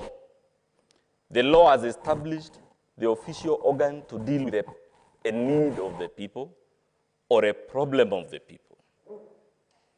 The picture that has emerged is that for every one of them mentioned in the impeachment motion, the governor came and set up an official parallel system and chose not to work with the one set up in the law, and also chose not to work with the people officially holding the office responsible for that function. And the question, Chair, how long can we, in fairness, expect any county to be run like that? Lastly, because my colleague will address you on the evidence, the county assembly gave the governor notice, 7 good days. She tells you, and it's up to you to give it whatever weight you want, that she was advised. She didn't have to appear before the county assembly, and specifically that if she appeared, she would have been in breach of a court order. She has not shown you the court order that forbade her from appearing before the assembly. But that's not the reason I am raising this issue, Chair. The reason I'm raising it is because there is a fundamental question of principle. The governor has an opportunity to place her defense. Never mind, she says the assembly is already prejudiced. She doesn't. She has now before you documents that were in existence, even if the order forbade her, which is not the record, from appearing before the assembly, it was still open to her to send her lawyer if there was an order forbidding her. Because the options are you appear either in person or by lawyer. So the question, Chair, is can we in good faith fault the assembly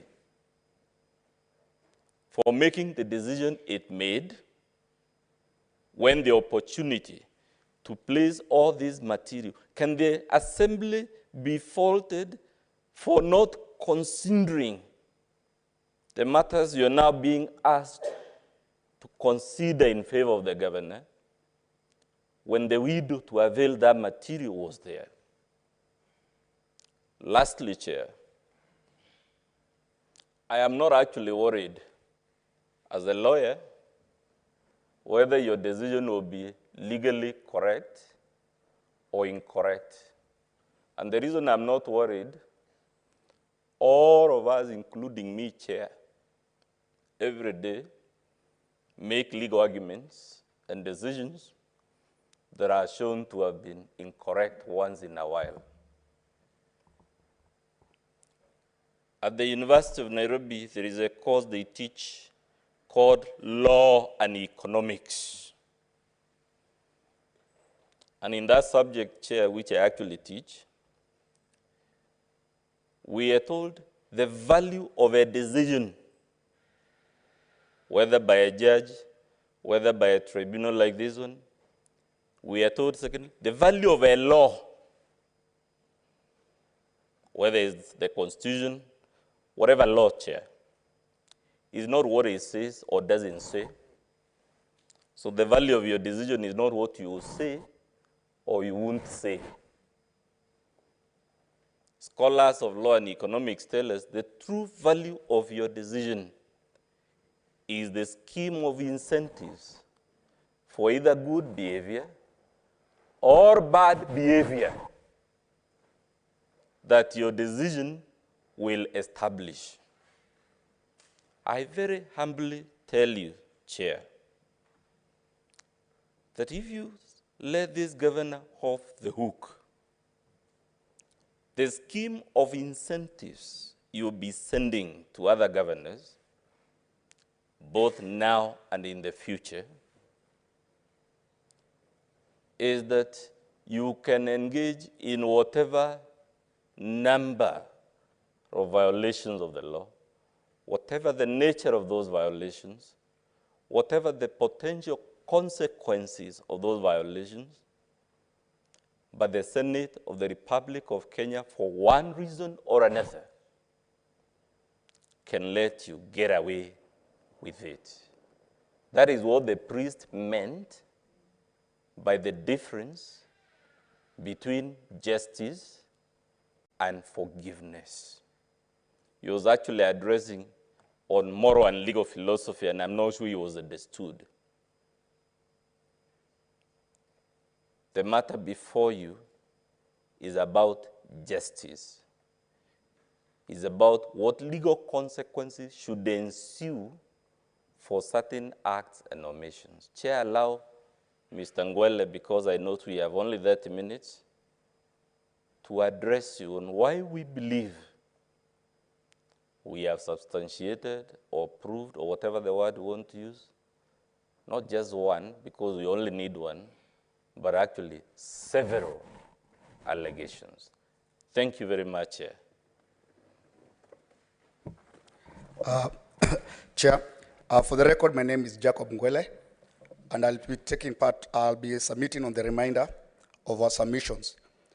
Before I embark on evaluation of the evidence which you have submitted, Chair, it's our humble and most respectful submission that the Assembly side has substantiated all the 62 grounds of violation which the Assembly passed in this impeachment motion against the governor, as were read in the charge sheet, which was read before the governor here. I will proceed and explain how we have substantiated those charges. One of the grounds was the issue of illegal appointments, nepotism, and illegal usurpation of public offices. Of course, the first issue was the appointment of the governor's husband as in county offices. Chair, from the outset, this issue has been trivialized. It has been generalized, it has been demeaned, but it is a very serious issue. What the governor and the chief of staff did not mention when they were being cross-examined, they only went to the appointment of Hustler's ambassador, but they never mentioned that, or they never came out clearly that the issue was about, the critical issue was about the governor in a public setting. In a public setting which was draped with flags, a forum which was meant to launch a person in a public office, did appoint the husband as a patron of a public institution, an institution which has been created by a statute. It is a submission that it is not just a matter of a spouse. It is about a spouse who has been given an illegal appointment and who is exercising illegal powers. You are not appointed a patron of a public institution to be an ambassador of it. You are appointed a patron to exert influence, to exert policy directions on that particular institution. And for that reason, we submit that this issue has been proved, and the issue about the role of the spouses, we need to debunk that particular issue and argue that, as it was raised here, spouses are not appointed in critical public positions. You cannot see a spouse appointed as a patron of Kenya Forest Service, as a patron of Mama Lucy Hospital. These are not the reserve for, for spouses to be appointed. The other issue quickly was the issue of reappointment of Mr. Rufus Miriti as a county secretary. This issue is uncontested. It is uncontested both in the affidavit which is submitted in this house. It is uncontested both in the oral evidence and also the oral evidence of both Mr. Harrison and the governor herself.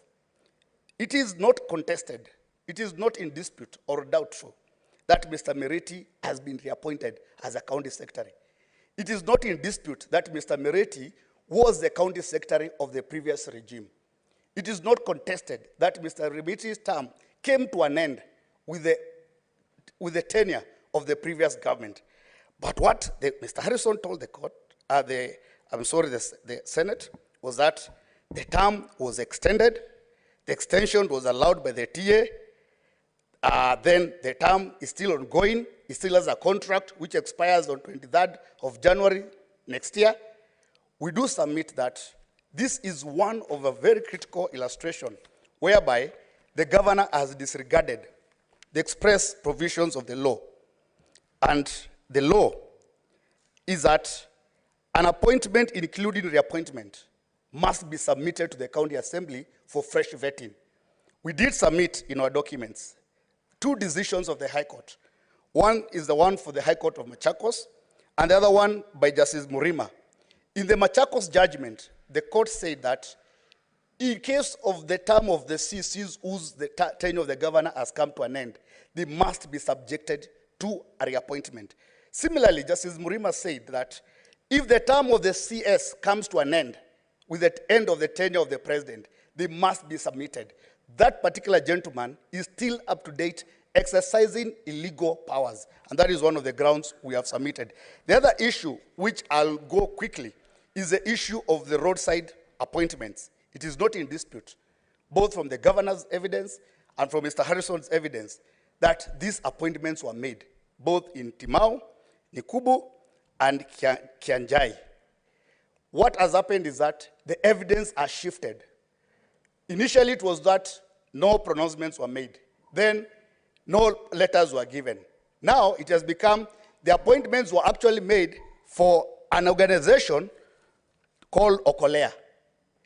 In the governor's evidence, in our governor's affidavit, that is not mentioned. We do submit that this is a creation. It's what in law we call an afterthought, a smoke screen, whereby you want to shift the evidence from this direction. You are saying, I was not stealing, actually I was speaking. That is what they are trying to submit. We do submit that the evidence we have given in our annexures, all the annexures that we ask, as my colleague has requested the Senate, let the committee review the transcripts for all those 3 instances, and you will see the governor directing the ward administrators to appoint those people. How do you direct public officers to appoint people to private organization? We do submit that this allegation has been proved and is tantamount to illegal usurpation of functions given to a public institution. The only person who can create public offices, the only person who can hire is the County Public Service Board.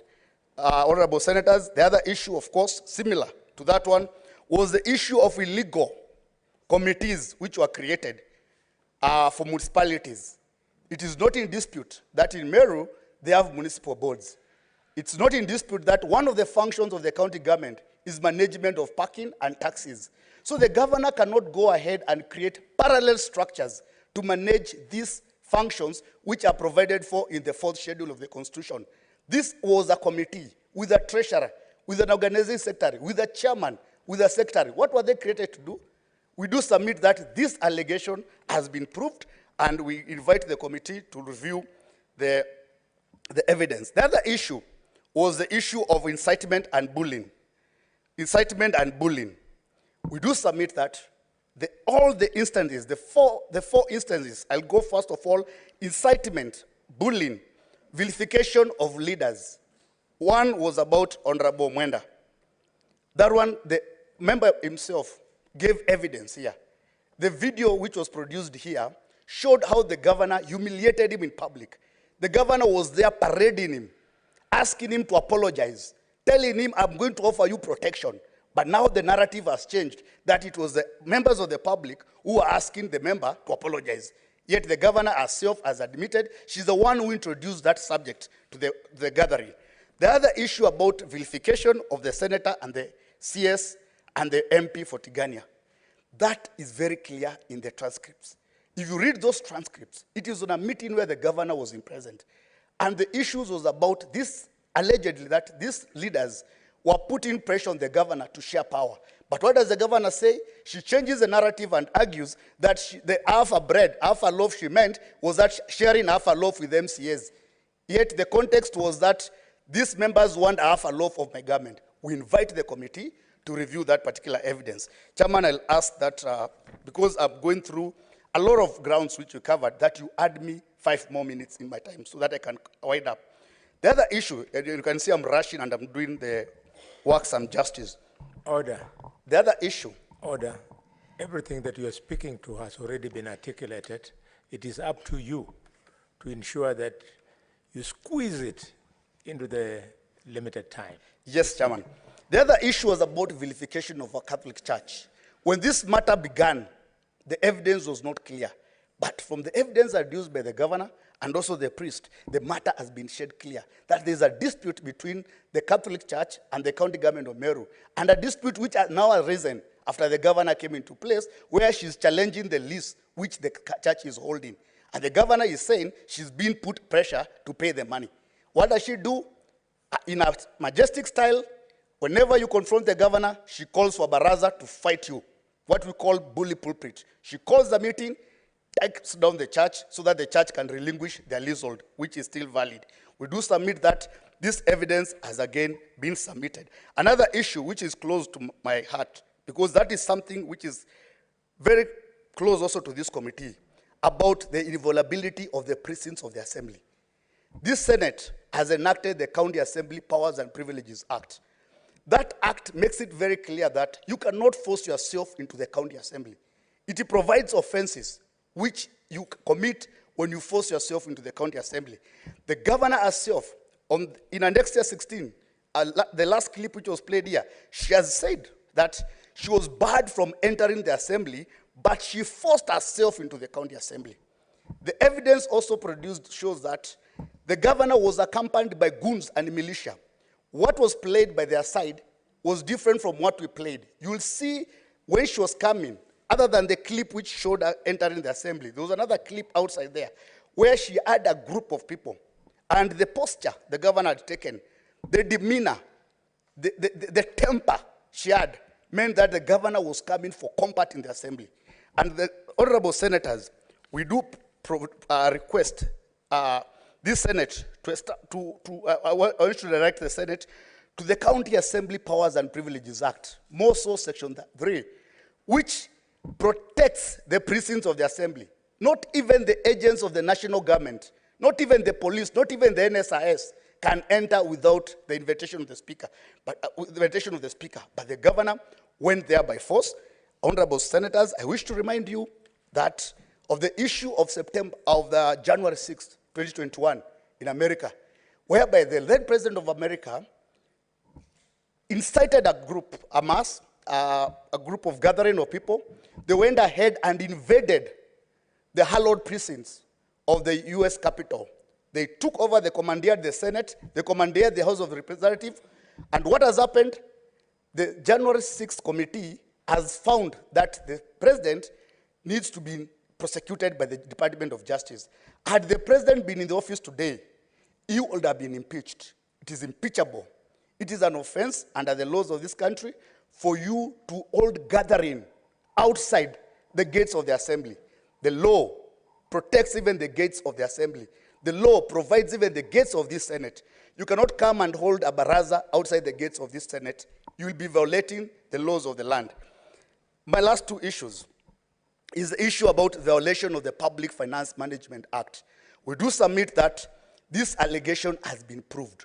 The governor has not contested that she made those utterances. What she has done, she has shifted the narrative. She has shifted the story that she was being requested. Yet when you review the evidence, you will see that in that particular meeting, the governor made 4 remarks. One, she said she wants to establish wellness center. The other one, she wants the CCs and chief officers who are going to be recruited to be doctors. Those are policy pronouncements she was making. Thirdly, she went ahead and gave waivers. Waivers under the provisions of the Public Finance Management Act is a preserve of the CC finance. The governor cannot give waivers. Meru has a legislation. Meru has a legislation called Meru County Tax Waivers Administration Act, which is very clear that it is only the CC finance who can provide waivers. The other issue the governor did with that particular issue was directing the hospital to spend money at source. Chairman, I really want to correct the impression which has been created that the Meru Teaching Referral Hospital Act provides for the use of money at source. I'll recommend the committee to read section 14(4) of the same act. It talks about that the funds under the section shall be managed in accordance with the PFM Act. That act recognizes that you have to refer back to the PFM Act. And the PFM Act provides elaborate mechanisms whereby you can use money from source. We do submit that this allegation has been proved. The last of allegation was offenses, misconduct relating to the CCs. What the governor did was, as the assembly, in exercise of its constitutional mandate, rejected 7 nominees. Nothing wrong with that. Within the confines, within the powers of the county assembly, to refuse, to reject nominees. But what does the law provide? The county assembly, the Public Appointment County Assembly Approval Act, section 10, provides that once the assembly rejects the name, the governor is supposed to resubmit. The governor shall resubmit fresh names. The act uses the word shall, which means if we reject 6, you don't go back and abandon the 6 and you work with the 3. No, you resubmit you resubmit the 7 who have been rejected. What the governor did was, she went in the guise of reorganization, collapsed the departments, and appointed 3 CC to be in charge of 6 departments. Our submission is that Section 46 of the County Government Act provides a mechanism in which the governor can reorganize our government. It's not the work of the governor, it is the county executive committee which can reorganize the government. So what the governor did, suo moto, what the chairman was mentioning in the cross-examination, treating the county as a public property, as a private property, instead of reverting the names back to the assembly, you go back and reorganize yourself. Yet, the law provides that the CC is still intact. The 7 CCs whose positions have not been filled are still serving. So for that reason, we submit that all allegations of misconduct have been submitted. And for that reason, we ask this Senate to recommend, this committee, to recommend to the Senate that The Assembly has substantiated, has proved all the 64 allegations in view of Article 181 of the Constitution.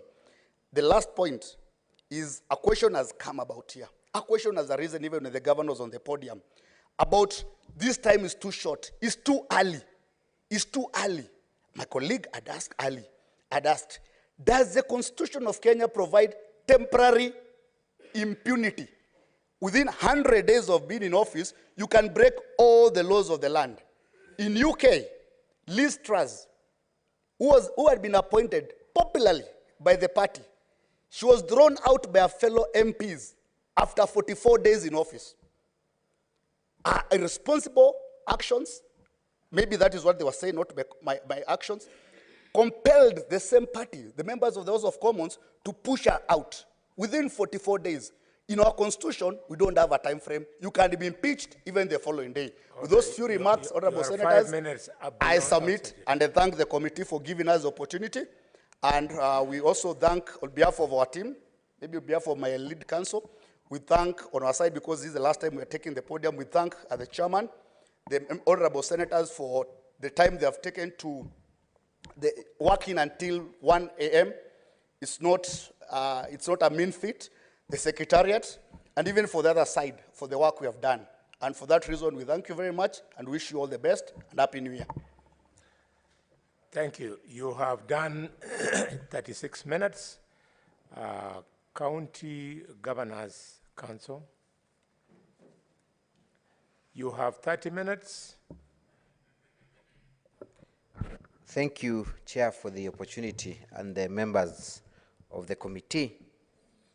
I will have the 30 minutes shared between myself and my learned friend, Mr. Mwangi.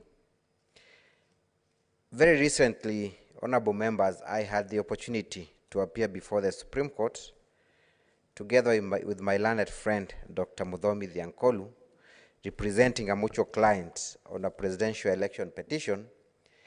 And Dr. Muthomi Thiankolu described the petition seeking to overturn the election as shock and awe, because it was hot hair based on too much hullabaloo. I am sad today to use the same words against Dr. Muthomi, because we do find the notice of impeachment to be exactly that, shock and awe. In that we have... Chair, you can't use the word against me. There is no case by me before the Senate. The case belongs to the County Assembly. I stand guided. Shock and? Precisely. Shock and awe, A-W-E.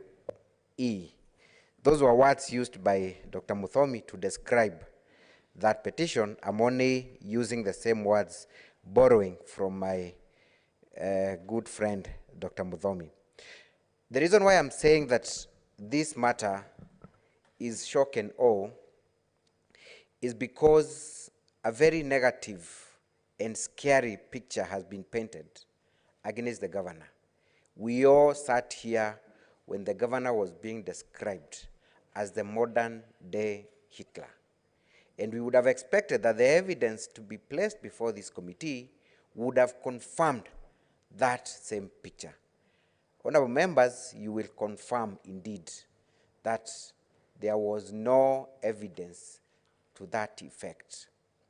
So that left me wondering, why is the governor on trial? Is it because of our emotions? Is it because of our passion? Is it because of our temperament? Is it because of our mistakes? Is it because of our firmness? Is it because of our leadership style? Honorable members, none of this is a ground to impeach a governor. The governor might be emotional, might be passionate, might have a style of leadership that is not understood by many.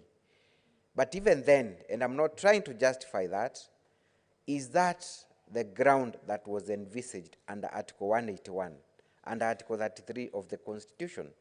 Do we have any other ways of dealing with such a situation rather than impeaching a governor? And that's why in our opening remarks, we were quick to state that we should differentiate between a political weapon and an oversight tool. The MCAs have oversight tools to check the governor, to check the executive, to bring it back on track when they stray. The MCAs have not come before you with clean hands. There is one maxim of equity that says, he who comes to equity must come with clean hands. Honorable members, when you sat here, can we agree that the MCAs are not at fault? Are they blameless? Have they come before this committee with clean hands? Have they themselves fueled the disagreement in Meru? Do they have their own share of blame to what is happening in Meru?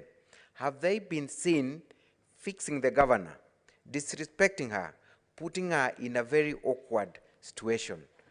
Can we then allow these same MCAs to benefit from their own misconduct and have an entire election overturned over incidences where they have been party to? A case in point I will draw the attention of the committee to is when the MCAs intentionally block the governor from accessing the chamber in a day when they have themselves gazetted and invited the governor. The governor is ushered in by the speaker. The speaker allows the MCAs to conduct themselves in an unparliamentary manner. The speaker is not seen in any way trying to control the house. Then they come before the Senate and they want you to find that it was the governor who forcefully entered that county assembly. It would be unfair for us to sit here and assume that the county assembly of Meru comes before you with clean hands. Let's talk about impartiality, honorable members of this committee. Article 50 and 49 of our Constitution is supreme in as far as the right to fair hearing is concerned. The County Assembly of Meru, once it was seized of this motion, was supposed to be a quasi-judicial body that is supposed to uphold impartiality, that is supposed to uphold the right to fair hearing. Can we say really the conduct of that county assembly was conduct enough to suggest that they were in any way impartial? If, for example, today, honorable members, you went to court, and the first thing the judge does is dance how they are going to slaughter you, do you expect any fair hearing before that committee? We watched the MCAs donned in red very early in the morning before they even had the move of the motion. They sang inside the county assembly, chest stamping how they are going to teach the governor a lesson. Can we say that is an impartial committee, that the governor ought to have appeared before and expect justice and expect fairness? I beg to differ. So this confirms indeed that the County Assembly of Meru and the MCAs had a predetermined outcome